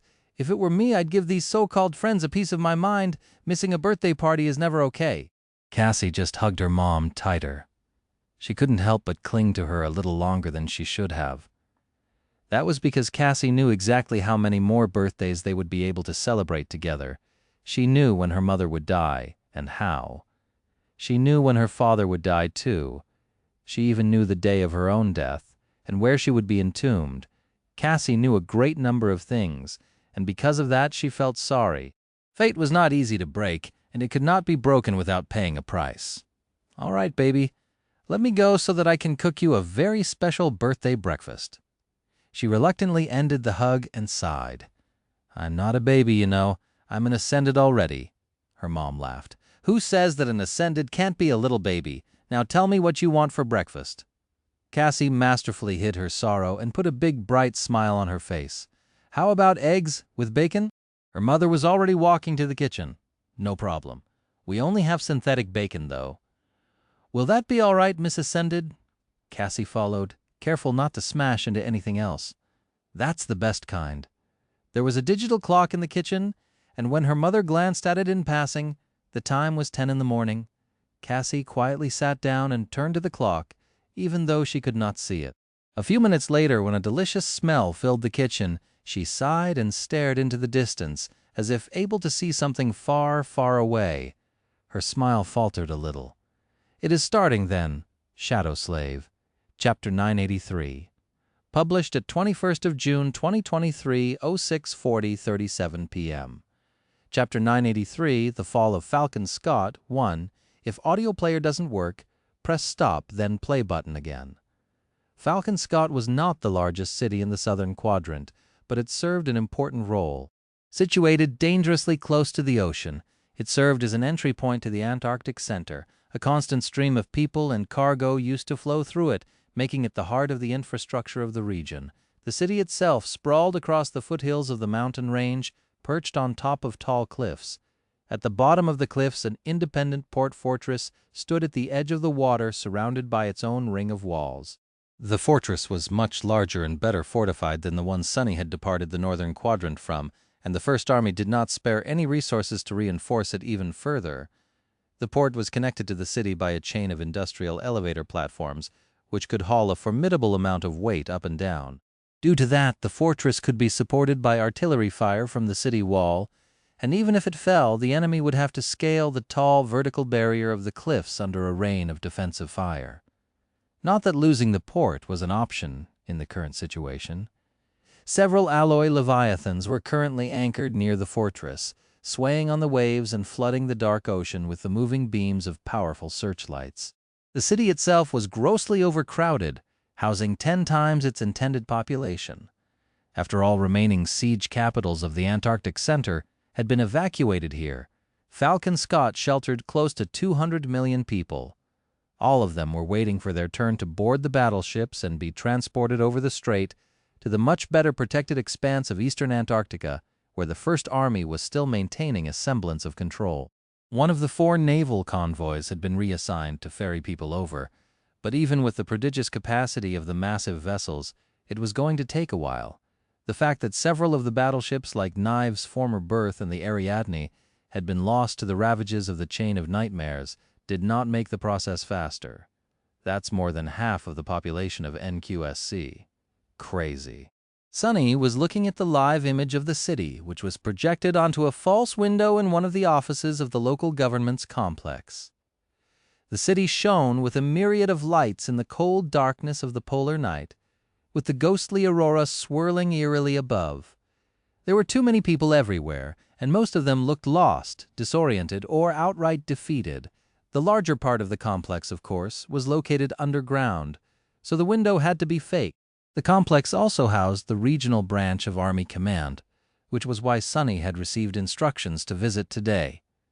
With a sigh, he turned away from the window, walked to the conference table, and sat down. Sonny was still wearing the puppeteer's shroud, but the difference was that he had been given time to sleep, take a proper shower, and eat a full meal. Much more important than that, the weight of tens of thousands of souls was not pressing down on him anymore. All in all, he looked pretty refreshed. Where is she? He did not have to wait long. A minute or two later, the door opened and Master Jet walked inside.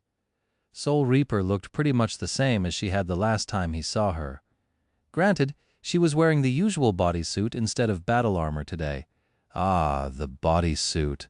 But other than that, it did not seem like the hellish months of the Antarctic campaign had impacted her in a negative way. Noticing Sonny, Jet smiled. Well, if it's not young Master Sunless, valiant slayer of abominations and savior of men, it's good to have you back, Sonny.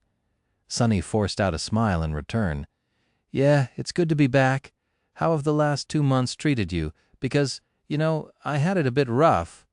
Master Jet took a seat at the head of the table and gave him a humorous look. You have no one but yourself to blame. Who asked you to be such an overachiever? I sent you to retrieve 1 man, and you brought me 40,000 instead. I must say, if everyone here had this kind of attitude, the chain of nightmares would have been over in a week. Hell, we might have reclaimed America by now. Sonny glanced at her darkly. No thanks. Considering how many refugees were currently in Falcon Scott, 40,000 was not a large number. However, a few of those thousands were actual soldiers, and a couple more were experienced sailors. That was actually significant enough to make a splash. So the news of his return spread far and wide. All of them, both the refugees and the soldiers, also seemed to be very fond of telling tales about the devil's many exploits. Sonny was not entirely sure what kind of reputation he had earned, but he definitely had a reputation now. All throughout the city, people were familiar with his name. For better or worse. Oh, thanks for sending me your crow, by the way. It helped a lot. Jet grinned, but before she could say anything, the door opened again. Winter and Dale entered and took their seats. With only the 4 irregulars in the office, it seemed a bit empty. Sonny looked around. Where are Randall and Jesse? Master Jet lingered for a moment. They're dead. He grew quiet. Oh, Soul Reaper sighed, then picked up her datapad, scrolled through a few documents, and addressed them in a bright voice. Well then, let's begin. There's going to be a big strategy meeting in an hour for everyone important enough to attend, but before that, I should update you on the current situation. In the next few days, Falcon Scott is going to be besieged by an endless sea of abominations. Our task is simple. We must ensure that it doesn't fall for at least 3 weeks. Shadow Slave, Chapter 9, Headed 4, published at 21st of June 2023, 06:40:38 p.m. Chapter 9, Headed 4, The Fall of Falcon Scott 2. If audio player doesn't work, press stop, then play button again. The situation was both clear and grim. Sonny already knew some of the things that Jet told them, but some were a complete surprise. The First Army was planning to withdraw from the Antarctic Center, taking its entire population with them. The previous plan of hunkering down in a number of fortified siege capitals for gradual evacuation had been abandoned, or rather postponed. It was going to be enacted eventually, but not before everyone was safely relocated to eastern Antarctica. Eastern Antarctica was doing much better than the central region of the quadrant for a number of reasons. Firstly, it was much larger and more densely populated than the center, with better terrain. That was why the First Army contingent sent there was several times more powerful. The Field Army Sonny was a part of numbered 100,000 soldiers, with around 5,000 awakened accompanying them, or rather, had numbered. Now there was maybe half of them left. The 3 field armies operating in eastern Antarctica, on the other hand, had 300 soldiers and 15,000 awakened, not counting the local forces. If that was not enough, 2 of the 3 saints participating in the campaign were stationed there as well. The emissary of the Song clan and the government transcendent were both assigned to the larger landmass, with Sky Tide alone responsible for the whole of the Antarctic Center. The chain of nightmares also seemed to be hitting the central region especially hard. Lastly, and perhaps most pivotally, the Antarctic Center was where the winter beast had appeared. That titan alone was responsible for numerous deaths, since its influence had collapsed the communication network across the entire landmass. If it were not for the fact that St. Tyrus was a direct counter to its powers, the situation could have been even worse. Sadly, she could only contain the winter beast, not slay it. In any case, Army Command had decided to cut its losses and concentrate all the remaining human forces in the quadrant on defending a single region. The first detachments of the Second Army were scheduled to arrive at the end of the month, so their decision at least seemed prudent. The problem, of course, was that the battered defenders of the Antarctic Center had to survive the relocation first. There were close to 200 million people in Falcon Scott, and relocating them to eastern Antarctica was going to take at least 3 weeks. The strait was not very wide, so ferrying refugees across it would be 10 times faster than trying to evacuate them all the way to the northern quadrant. Still, there were just too many of them to accomplish anything in a timely manner. So, the remaining members of the field army had to make sure that the siege capital would survive those weeks under constant siege by the nightmare creatures. Master Jet leaned back. We resisted 3 large-scale assaults yesterday, and there are probably going to be 4 or 5 today. That number will only increase in the future. We will have to stop counting them eventually, I think, since it'll just be one uninterrupted onslaught of abominations, 24 hours a day. Winter and Dale glanced at each other. Eventually, the ascended sharpshooter sighed. It's not the number of nightmare creatures that worries me. It's the particularly powerful bastards that have nowhere to go but here, now. Soul Reaper shrugged. We'll have to develop strategies against each one. That is what the big meeting is for, though, so let's not speak about it yet. Sonny checked out of the conversation a little, looking at the empty chairs around the table. Davis, Randall, and Jesse, 3 of the 6 irregular captains, were now dead. He did not know them too well, but their loss still seemed like a bad omen. Especially Randall. Somehow, Sonny imagined that the grizzled veteran would be the last of them to go. Jesse had seemed like a very nice person, too. Curse it. It did not slip his attention that the 3 fallen masters were the ones who specialized in direct defense, be it frontal assaults, hit-and-run tactics, or stealth operations. The ones who survived were Sonny, Winter, and Dale, a utility specialist, a ranged fighter, and a defensive powerhouse. If there was a philosophical lesson in all that, he was too disturbed and saddened right now to figure it out. Speaking of that, hey, Sonny, are you listening? Sonny glanced at Master Jet and blinked a couple of times. Yeah, a little. Soul Reaper chuckled, then threw something at him. He caught it, then looked at a small box in his hand in confusion. Opening it, Sonny saw an iron medal with an image of a burning heart etched into it. The medal looked very ostentatious, if a bit solemn. Much more elaborate than the previous one he had received, with the attached ribbon painted in rich red. However, it was made of simple iron, so it couldn't be too valuable. He looked at Master Jet with a silent question, making her laugh. Gods, don't you know anything? That is the Order of Humanity, Sonny, the highest military honor a person can receive. Congratulations, you are officially a hero. He frowned a little, prompting Jet to smile. And yes, it comes with contribution points. Lots of them. You have also been promoted to Major? That comes with an increased stipend, too. Sonny relaxed, and then looked at the iron medal with a bit of fondness. I do know some things, actually. He doubted that he would be able to use his considerable amount of accumulated contribution points in Falcon Scott, since logistics here had to be under dire strain. Most resources would instantly be distributed to those who needed them, including valuable memories, or not so valuable memories for that matter, considering how many new sleepers had to be armed. Once they reached eastern Antarctica, however, Master Jet glanced at her datapad and sighed. It's time for us to head to a bigger office. The strategy meeting is about to start. Sonny stood up, glanced at the false window one last time, and headed for the door. If we reach eastern Antarctica, I mean...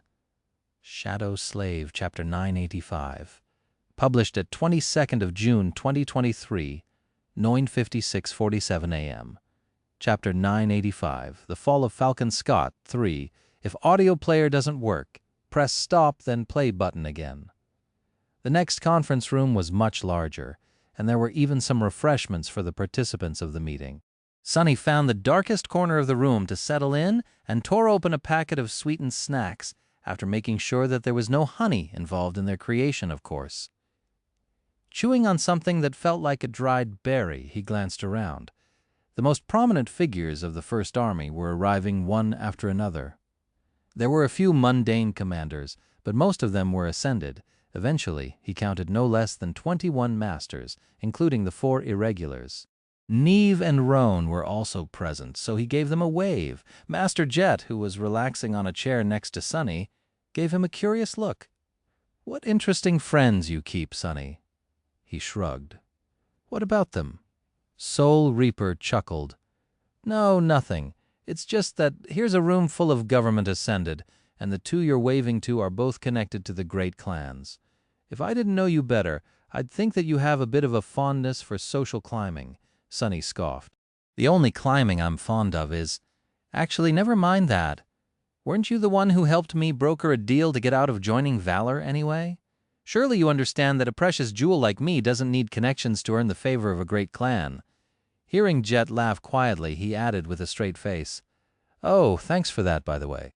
The mere thought that I could have been living like a prince somewhere in Bastion instead of spending quality time here in Antarctica makes me feel slightly nauseous. Who needs luxury when you can have unlimited military rations, right?" Winter stared at him from behind her sunglasses and grinned. "I did not know that Valor tried to recruit you, and you refused, huh? Was she really ugly?" Sunny raised an eyebrow. "No, what do you mean?" Winter shook her head. "I mean the bride they offered, of course, to marry you into the clan. Either she was really ugly or you're really stupid." "Huh, I guess I have my answer." He opened his mouth to retort, but at that moment the door opened and 2 people entered the room.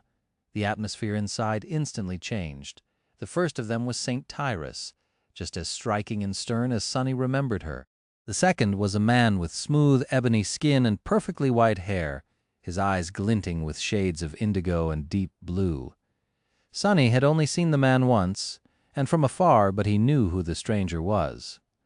Bloodwave, a transcendent of the House of Night. He was in charge of the naval convoy that had delivered the field army to the Antarctic Center, and the Saint Sunny had witnessed diving into the black water as a monstrous killer whale once. Oh, he is also in Falcon Scott. It made sense in retrospect. The naval convoy was assigned to ferry the refugees across the strait, so, of course, Bloodwave was involved. He was most likely in charge of making sure that nothing destroyed the ships during the relocation. The emissaries of the House of Night were not a part of the First Army, which was why Sunny failed to realize that there was actually a 4th Transcendent in the southern quadrant right now. No, there had to be even more, since the other 3 convoys also required a mighty guardian to protect them. Initially, they were not supposed to involve themselves with the ground operation, but the situation seemed to have changed somehow. Skytide greeted everyone gathered in the room, then proceeded to take a seat at the head of the table. Bloodwave simply leaned on the wall after exchanging a few words with Nave, forcing a few masters to shift uncomfortably as his presence brushed against them. Sunny felt it too. What an awesome man. As he studied the mysterious saint through his shadows, Skytide started the briefing. "You all know what must be done." Without wasting any time, St. Tyrus briefly described the overall state of the First Army contingent, the scope of tasks in front of them, as well as the enemy forces arrayed against them. Her voice was calm and composed, as though they weren't facing an existential threat of dreadful proportions. To be honest, Sunny struggled to imagine Skytide losing composure in any circumstance. What would that even look like? Actually, I hope to never find out. Most of what she told them were things that he already knew to some extent, but hearing all of it listed in a structured manner was helpful to get a solid glimpse of the big picture. The big picture did not look too good. Pointing to the projected map of the city and its surroundings, St. Tyrus continued, "Now that Falcon Scott is the only target in the region, the infighting between nightmare creatures will increase drastically. The terrain limits their approach, which means that various swarms and tribes of abominations will have to compete with each other for the right to attack the wall. Many will be slaughtered long before they reach us." Her gaze was cold and heavy, so we should not worry too much about being overwhelmed with pure numbers. What we do need to worry about, however, is that only the most brutal, lethal, and powerful creatures are going to make it through. The main purpose of this meeting is to identify priority targets among these creatures and come up with a way to deal with them. St. Tyrus gestured to the projections where several images replaced the city map. The preliminary analysis shows that these nightmare creatures represent the most acute threat to this city. Sonny looked at the images, feeling a grim weight settle on his heart. He was already familiar with most of them. A cloud of flying vermin devouring the landscape. An unclear image of a river of darkness flowing through a deep gorge. A still image of the LO-49 facility. A hazy drawing of a grotesque beast hiding behind a veil of snow, and a walking mountain with a single inhuman eye emerging from a sea of incandescent lava to attack a vast city. Sonny sighed. 3 weeks, huh? Shadow Slave, Chapter 986, published at 22nd of June, 2023, 09:56:47 a.m. Chapter 986, The Fall of Falcon Scott 4. If audio player doesn't work, press stop, then play button again. St. Tyrus waited for a few moments, then spoke again. Some of you have already faced one of these monsters. Master Sunless over there has even survived encountering 4 out of 5. Without prompting, everyone in the room turned to stare at him, their expressions varying from pity to astonishment. He even heard a few whispers. 4? And he's still alive? That kid must be cursed or something. Devil's own luck, ha. Sonny cleared his throat. Ah, yes. Using this moment, I might as well sincerely thank Army Command for giving me the opportunity to complete my collection and get to know the winter beast as well. A wave of laughter spread through the room. Sky Tide gave him a stern look. I'll mark you as a volunteer then. Before Sonny could protest, she continued. The first target is a swarm entity known as the Devouring Cloud. Our diviners were able to determine that it is not a powerful nightmare creature per se, but instead the remains of one. The Devouring Cloud was most likely a fallen terror, one that had its main consciousness destroyed at some point in the past. The swarm of its brood remains, however, and that is what we need to counter. She glanced at the irregulars. Master Winter, considering your proficiency in ranged and area of effect attacks, you will be in charge of bolstering the city defenses when it comes to deflecting aerial threats. Winter nodded. After explaining a few more details, St. Tyrus continued, the second target is a creature that was designated as the Heart of Darkness. Not a lot is known about it, except for the fact that it is composed of numerous insect-like drones, wielding powers connected to elemental darkness and possibly spatial distortion. The knowledge of this being was brought to us by the first irregular company. That would be Sonny and the members of his cohort, who had been diligently reporting everything about the enemies the convoy encountered during their visits to the Dream Realm. Sky Tide looked in the direction of the 4 irregulars. The Heart of Darkness has been present in the Antarctic Center since before the Chain of Nightmares. Its rank and class are unknown, but the current theory is that the irregulars disturbed the creature's evolution to Titan. If so, we might have avoided an even bigger disaster. In any case, the people most suited to deal with that threat are. She named 3 unfamiliar First Army Ascended. Apparently their aspects would work well against a myriad of murderous, darkness-infused beetles. Sonny was happy to hear that he would not have to face the damned insects himself again, if things went according to plan. The third target was designated as the Terror of LO-49. Once again, its exact rank and class are unknown, although the creature is most likely to be a corrupted terror. It is responsible for destroying the battleship Ariadne, as well as massacring the garrison of the LO-49 installation. Master Sunless is the only known survivor of the attack, so he is the best person to inform us about this threat. Sonny lingered for a few moments, then shrugged. There's not much to tell. The bastard hides underwater and kills people by luring them into the ocean with immensely powerful mind manipulation. It also places a mind hex on everyone else to make them ignore the victims. That is the pattern of behavior that I witnessed, which is not to say that the creature does not have other means of attack. You can read the details in the reports we submitted. He thought a little, and then added, if there is one strange thing about that terror, it is that it emerged from the gate alone. It does not seem to have an entourage of weaker nightmare creatures to defend it. either, which might be a vulnerability. Oh, also there has to be some kind of limitation to its ability to wipe out large groups of people. Otherwise, it would not have waited weeks to kill everyone at LO 49. Skytide nodded.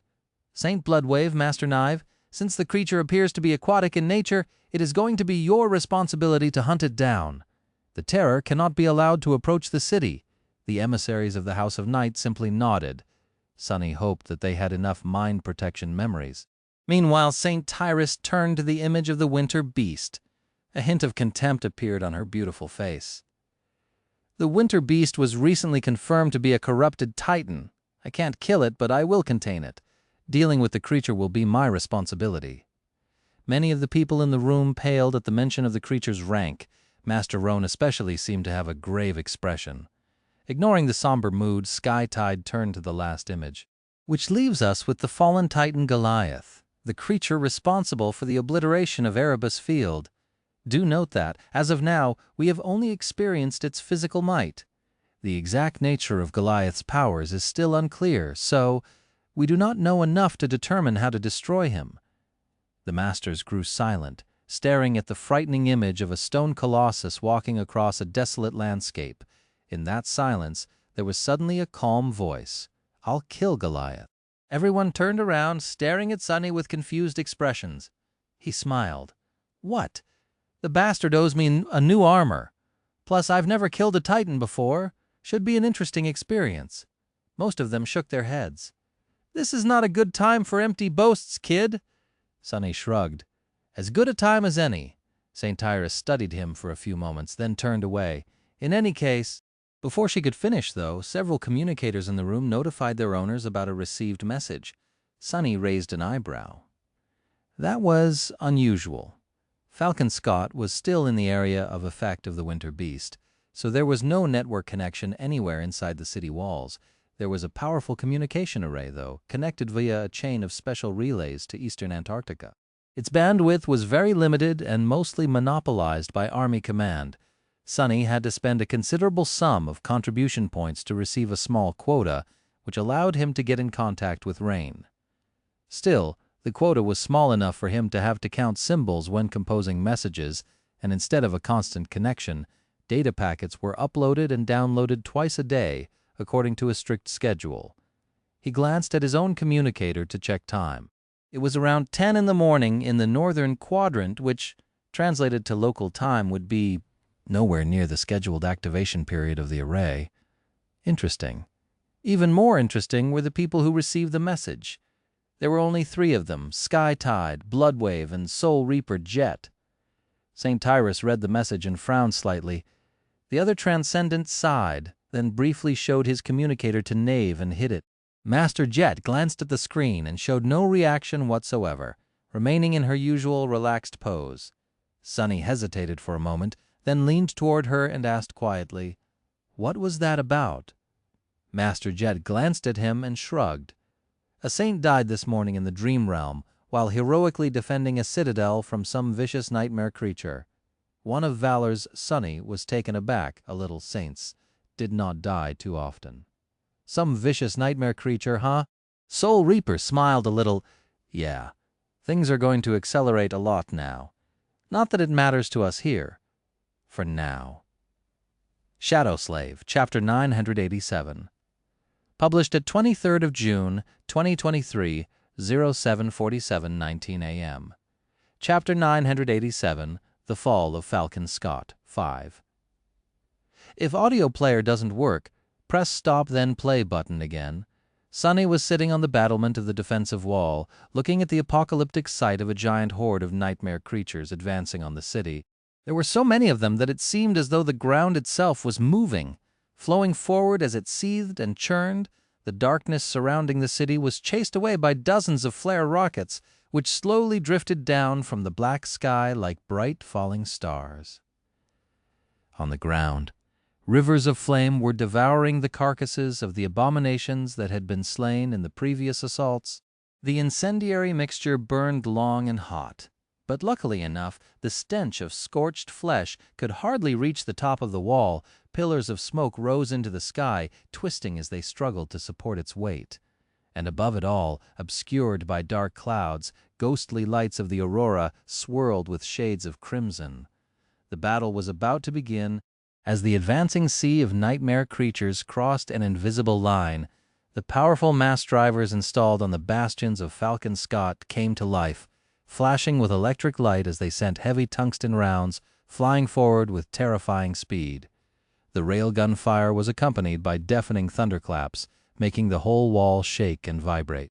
Even though the tungsten rounds were not explosive, they impacted the horde with enough force to produce flashes of light and a devastating shockwave that pulverized dozens of nightmare creatures and cut bloody swathes through their mass. The horde, however, continued forward unperturbed. A moment later, the breaches created by the first salvo of the railguns were entirely gone, and the abominations rushed forward with murderous frenzy. As the mass drivers accumulated new charges, the heavy-caliber turrets placed along the wall joined the fray. Long tongues of fire bloomed from their barrels, and thousands upon thousands of bullets filled the air. The shining streams of them twisted as they slid across the horde, decimating countless creatures. The noise of the turret barrage was dire and cacophonous. Sonny winced unhappily. War was a lot of things, but mostly it was loud. He glanced at the 70-meter drop below him, then concentrated on his hands again. His fingers were spread apart and moving as if performing an elaborate dance. From the side, it looked as if Sonny had either gone crazy or was trying to cast some strange hex. Of course, he was doing neither. Instead, he was weaving shadow strings. It was just that the slowly forming threads of essence were only visible to him. Luckily, the members of his cohort were long accustomed to their leader's eccentric antics, so they were not paying it any attention. Instead, all 6 were tensely observing the approaching horde. Once the hundreds of MWPs stationed on top of the wall braced themselves and opened fire, Samara placed the barrel of her rifle on the battlement and leaned into the scope. Before she could charge a shot, however, Sonny placed his hand on her shoulder and shook his head. His third hand, that was since he was currently using 4, 2 of them made of flesh, 2 of them made of shadows. Samara glanced at him with a slight frown. "Sir? Why not?" Sonny continued to weave shadow strings as he answered, "There's no need. The garrison has the situation under control, for now, so don't get involved unless the nightmare creatures scale the wall. Conserve your essence." He lingered for a moment, then added, "According to the latest reports, the devouring cloud is only 1 day away from reaching Falcon Scott. We are going to need all our strength tomorrow." The irregulars shifted uncomfortably, remembering their last brush with the flying swarm. Sonny, meanwhile, disregarded his own advice and turned his attention back to the invisible threads of essence. The battle progressed more or less as he expected.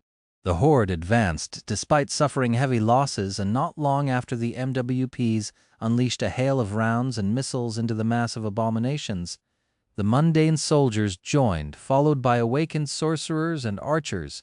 The siege was a strange one, considering that most of the defensive measures of the city were only able to deal with dormant and awakened nightmare creatures. To slay the fallen ones, awakened fighters had to abandon the safety of the battlements and sortie out, emerging either from heavily armored hatches in the wall or from hidden tunnels stretching beneath the killing field. Those tunnels were also used to intercept those abominations that were capable of burrowing through the ground and could be easily collapsed in case the enemy took control of one. If a corrupted nightmare creature appeared, the masters were sent out to destroy it. It all sounded well-planned and controlled, but the actual reality was pure chaos and mayhem. Abominations possessed all kinds of vile powers, so each assault was unpredictable and dangerous.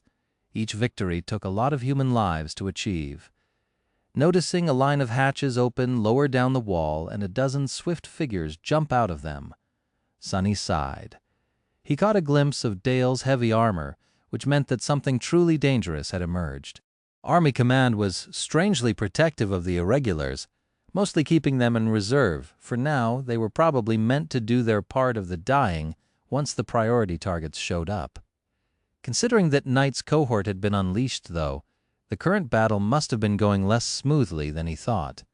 And indeed, not long after Dale eliminated his target and retreated, The horde broke through the protective barrage and reached the wall.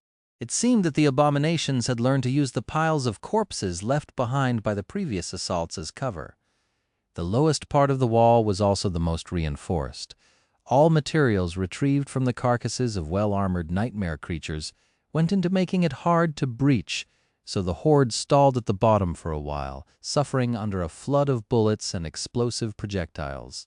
Then, however, the abominations started to pile one on top of another, forming morbid ziggurats of bodies. The ziggurats grew, rising higher and higher, as more nightmare creatures climbed the ladders made of writhing flesh, 10 meters, then 20, then 30. Eventually, it became clear that there was a substantial risk that the horde would scale the wall. With a sigh, Sonny paused his weaving and stood up, easily holding his balance on top of the battlement. A black bow appeared in his hand, and an arrow that seemed to be made of lightning ignited on its string. They know how to build siege towers now? Drawing the bow, Sonny lingered for a moment, and then sent the strike of thunder flying down.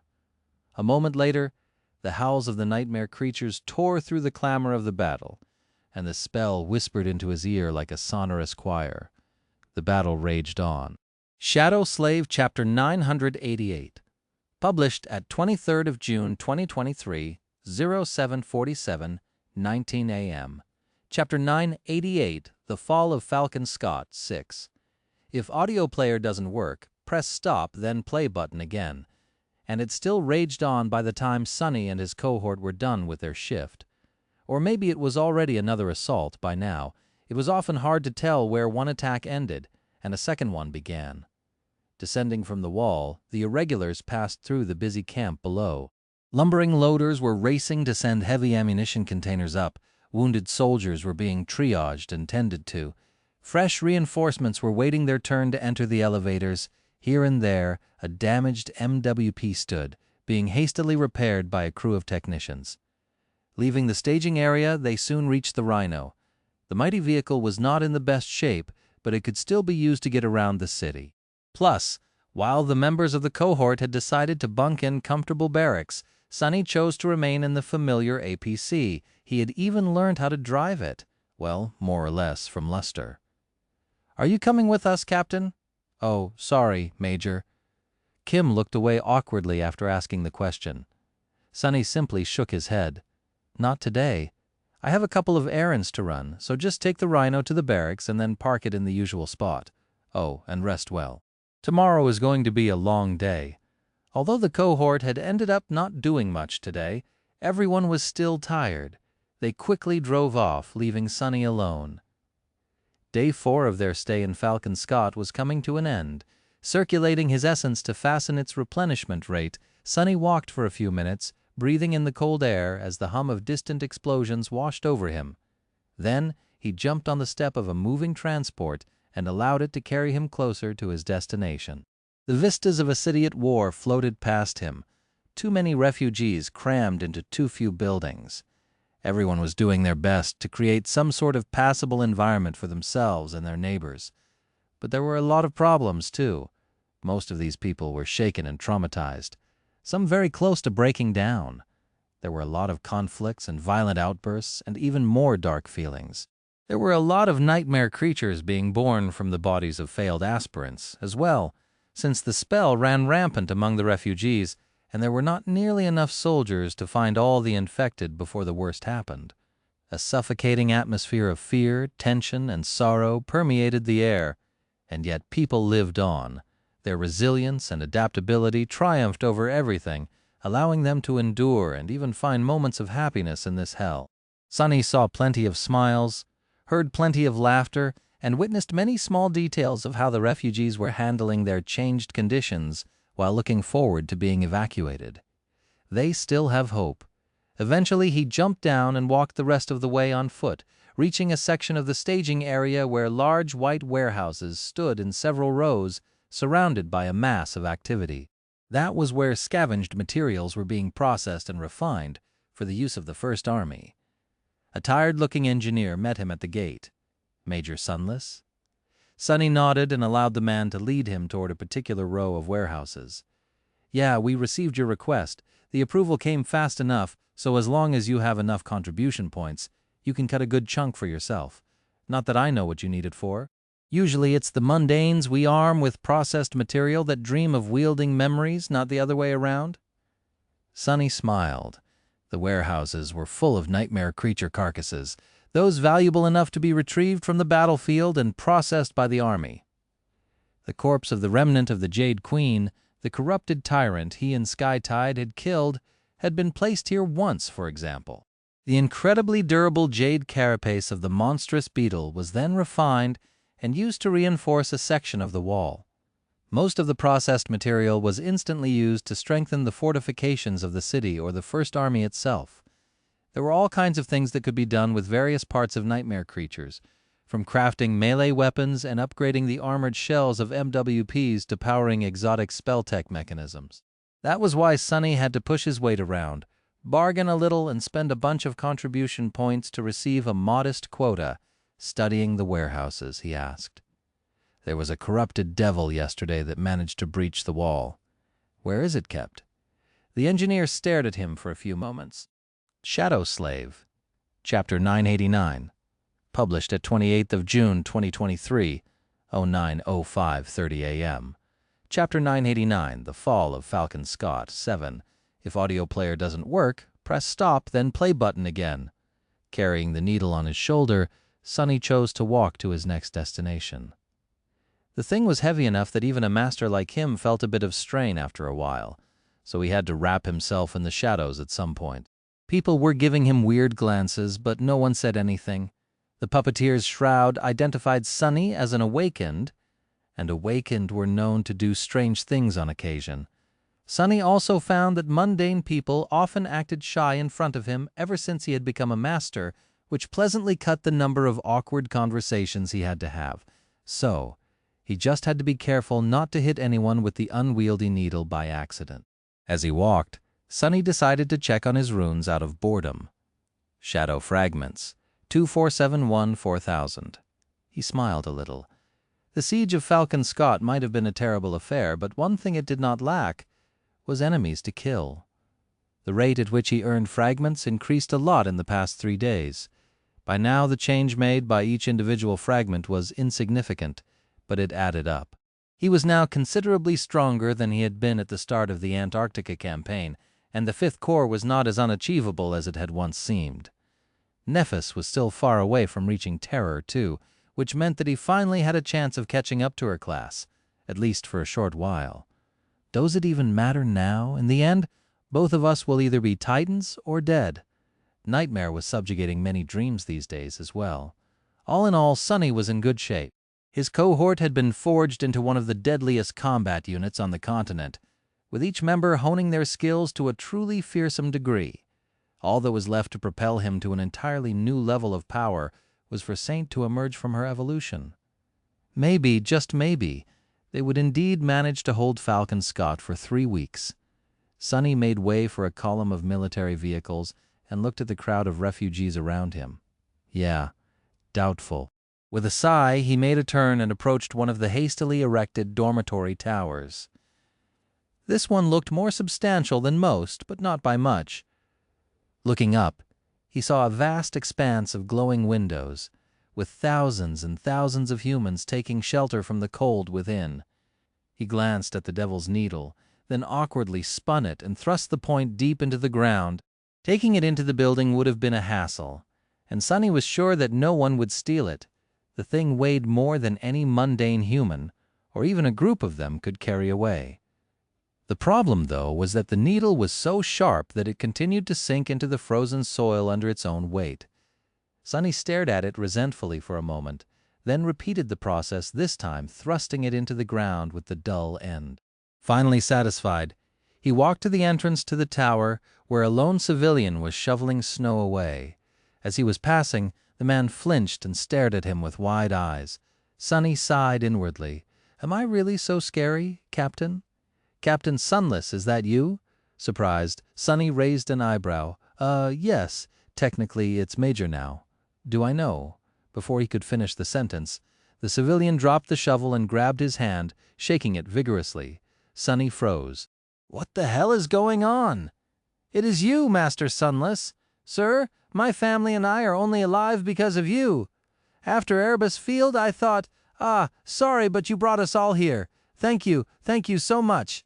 Sunny did not know how to behave in that situation, but thankfully, the civilian finally let go of his hand and hastily opened a small bag hanging on his belt.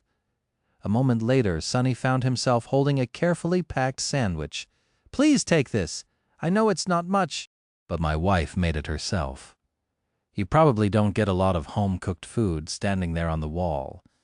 Sunny wanted to return the sandwich to the man, but then lingered. The refugees were not starving, but he knew for a fact that most of the rations they had access to were no different from what he had been accustomed to in the outskirts. Getting the ingredients to make this simple sandwich must not have been easy.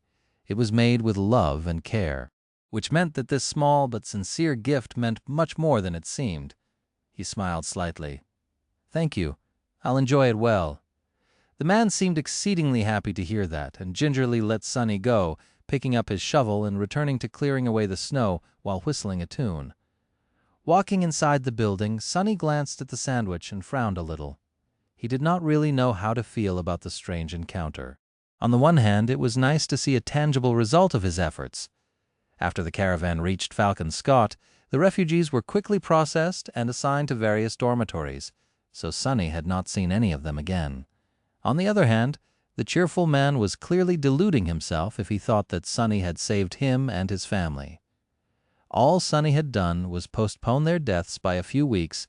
They would only be truly saved once carried across the strait to eastern Antarctica. Until then, a sharp sword still hung above their necks. All the more reason to hold the damn wall for as long as we can, then. Suddenly thoughtful, Sunny used an elevator to descend underground and approached a particular door. A few moments after he knocked, Beth opened it and gave him a long look. "Oh, it's you." He raised a hand with a wide grin. "I brought sandwiches." "Well, a sandwich." She stepped aside to let him in and turned around. "Professor, your favorite awakened is here?" Sunny dismissed the boots of the puppeteer's shroud before coming inside. That small action made him feel strangely nostalgic. Civilian life. How come I barely remember what it is? Shadow Slave, Chapter 990. Published at 28th of June, 2023, 09:05:30 a.m. Chapter 990, The Fall of Falcon Scott. 8. If audio player doesn't work, press Stop Then Play button again. Sunny had no particular reason for this visit, apart from simply wanting to check on how the old man had settled in. From his first impression, the dormitory apartment was too small and bare bones for someone of Professor Obel's stature. There were 5 compact bedrooms, connected to a shared living room, kitchen, and bathroom, with 3 of the bedrooms occupied by other people. He could hear a child's voice behind one door, which meant that there might have been entire families of refugees living here. In that regard, maybe the fact that the professor and Beth each received an entire room for themselves was already a privilege. Still, what the hell? Maybe he should not have been surprised. Professor Obel was indeed a distinguished scientist who had made great contributions to humanity, but the Antarctic Center was the administrative center of the whole quadrant. With 200 million people concentrated in Falcon Scott, there must have been a whole lot of distinguished people waiting for their turn to be evacuated. Beth led him to the kitchen and put a kettle on the stove. Now that they were not busy trying to keep the caravan from falling apart, Sunny noticed that the young woman looked a bit haggard in comparison to how she had been at LO 49. There were dark circles under her eyes, a slight uncertainty to her movements, and a grim slant to her brow. Beth's temper, however, had not changed one bit. "Tell me straight? Is the wall going to hold?" Sunny lingered for a bit, stumped by the frank question. "How should I know? Sure, it is going to hold." "Until it doesn't," Beth scoffed, pouring synthetic tea into 3 cheap alloy cups. "And yet you seem to be terribly calm." Sunny scratched the back of his head in confusion. "Do I seem calm? Well, I guess I am. I mean, what's the worst that can happen?" The young woman stared at him with outrage. "Death. You can die." He thought about it for a few moments. I'd rather not die, of course, but death is definitely way better than some other things. Believe me." Sonny had lived through several ghastly experiences himself, and still remembered a few of the harrowing nightmares he had been subjected to by his shadowy steed. It seemed that he had developed an abnormally high tolerance to pain and fear somewhere along the way, without even noticing. Of course, his aloofness would look strange to a mundane person. Sonny opened his mouth, thinking that he should probably try to console Beth somehow, but at that moment, Professor Obel finally appeared, sparing them both a moment of awkwardness.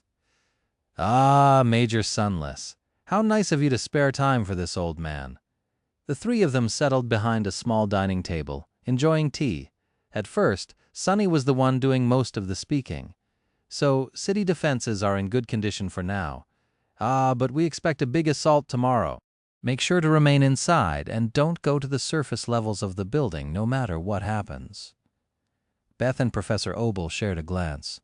For some reason, the young woman seemed to be unhappy with her mentor. Yes, everyone received instructions on how to behave when an air attack alert is activated. "Thank you for reminding us, young man." Sonny nodded, then hesitated for a while. Eventually he asked in a cautious tone, "I'm sorry to ask, Professor, but why are you still here? I would think that you would be put on the priority list for the evacuation." Every civilian in the city was designated as a member of a certain group, each having a different value. The high-value citizens were meant to be ferried across the strait first, with all the rest placed in a long queue by a randomized algorithm.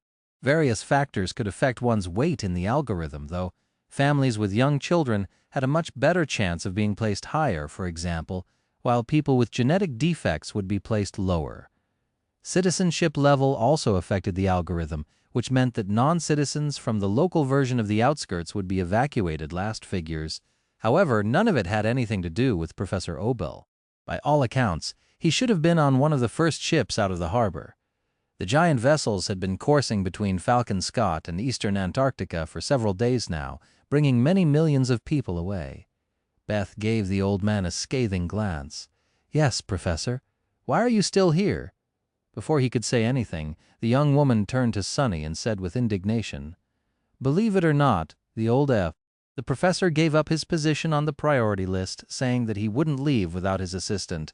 And since I have nothing to do with the high-value group, we are both stuck in the standard selection group now. Gods only know when we'll be assigned a placement in the queue, let alone get to leave." Sonny blinked a couple of times. "Is that true, Professor?" The old man looked down in embarrassment. "Oh, you kids don't understand. I am an old man, you know. My bones still hurt from the long weeks spent on the road. Can't I rest a little before jumping on a ship?" Beth scoffed, and this time Sonny was inclined to agree. What kind of bullcrap reason is that? There was obviously something deeper going on. Hopefully the professor simply did not want to leave Beth behind, which was already stupid. If he was on some self-sacrificial mission, though, Sonny had to set him straight. He opened his mouth to say something, but at that moment, the kid he had heard earlier barged into the kitchen, holding a makeshift toy in her hands. "Grandpa Obel! Grandpa Obel! It broke!" Professor Obel gave Sonny an apologetic look, then smiled at the child and picked up the toy. "What? It broke all by itself, huh? Well, don't worry. I'll fix it up again. Your friend is going to be as good as new in no time." Sonny stared at the two of them, then said in a subdued tone, "Professor, there's a difference between being brave and being suicidal. You have to get on a ship as soon as possible. The wall is not going to hold back the enemy much longer. Not everyone will." The old man patted the child on the head, then simply looked at Sonny and smiled. "All the more reason for the army to make sure that it holds for as long as possible, then. It's not as if we're not trying. Wait, isn't that what I said myself?" Sonny winced, then finished his tea in one gulp and stood up. "I guess you're right. I'll be going then." He glanced at Beth. "Contact me if you need anything." With that, Sonny left the small apartment and returned to the surface. Picking up the devil's needle, he grunted and put it back on his shoulder. "Damned professor. As if I don't have enough headaches already." Grumbling quietly, Sonny carried the heavy needle as he headed toward the distant barracks. Shadow Slave, Chapter 991. Published at 28th of June, 2023, 09:05:30 a.m. Chapter 991. The Fall of Falcon Scott, 9. If audio player doesn't work, press stop then play button again. Sonny found the Rhino without any problem, since it was parked near the military barracks. Getting the corrupted devil's needle through the main hatch had turned out harder than he had expected, so he ended up climbing to the APC's roof and lowering it through the upper hatch there. Eventually, though, he found himself inside the dark, silent interior of the slumbering machine. It was a bit weird to see the Rhino so empty, but not unpleasantly so. With the whole APC to himself, Sonny felt as though he could relax and took off the mask of the confident commander that he was forced to wear in front of most people these days. Ah, that damned thing is so heavy. He dragged the needle to the armory, dropped it on the floor, and returned to the lounge area to take a quick shower. Then, feeling fresh and rejuvenated, if a bit sleepy, he summoned the endless spring, plopped down on a couch, and put his feet up using the shadow chair as a footstool. Sonny took a sip of cool water, then carefully unpacked the sandwich and took a bite. The sandwich indeed had been made with love. It was truly tasty. Mentally thanking the generous refugee, Sonny enjoyed his meal in peace. It was going to be his last opportunity to rest tonight, so he made sure to chew as slowly as he could. Very soon, however, the sandwich was gone, and it was time to get to work.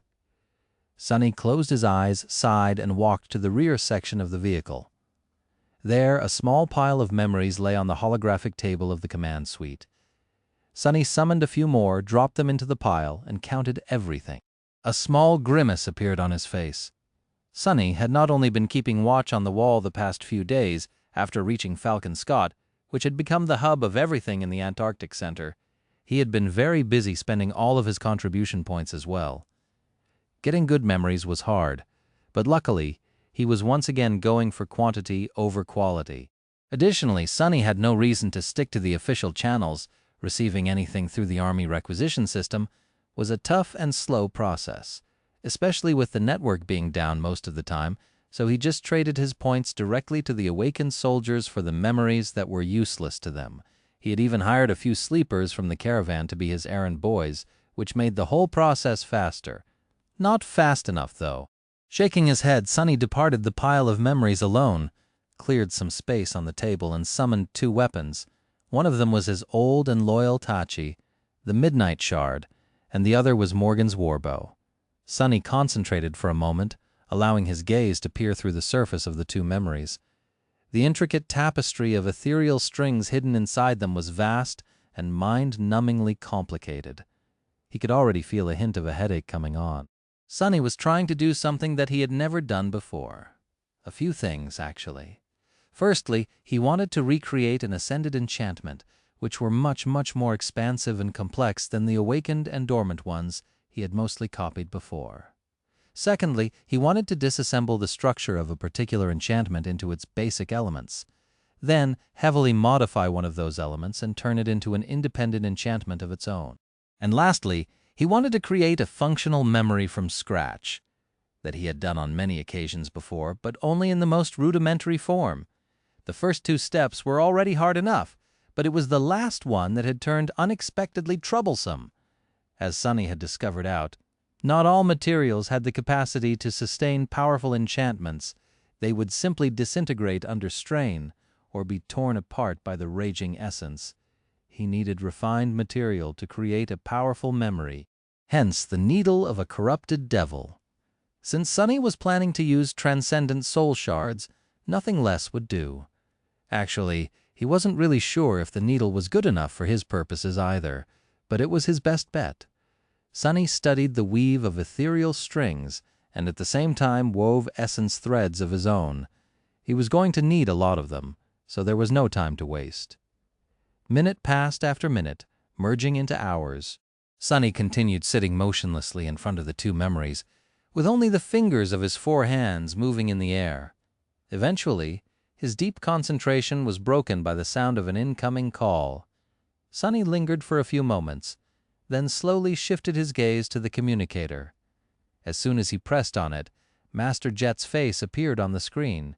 She was chewing on a piece of roasted monster meat, seemingly very hungry, or in a hurry to finish her meal. "Hey, how? Is your side project going?" Sunny stared at her incredulously. "It's going. It would go better if I was not distracted by unexpected calls in the middle of the night, though. Well, anyway, did you manage to get what I asked for?" Just swallowed the last piece of the roasted meat, wiped the juice off her lips, and smiled. "Yeah, I gathered all the memories that the members of my cohort have no use for. Anyway, why do you need them?" "That's a crazy amount of contribution points to waste on a bunch of Tier 1 trinkets." Sunny grinned from the corner of his mouth. "I'm thinking of giving them to a beautiful lady." A spark of curiosity glinted in Jet's eyes. "Oh, better be quick with it then. If she really is a lady, reaching her bedroom might be a slow affair, and we all might be dead very soon." Sunny blinked. "What? No, that was not what I soul." Reaper laughed. "God, Sunny, relax. In any case, are you prepared for tomorrow?" Sunny glowered at her for a couple of moments, then scoffed. "Yeah, sure, as prepared as I can be." Jet sipped some water from her flask, then shut it and grinned again. This time, her smile gazed very ominous. "Well, good, because tomorrow came a little early. Go get your cohort, Major Sunless." In the next moment, loud sirens of the aerial attack alarm howled eerily throughout the city, echoing through the crowded streets. Shadow Slave, Chapter 992. Published at 28th of June, 2023, 09:05:30 a.m. Chapter 992. The Fall of Falcon Scott, 10. If audio player doesn't work, press stop then play button again. Damnation! Sunny scrambled to his feet, hastily dismissing the midnight shard, and grabbing his bow on the screen of the communicator, Jet's face disappeared, replaced by an incoming message that named the section of the wall he and his cohort were supposed to go to. South. This time, they were meant to fight right above the main gates of the city, on the part of the defensive barrier that faced inland and where the battle was going to be the fiercest.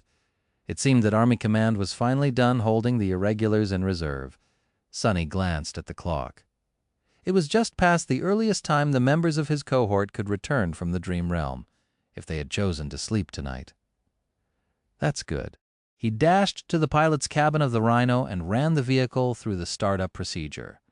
The APC sluggishly came to life, making many sounds that were probably not an excellent sign. As Sunny waited, he mentally went over each member of his cohort, thinking about what task he would assign them and whether their flaws would be detrimental in this particular battle. The chances of that were low, but he still needed to check. No one with an especially crippling flaw would have made it through years of service. And soldiers were not required to disclose them. Sharing something that personal and potentially dangerous could only be done voluntarily. There was nothing about the flaws in the dossiers Sunny had read, but after spending months fighting side by side with his people, he deduced most of them. The flaws of the irregulars were indeed not too dire, and most of his people were mature awakened, who had had at least a decade to learn how to deal with them. Quentin, for example, seemed to be unable to break a promise. Kim was naturally unassuming. Samara had a leisurely rate of soul essence regeneration. Bell had to work especially hard on his impulse control. Luster, well, that one was beautiful apparent. Dorn's flaw was the cruelest, but it would only become detrimental years from now. His body was slowly but constantly growing, and would most likely collapse under its own weight one day sometime in the future. Nothing that would play a role in today's battle, though. All good at that moment, the hatch of the Rhino opened, making the eerie wailing of the sirens much louder. The members of his cohort rushed in, summoning their armor and weapons as they did. "Captain, everyone's here!" Without waiting for Luster to get to the cabin, Sunny lowered himself into the driver's seat and sent the Rhino forward. His driving skills were not really top-notch, or any good really, but he could get the APC to the wall at least. Get yourself ready. You all remember the plan. Correct. Since Winter was going to take center stage in the battle against the devouring cloud, the irregulars had come up with a few strategies in advance. Yes, sir. Sunny nodded. Well then, go rub Luster's lucky charm. Gods know we're going to need some luck today. Hearing the laughter of his comrades, Luster crossed his arms. Hey, that thing really works. 4 out of the 5 most deadly nightmare creatures in the region. You call that luck? Exactly, and I survived meeting every one. Chuckling, Sunny concentrated on controlling the massive APC. The Rhino sped through the streets of Falcon Scott. Thankfully, they were mostly empty by now. The air raid sirens had sent the refugees scrambling to get inside. He could see a lot of frightened people still hurrying to reach their assigned dormitories, but mostly there were only military transports in sight. Briefly, Sunny wondered about the man who had gifted him a sandwich. Hopefully, his family had a room below ground. If not, surviving the devouring cloud might not be effortless for them. Concentrate. Finally, the Rhino reached the staging area under the wall. Not bothering to park it properly, Sunny picked up Morgan's warbow and headed for the exit hatch. His soldiers followed. The army camp was in a state of perpetual organized chaos, more so today than it had been before. A tense, anxious mood hung in the air. Everyone had a grim expression on their faces, sometimes glancing south with fear hiding in their eyes. Sunny thought that he could already hear the distant low hum of the approaching swarm. Look alive. His shout seemed to energize the soldiers, glancing at him with hints of recognition and reverence. They parted, letting the devils march through. Sunny made sure to put on the most calm and arrogant expression he could manage, as if the vast swarm of flying abominations was nothing more than a little annoyance. His performance seemed to have worked, since some of the tension dissipated. Even the members of his own cohort seemed to relax a little. What? Why the hell are you relaxing, idiots? You of all people should know how damn terrifying the devouring cloud is. I mean, even I'm scared. But he wasn't. Not really. Mostly because the brood monsters had no means of attacking incorporeal targets, so his personal safety was not at risk. And because the devouring cloud was the least dangerous of the enemies converging on Falcon Scott. It was still supremely dangerous, however. The irregulars entered an open elevator that took them to the top of the wall. Falcon Scott looked strangely empty from the moving platform, its usual liveliness gone. It seemed as if the whole city was holding its breath, hoping that the predator would not notice the prey. Zero chance of that happening. Stepping onto the wall, Sunny looked around and noticed a few familiar figures some distance away. A minute later, he was standing side by side with Jet, Winter, and Dale, looking south over the battlements. The four of them remained silent for a while, until Soul Reaper finally spoke, her voice measured. Wow, that is a lot of abominations.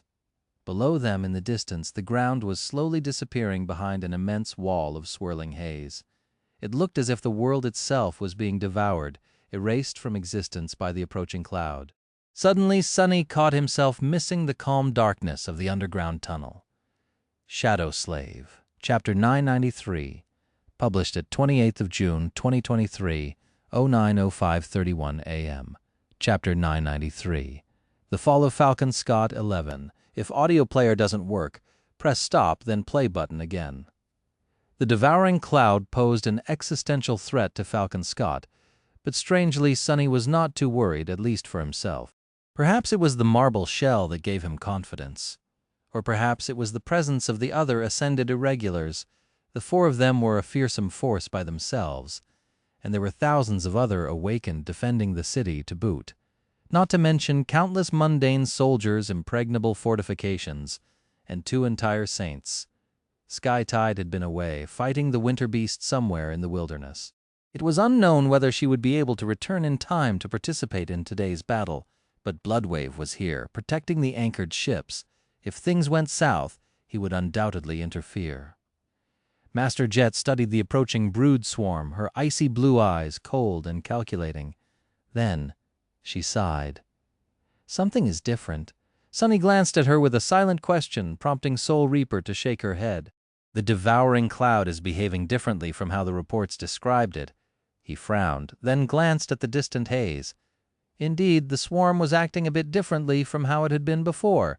It seemed slightly less erratic, slightly more driven. The speed with which the devouring world consumed distance was greater than Sunny had expected. Summoning his helmet, Dale shrugged. They probably sensed the 200 million souls behind us. Who wouldn't hurry to get to a feast? Winter smiled.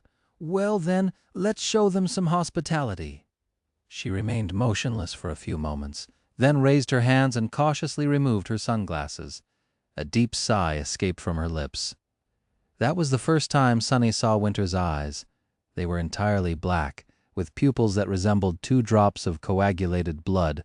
Looking into them made him deeply, irrationally uncomfortable. Begin.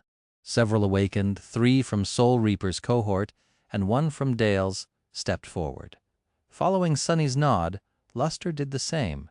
In this battle, Winter was going to be the tip of their spear. Her aspect would play a key role, and so it had to be augmented as much as possible. Several memories started to manifest in the air around the ascended archer: a beautiful handheld mirror, a small skull with a precious jewel embedded into its forehead, a silver coin with the image of a beautiful woman on one side and that of a hideous monster on the other, and at the same time, the 4 awakened activated their own abilities. One started to draw a complicated circle around Winter, saturating it with essence as he went. Another concentrated on the memories, somehow channeling more power into them. Luster simply placed his hand on her shoulder, and then sent Sunny a strangely pleased glance. That fool. Sunny rolled his eyes and walked a few steps away. He wrapped 1 shadow around his body and the other 3 around Morgan's warbow, then evaluated how much essence he had left. It was not as much as he would have wanted, but enough to summon the strike of thunder many times, as well as manifest countless soul arrows in between the shots. He would be able to activate the dying wish as well if the abominations managed to get close to the wall. Today, Sunny had a personal goal to slaughter as many of the brood beasts as possible, hundreds of them, or maybe even 1,000. With almost all the vile creatures being awakened, he would not be getting many fragments, but that was all right. What he wanted were memories anyway, the more the better, no matter how weak. What do you think, Sunny? Are we going to win today? He glanced at Master Jet, who was calmly spinning a simple shuriken in her hand. The aura of illusory cold radiating from her seemed especially chilling right now. He shrugged. Sure. Why not? It's just a bunch of ugly flying leeches. Soul Reaper grinned and did not say anything else. A few minutes later, the devouring cloud entered the firing range of the railguns. Once again, the thunderous sound of heaving tungsten rounds shattering the sound barrier made the whole wall vibrate. Even though Sunny knew that the bombardment had to have killed countless creatures, it seemed as though the distant haze simply swallowed them. There was not even the smallest ripple or rift in the uninterrupted veil of flying horrors. Crap. Then the turrets and the MWPs joined the barrage and unleashed a hail of bullets. Numerous tracer rounds flew from the wall into the rolling cloud of brood beasts. It was strangely beautiful, as though a shining rain was falling from the ground into the sky, struggling to pierce the black veil of extinguishing darkness. As if utterly untouched by the devastating onslaught, the devouring cloud continued forward without ever slowing down. By now, the hum of countless leathery wings had grown loud enough to seep through the clamor of the firing guns, spreading through the air like the murmur of a vast sea. The creatures were already close enough for the illusion of a hazy veil to fall apart into the harrowing visage of myriads of black dots swarming in the air. Sunny grimaced, then drew his bow and sent the strike of thunder into the approaching horde. Before the furious bolt of lightning reached it, he was already pulling on the string again, an arrow of pale gold appearing on it. A flash of stark, electric light illuminated a tiny portion of the swarm, followed by the whispers of the spell. Crap. At that point, the devouring cloud was supposed to slow down. It had just reached the edge of the vast killing field between the city wall and the mountains, coming into view of numerous piles of nightmare creature carcasses covering the ground. The brood beasts were supposed to turn their attention to that plentiful source of food before continuing toward Falcon Scott in full force. However, they did not. Acting in contradiction to all the analytical reports by Army Command, the swarm ignored the feast of rotting flesh completely and instead accelerated forward even more. That was when Winter finally made her move. Taking a deep breath, she raised her bow and summoned a single, fiery arrow. Her black eyes seemed to become even darker still, and the crimson blood drops of her pupils shone with an eerie, ominous glow. The string of the bow rang, and the flaming arrow flashed through the darkness, leaving a blazing trail behind. When it hit, the darkness of the polar night was suddenly no more. Shadow Slave, Chapter 994, published at 28th of June, 2023, 09:05:31 a.m., Chapter 994. The Fall of Falcon Scott 12. If audio player doesn't work, press stop then play button again. The moment Winter's arrow reached the devouring cloud, a brilliant flash of light blinded everyone for a moment. A vast sphere of flame bloomed in the middle of the swarm, spreading far and wide like a rolling wave of destruction. Then it collapsed on itself and exploded once more. Tongues of flame spread through the mass of abominations, swallowing countless brood beasts. Some were turned to ash, some fell down to the ground like burning stars. Others continued to burn as they streaked chaotically through the sky, their flesh boiling and dissipating. But they did not die before colliding with some of their vile brethren. The fire spread as if possessing a mind of its own. It continued to spread from one abomination to another, until it seemed as though the sky itself was aflame. The darkness was chased out by the furious orange-white glow, and Sunny felt something that he had never expected to feel in the middle of winter in Antarctica. Scorching heat caressing his skin, he sucked in a shaky breath. Damn! It seemed that all their preparations were not in vain. Winter's opening was nothing short of breathtaking. It was outright frightening, if he was honest. But it was just an opening. Nevertheless, although the devouring cloud had sustained considerable losses and had to slow down, it was in no way stopped. Already some brood beasts were charging through the wall of fire, lunging toward the city. Grinning at the sight of the fiery slaughter, Sunny shook off his momentary shock and drew Morgan's warbow again. More. I need to kill more. Another bolt of lightning slammed into the swarm, reaping a multitude of lives. An arrow of pale gold pierced a brood beast clean through, then continued to fly forward, killing several others. There were so many abominations that Sunny did not even have to aim. The 4 cohorts of irregulars, as well as all the rest of the awakened defenders, poured all their strength into destroying the descending tide of winged horrors. Even though it seemed as if the sky itself was falling on them, vast swaths of it enveloped in flame, no one's courage broke. It was natural to fear for one's life, but with 200 million people depending on their protection, the soldiers of the First Army stubbornly clung to their positions despite the terror of the approaching swarm. By his side, Soul Reaper waved her hands, dozens of throwing stars appearing between her fingers and shooting forward with terrible speed, shredding a whole swathe of the swarm like a steel rain. A few steps away, Samara was methodically discharging her rifle. Explosions of essence blossoming in the mass of nightmare creatures, pieces of torn flesh, and streams of blood rained down without stop. The rest of the devils were doing their part. Winter was not at all done with her part of the slaughter either.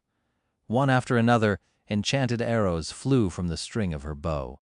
With 4 awakened elites using their aspects to augment hers, and a number of powerful memories feeding her their power, the ascended archer became a source of shocking devastation. Sunny finally understood why Winter was sometimes called a walking artillery unit. There were a lot of arrows in her arsenal capable of widespread destruction, and augmented as she was, the scope of that destruction only grew. Thanks to her aspect, the arrows never missed.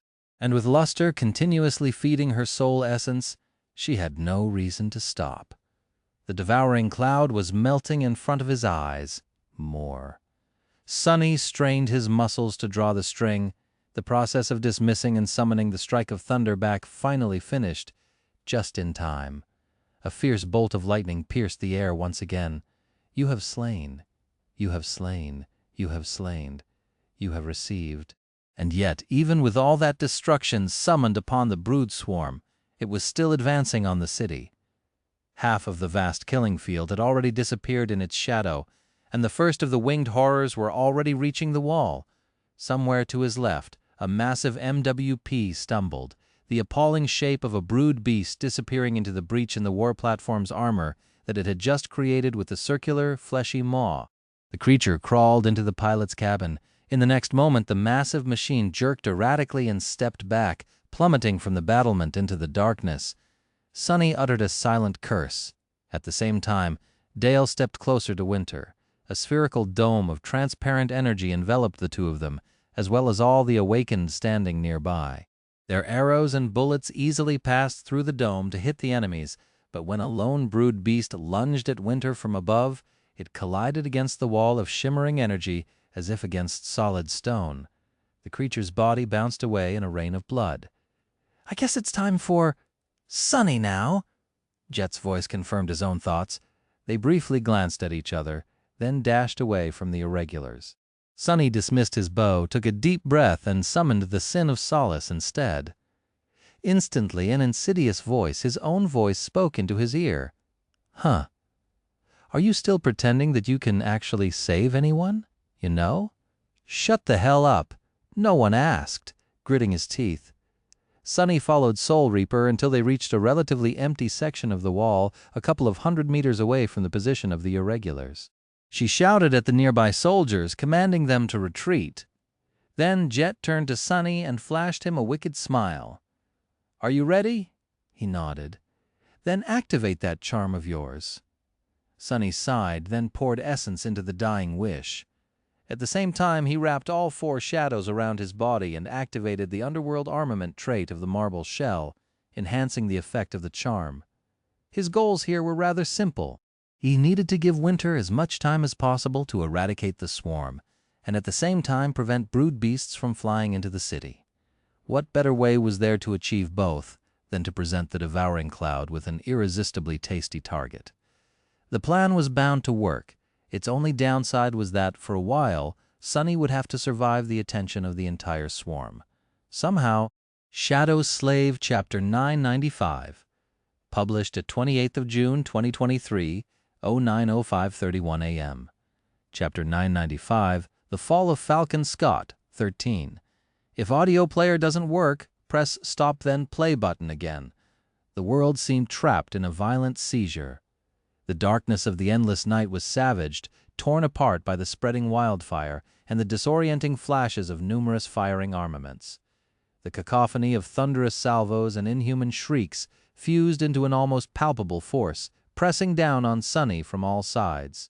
Some distance away, above the burning nightmare of the killing field, the devouring cloud had reshaped itself to create a breach in the wall of flames. A dark mass of brood beasts poured forward, rushing to reach the defensive barrier of the last human city. The incoming segment of the swarm swirled, forming into a long and vast protuberance. It looked like a giant tentacle that grew and twisted, aiming for a single spot on the city wall, the dome of shimmering energy where Dale and Winter were making their stand. Something is indeed very wrong. Since when was the devouring cloud so purposeful? How could the swarm of mindless brood beasts not only identify the deadliest threat, but also show enough coordinated intent to try taking it out first? Feeling a chill run down his spine, Sunny activated the dying wish and watched as the tip of the dark protuberance pivoted, changing its direction to attack him instead. Wonderful. He glanced at Jet, lingered for a moment, and then asked in a hoarse voice, "Are we sure that we want to do this?" Soul Reaper lowered her graceful glaive, a thin layer of ice slowly thickening on its silver blade. Brushing her raven black hair back, she smiled from the corner of her mouth. "What do our wishes have to do with anything?" Sunny looked back at the approaching swarm and sighed. Fair enough.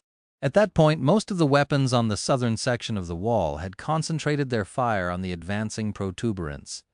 It was being torn by the heavy tungsten rounds of the rail guns, the storm of bullets unleashed by countless turrets, the sporadic rifle fire of mundane infantrymen, the memories and abilities of enlightened soldiers. As Sunny watched, masses of miniature missiles shot from the shoulders of the towering MWPs, streaking across the sky and blasting countless monstrosities to shreds. The attacking swarm was continuously breaking and rebuilding itself, new brood beasts instantly taking the place of the killed ones to close the gaps. It was not showing any signs of slowing down, though, which meant that Sunny would not escape it. Well, he was not worried. "Sure you are." Sunny winced and glanced at the Sin of Solace with displeasure. His mental defenses were supposed to be quite high right now. Why wasn't the damned sword affected at all? Ah, yes. Your new, shiny shell, as good a reason to feel confident as any, I guess. And if that is not enough, you can always escape into the shadows, right? Sunny pretended not to hear the insidious voice. Have you not stopped to think about Jet, though? Where would she escape? Are you ready to watch her die? You better be. An outsider like her does not matter, anyway. Sunny glanced at Master Jet, who was observing the swarm by his side. Her beautiful face was calm and focused. He sighed. You're very proud of yourself, aren't you? Toying with me, playing on my deepest fears and insecurities. But aren't you embarrassed of yourself a little? The sin of solace did not answer. I'll admit you did catch me by surprise a couple of times. However, now that I know what to expect, why would such childish jabs have any effect on me? I don't know whether you really are the voice of the cursed sword, or simply a part of my own subconscious twisted by it, although the latter seems more probable. However, one thing I do know is that you are out of your league here, buddy. He shook the beautiful Gian slightly. I mean, who do you think you are? You are not the voice of Ariel, the demon of dread. You are merely a memory of an echo, of a whisper. Something that pathetic wants to drive me crazy? Please don't make me laugh. There were a few moments of silence, and then the insidious voice answered mockingly. And yet, here you are, talking to an imaginary voice in the middle of a battle. Sunny smiled. So what? Hearing voices and talking to myself is somewhat of a hobby of mine. Been there, done that. He pushed the annoying whispers to the back of his mind and concentrated on what was about to come. A small shadow suddenly fell from the sky. Sunny almost moved to attack it, but then held himself back. In the next moment, a familiar crow landed on Jet's shoulder, glanced at him arrogantly, and turned to its master. Swam. Swam! Jet patted the bird on the head with a small smile. Yes, I know. Now go. It is going to be too dangerous for you. The crow let out an outraged caw and spread its wings to make itself look bigger. But to no avail. She had already dismissed the echo, making it dissipate into a swirl of sparks. A few seconds later, the swarm was upon them. The first of the lunging brood beast was cleanly severed in half by Jet's glaive, two bleeding slabs of hideous flesh flying over the wall to fall into the siege camp below. But the next one was already attacking. Sunny allowed his mind to switch into the state of battle clarity, or rather dive deeper into it, since clarity had long become like second nature to him. His thoughts accelerated, and his perception of the world became sharper, clearer, and more encompassing. He moved forward with light steps, the sin of solace flashing through the air to pierce the creature's body. Its flesh parted before the jade blade like water. At the same time, the shadows around them stirred, and a dozen black tentacles rose from them, grabbing the attacking brood beasts and tearing them apart. The tentacles were different and much more complex than the ones he had usually summoned before. These ones had joints and a semblance of structure, ending with crude but nimble and powerful hands. Sunny's long hours of practice had not been in vain. He had pushed his grasp of shadow manifestation forward by a lot. Of course, using it burned through his essence. Everything Sunny did required him to spend essence, weaving shadow strings, repeatedly summoning the strike of thunder, sustaining and augmenting the effect of the dying wish, saturating his body with resilience and strength. Any other master would have been drained of all energy already, but Sunny's reserves of essence were vast and potent, more than 4 times the volume of almost anyone else of the same rank. At the same time, his control of it was nothing short of exquisite, allowing for near-perfect efficiency. He had a lot of fight left in him still. The question was whether that would be enough. Shadow Slave Chapter 996, published at 28th of June 2023, 09:05:31 a.m. Chapter 996, The Fall of Falcon Scott 14. If audio player doesn't work, press stop, then play button again. The swarm of brood beasts descended upon Sunny and Master Jet. The two of them moved with speed that would have seemed utterly inhuman to mundane soldiers, if any of them had remained nearby. Curiously enough, a master would have been stunned just as much. Both ascended irregulars were showing a level of physical prowess that only those with extremely powerful combat aspect were supposed to possess. Soul Reaper's glaive turned into a blur as she spun it, dissecting scores of the ghastly abominations. The gorgeous Jade Gian danced like a feather, harvesting life after life. Of course, neither Sunny nor Jet remained static, moving across the wide expanse of the battlement similar to a hurricane of cutting steel. They danced between the attacking nightmare creatures, never remaining in one spot long enough to be buried under their onslaught. Well, Sonny danced. His battle style was graceful and fluid, to the point where it seemed as though he had no rigid shape at all. Master Jet, on the other hand, fought with the dire and straightforward inevitability of an experienced butcher, slaughtering her enemies both methodically and ruthlessly. There was an awful beauty to her mesmerizing savagery as well. Get ready. Sonny did not need the warning. The whirlwind of abominations surrounding them was already poor enough, but it was also just the beginning. Most of the protuberance of the devouring cloud had yet to reach them, and the situation was about to become numerous times worse. Oh, why did I come to this damned continent? Full of self-pity, he pivoted to the right, narrowly avoided a diving brood beast, and brandished the sin of solace to cut down another one.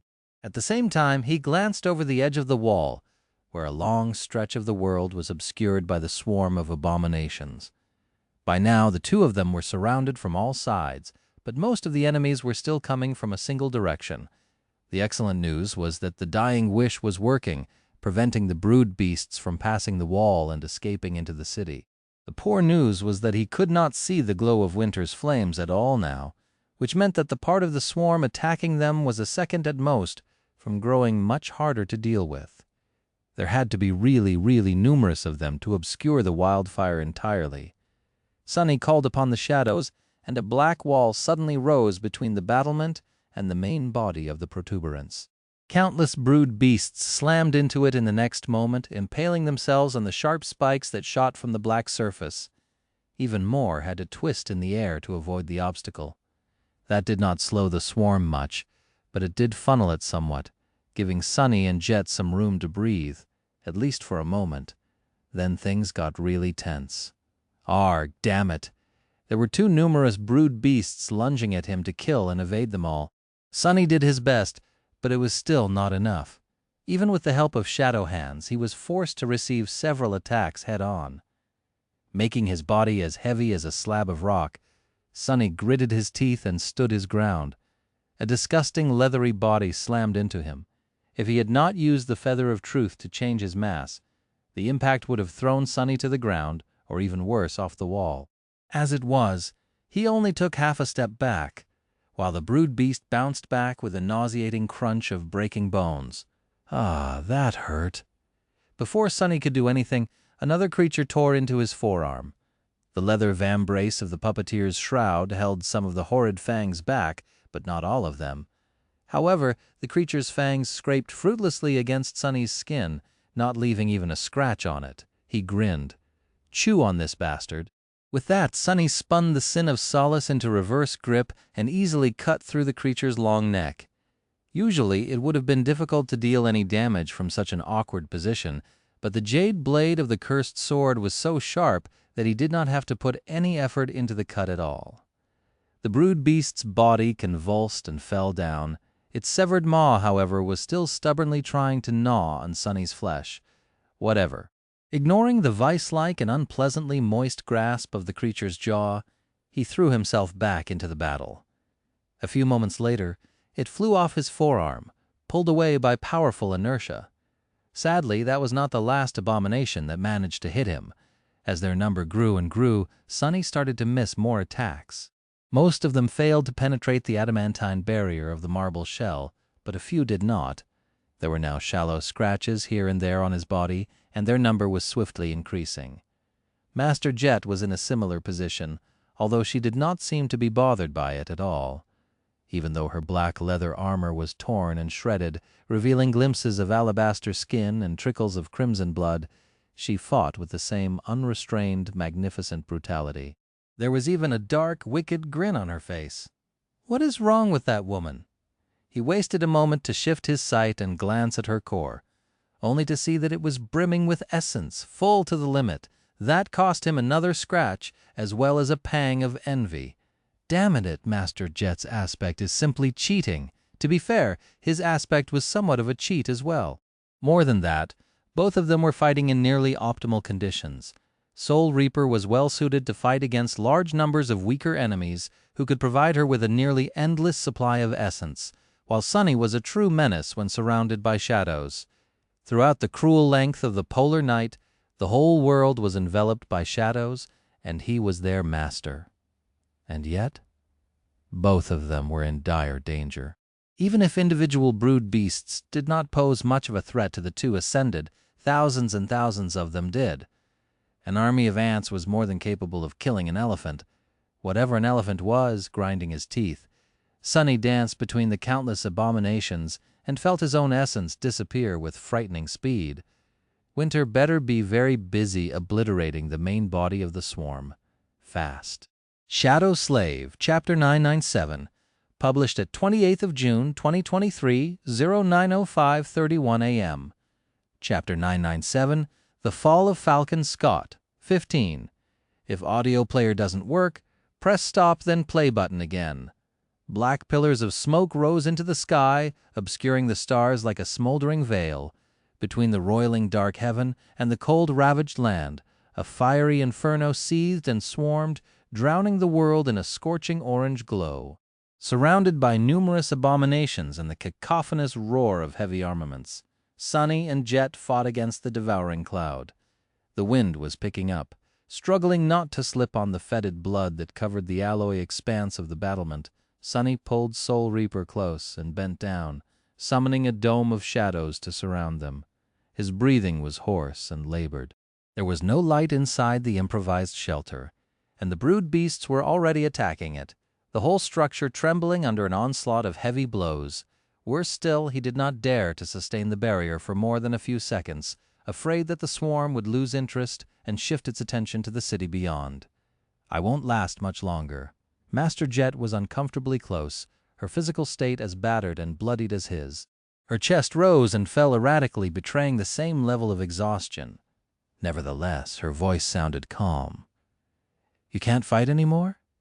He shook his head, then spoke, after realizing that she probably could not see him. "No, not that. The charm, I don't have enough essence left to keep it active for long." She lingered for a moment. "Do what you can after that. Let's see what fate has in store." Sunny winced at her choice of words, then considered if it was time to summon Nightmare. The black steed would be helpful in surviving the tide of brood beasts. But the two of them were not at the point of needing to be rescued yet. It was supplying the dying wish with essence that was the problem.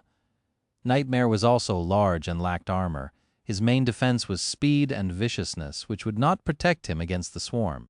If the Shadow Stallion sustained heavy wounds today, Sunny would not be able to call upon him tomorrow.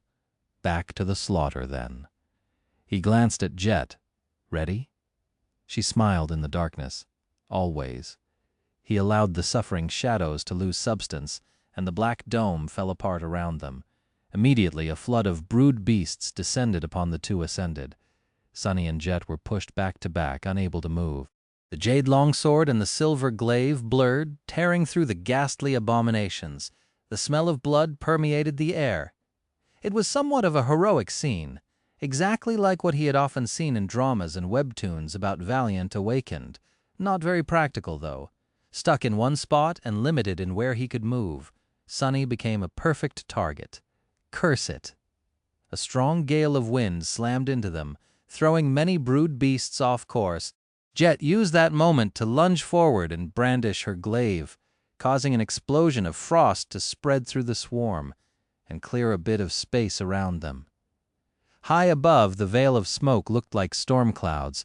Sunny was still feeding his essence into the dying wish and sustaining the augmentation of the underworld armament, hoping to buy Winter another minute, maybe half a minute of time. But the devouring cloud seemed to have suddenly learned how to resist Solvain's charm. Without any provocation, the mass of brood beasts shifted, flashing past the two bloodied masters. Ignoring the alluring enchantment of the dying wish, they lunged in the direction where Dale's protective barrier still gleamed with mystical energy.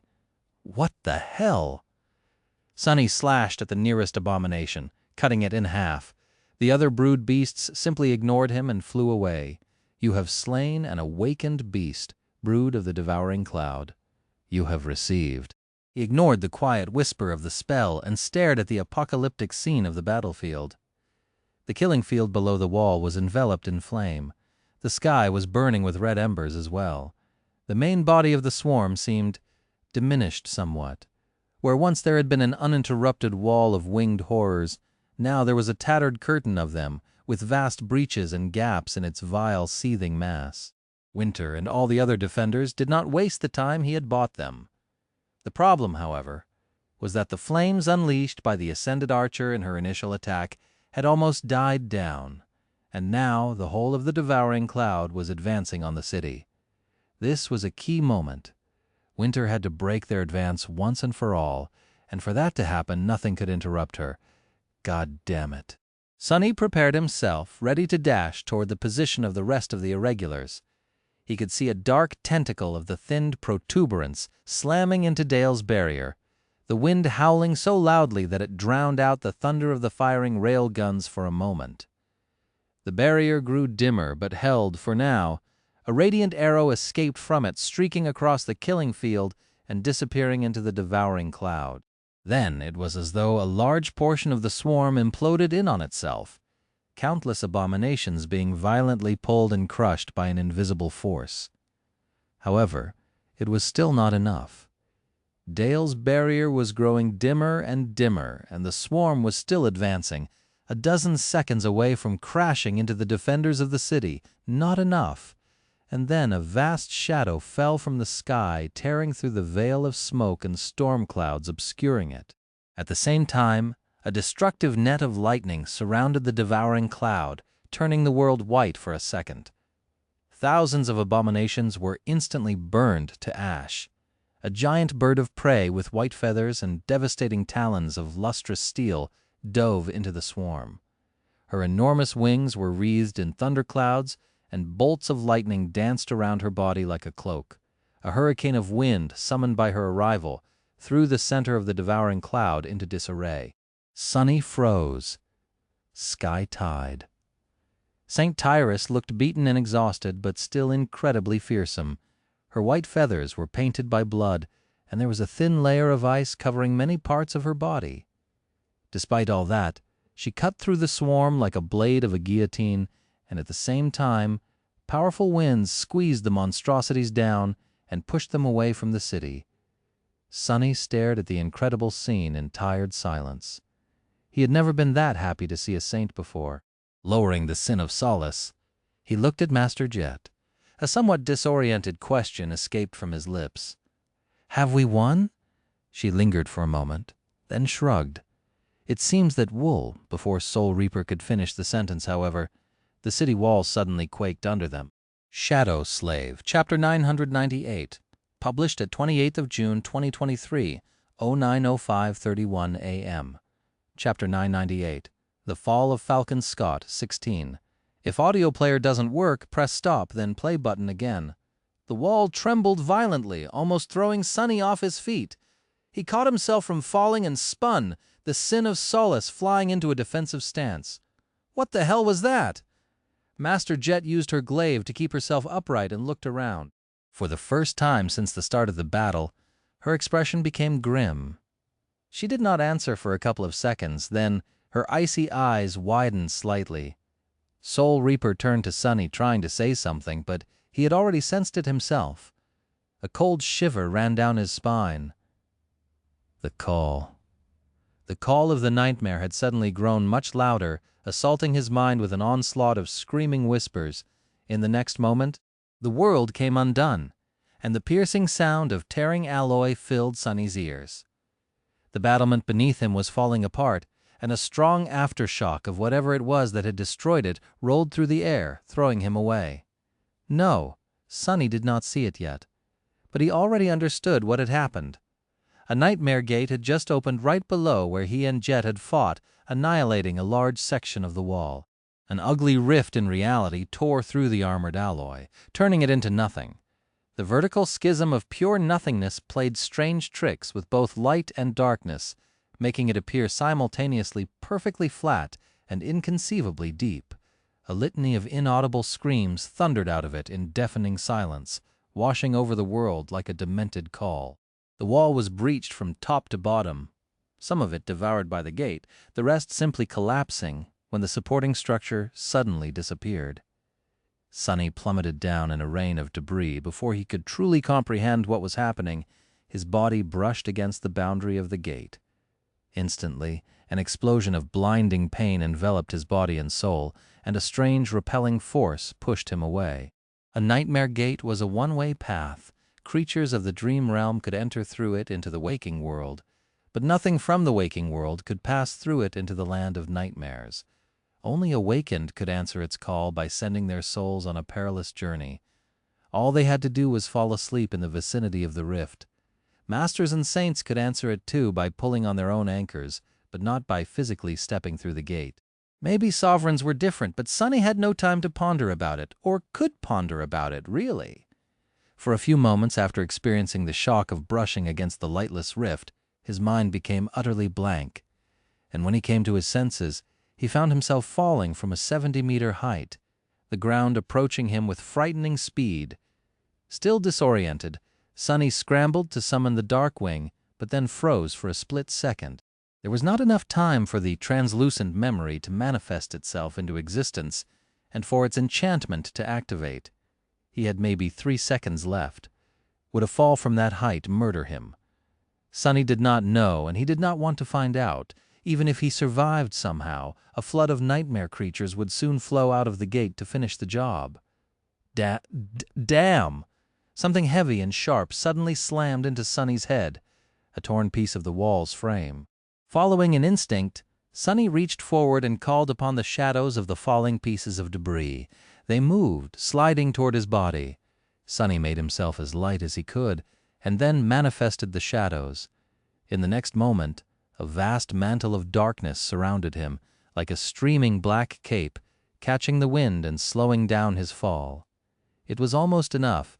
He hit the ground hard enough to bounce off of it and black out for a moment. The mantle of shadows was torn apart and dissipated. Sonny rolled away, his body a mass of pain, vaguely recognizing the landscape of the staging area around him. He came to a halt after violently slamming into the feet of a loader robot, then weakly crawled under it, hoping to hide from the raining debris. It was good thinking. Not a second later, a piece of alloy that must have weighed several tons crashed into the ground in the spot where Sonny had been just a moment ago. That was all Sonny could do, though.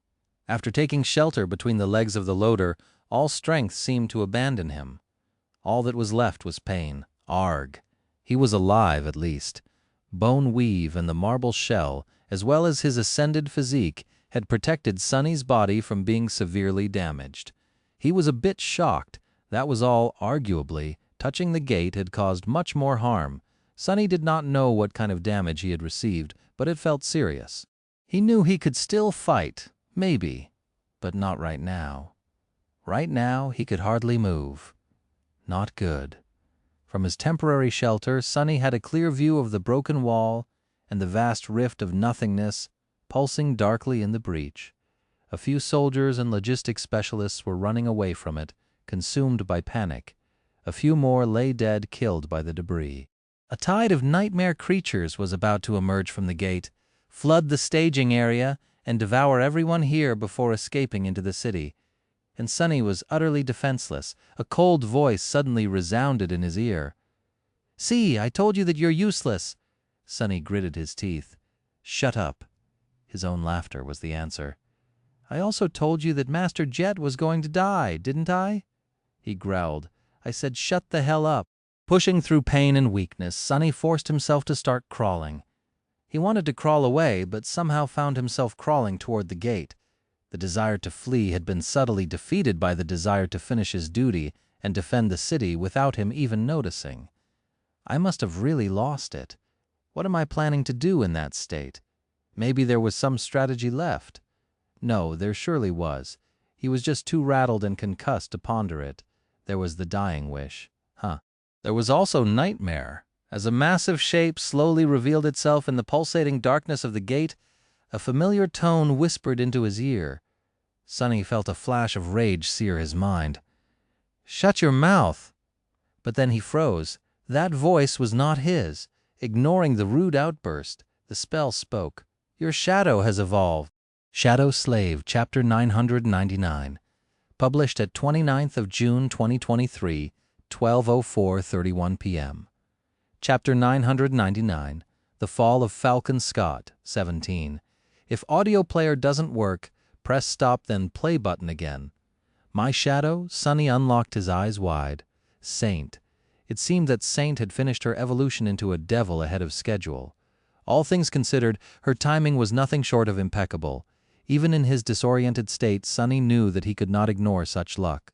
As the first of the nightmare creatures emerged from the gate, he abandoned his attempts to crawl forward and called upon his shadow instead. The coldness of the polar night seemed to grow slightly darker.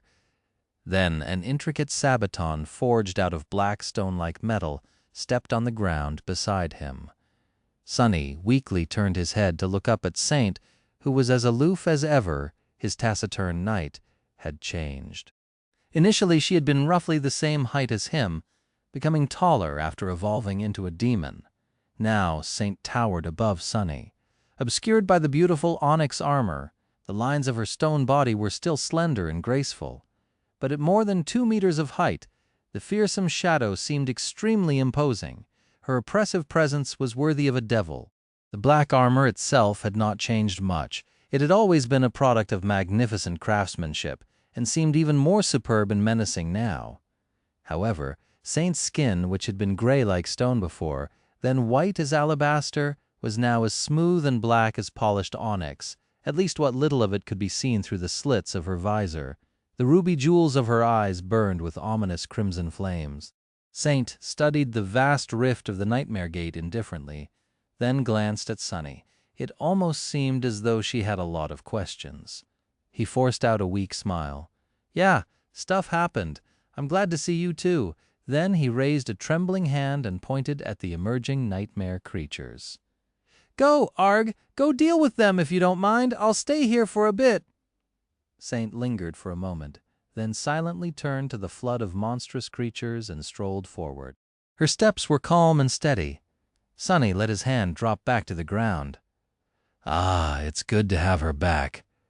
Hoisting himself up to sit, his back leaning against a piece of rubble, Sunny used some of his last essence to send the broken oath to the taciturn devil. Then he commanded all 4 of his shadows to abandon him and embrace Saint instead. Her tall figure shone with a dark radiance. The shadows around the demonic knight swelled, becoming deeper and darker, surrounding her like a tenebrous mantle, which was all expected. What Sunny had not expected, however, was that there was a hint of true, elemental darkness in that lightless glow. It made him shiver. A few dozen meters away from them, the nightmare creatures were being born from the revolting nothingness of the gate. A flood of them rushed forward, chasing after the retreating soldiers and non-combatants. The abominations gazed like tall, insectine humanoids with 6 hands each, their inhuman faces brimming with black eyes and jagged mandibles. They wore carapace armor and wielded weapons made of sharpened chitin, moving with astonishing speed and possessing dreadful might. As Sunny watched, one of the creatures easily threw a piece of the broken wall that must have weighed a ton aside. Unfazed, Saint unlocked her arms, as if trying to embrace the broken, burning world. Darkness flowed from under her vambraces over her palms and into the air. A moment later, the flowing darkness formed into the shape of a familiar stone sword. It was whole once again, but utterly black in appearance. A feeling of dark, nebulous power radiated from its Stygian blade. On her other hand, a round shield of stone-like metal appeared, its surface the same polished onyx as the fearsome armor of the taciturn shadow. Walking toward the enemy, Saint raised her sword and struck the rim of her shield twice with its blade, as if challenging the harrowing tide of monsters. Damn! Sunny was too weak and mentally shaken to do anything, so he just sat on the ground using a piece of rubble for support and watched Saint fight. His shadow had simply strolled forward and then dove into the mass of enemies as soon as the last of the soldiers ran past her.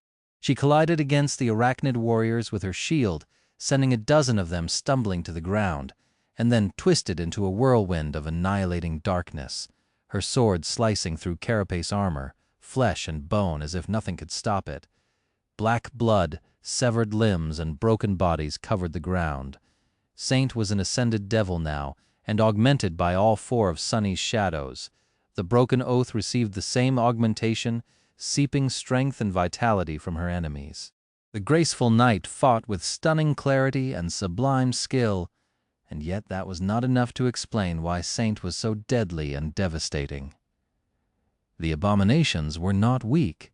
It was she who was too strong, too fast, and too tyrannical. A simple evolution of one class could not explain the difference. A devil commands unnatural powers. That is what separates them from demons. Sunny's thoughts were slow and tangled, but he remembered that much. What powers had Saint received? Might as well take a look. It was not like Sunny could be of much use currently. He lingered for a few moments, staring at the fearsome battle that was taking place merely 24 meters or so away from him. Saint was holding back the whole mob of nightmare creatures by herself. For now. He did not know how long she would last, or whether the abominations would flow past the slaughtering devil to escape into the city. If they did, he would be the first one to die. Sunny gathered his thoughts and activated the healing property of the dying wish first. That, at least, did not demand any essence, or maybe slowly accumulated it with each kill, creating a hidden reserve. The main effect of the enchantment had been deactivated long ago. A wave of healing energy spread through his body, repairing the damage done to it and lessening the pain. He was still weak, muddled, and suffering, though whatever touching the gate had done to him seemed to be more than a mere physical wound. Whatever. Next, Sunny summoned Nightmare. He did not send the Black Stallion to join the battle yet, ordering him to stand guard above his master. Somewhat satisfied with these measures, Sunny glanced at Saint again and summoned the runes. Shadow Slave, Chapter 1000. Published at 29th of June, 2023, 12:04:32 p.m. Chapter 1000. The Fall of Falcon Scott, 18. If audio player doesn't work, press stop then play button again. What the hell am I doing? Indeed, the wall of the city was breached. A menacing nightmare gate was towering above him, and not too far away a furious conflict was raging in the rabble of the staging area. And yet Sunny was staring at the runes that shimmered brightly in the air in front of him. His vision was a little blurry, but the runes were clear and perfectly legible, as if existing outside of reality, which they probably did. Oh well, Sunny needed a couple of minutes to recover anyway. He looked at the field of runes, searching for the names of his shadows. A new string of them replaced the old one. Onyx Saint Onyx, huh? That had a nice ring to it. Marble Saint had turned into Onyx Saint. Was his marble shell going to evolve into the onyx shell as well once he transcended? Sunny would have loved to pursue that train of thought, but unfortunately he couldn't. His thoughts were slow and erratic, refusing to consider anything too complicated. Giving up, he concentrated on the runes of Saint's name and started to read the descriptions. Shadow. Onyx Saint Shadow rank. Ascended. Shadow class. Devil. Shadow attributes. Battlemaster. Stalwart. Ember of divinity. Heart of darkness. Heart of darkness. That's new. Sunny glanced at the mass of attacking arachnid warriors, catching a glimpse of Saint, decapitating an especially menacing abomination with a swift slash of her black sword, then sending its body flying into the mob with a strike of her shield. Even before the rim of the shield connected with the creature's chest, the blade of the stone sword was already moving to deflect an incoming blow. She's not dead yet. He looked back to the runes. Attribute description. A vestige of an ancient darkness dwells in this shadow's heart, granting her tenebrous powers. So, Saint had not just destroyed the sphere of black stone in the tunnel. She had taken something from it. Sunny had expected as much. The spark of divinity was also gone, replaced by the ember of divinity. The light of divinity and true darkness now coexisted within Saint. Somehow, there was something interesting about that fact, but Sunny, in his pitiful state, could not quite point to what. The sounds of the conflict grew louder and a little closer, forcing him to look past the runes nervously and then hurry up. The gate guardian could arrive at any moment. Sunny lowered his gaze. Shadow abilities, weapon sage, underworld armament, mantle of darkness, blade of darkness, 2 new ones. The name of the first ability was a bit familiar. He concentrated on it and read, Ability, Mantle of Darkness. Ability description, darkness embraces this shadow. When surrounded by darkness, and true darkness more so, her swiftness and might will increase. Her wounds will be healed and her heart will grow fuller. Sunny blinked a couple of times. Well, that explains how she is so powerful right now. If there was one thing that Antarctica did not lack, it was darkness. Although the staging area was usually well lit, most tech nearby had been destroyed by the pulse of the opening gate. Saint was wreathed in shadows. The physical augmentation of the mantle of darkness seemed to be a formidable one, and combined with the embrace of his 4 shadows, it produced a truly terrific result. What made him especially happy was that Saint would also be able to heal herself from now on, at least when surrounded by darkness. That alone was an incredible boon. The last part of the description spoke of her heart, but the rune could also mean soul. Sunny suspected that it alluded to both the true darkness dwelling in Saint's heart and her essence, or whatever it was that the shadow used instead of essence. The point was that its replenishment rate would be increased. These abilities were very similar to what the Black Knight had possessed, with one serious caveat. Unlike the fallen devil of the ruined cathedral, his own ascended devil seemed to possess dual affinity, both to the shadows and to the elemental darkness. Those were supposed to be mutually exclusive, but were not in her case. It seemed that Saint's nature as a shadow led to a curious result. His graceful knight paradoxically enjoyed the favor of both mundane and true darkness. Recalling how harrowing his journey through the underground tunnel had been, Sunny could not help but feel envious.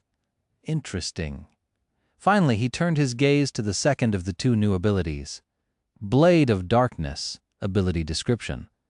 The true darkness dwelling in this shadow's heart can be summoned in the form of a fearsome weapon as long as the shadow has mastered the use of that weapon.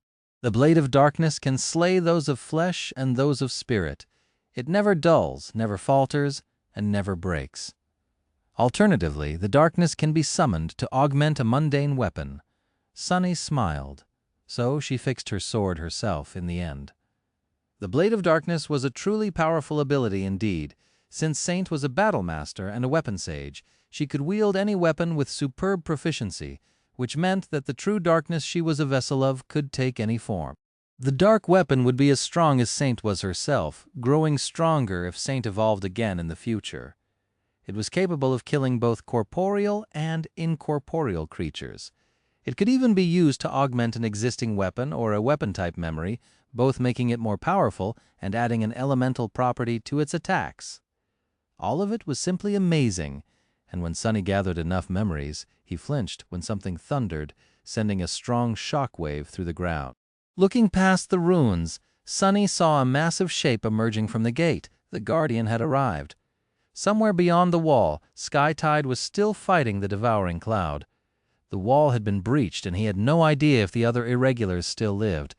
Master Jet was nowhere to be seen, and probably, no, don't think about it. She won't be so easily killed anyway. And lastly, Saint was standing her ground against a whole swarm of dreadful nightmare creatures, surrounded by nothing but enemies and carnage. Even as powerful as she had become, the force arrayed against her was still dire and overwhelming. Sunny let out a tortured sigh. Ah, no rest for the wicked. Struggling against pain and sickening weakness, he staggered to his feet and grabbed Nightmare, terrified that he might fall again. Then Sunny gazed at the gate and the tide of nightmare creatures flowing out of it. A strange countenance appeared on his face. I might die, but I do require more memories, so I guess my greed is much greater than my fear. With that, he groaned and hoisted himself on top of his black steed. It was time to join the fight. Author's note: today, I published the 1000th chapter of Shadow Slave. It has been a long journey, and I am delighted to know that so many people enjoyed making it with me. The joy and pride I feel when looking at that beautiful number can only be compared to the dread I feel, knowing that there is a couple thousand more chapters I still have to write. In honor of this milestone, the Shadow Slave community will be having a small celebration on July 10th. If you wish join us, visit the Guilty Guild, our Discord server. Hope you're having a fantastic day. Cheers. And that's the end of today's episode. Thank you so much for spending your time with me and for continuing this incredible journey through Shadow Slave. If you enjoyed the episode, don't forget to leave a like, subscribe to Kevin Audiobook TV, and share your thoughts or theories in the comments. I always love hearing what you think about the story and what you believe might happen next. Take care of yourselves and your loved ones, stay healthy, and I'll see you in the next chapter. Until then, happy listening.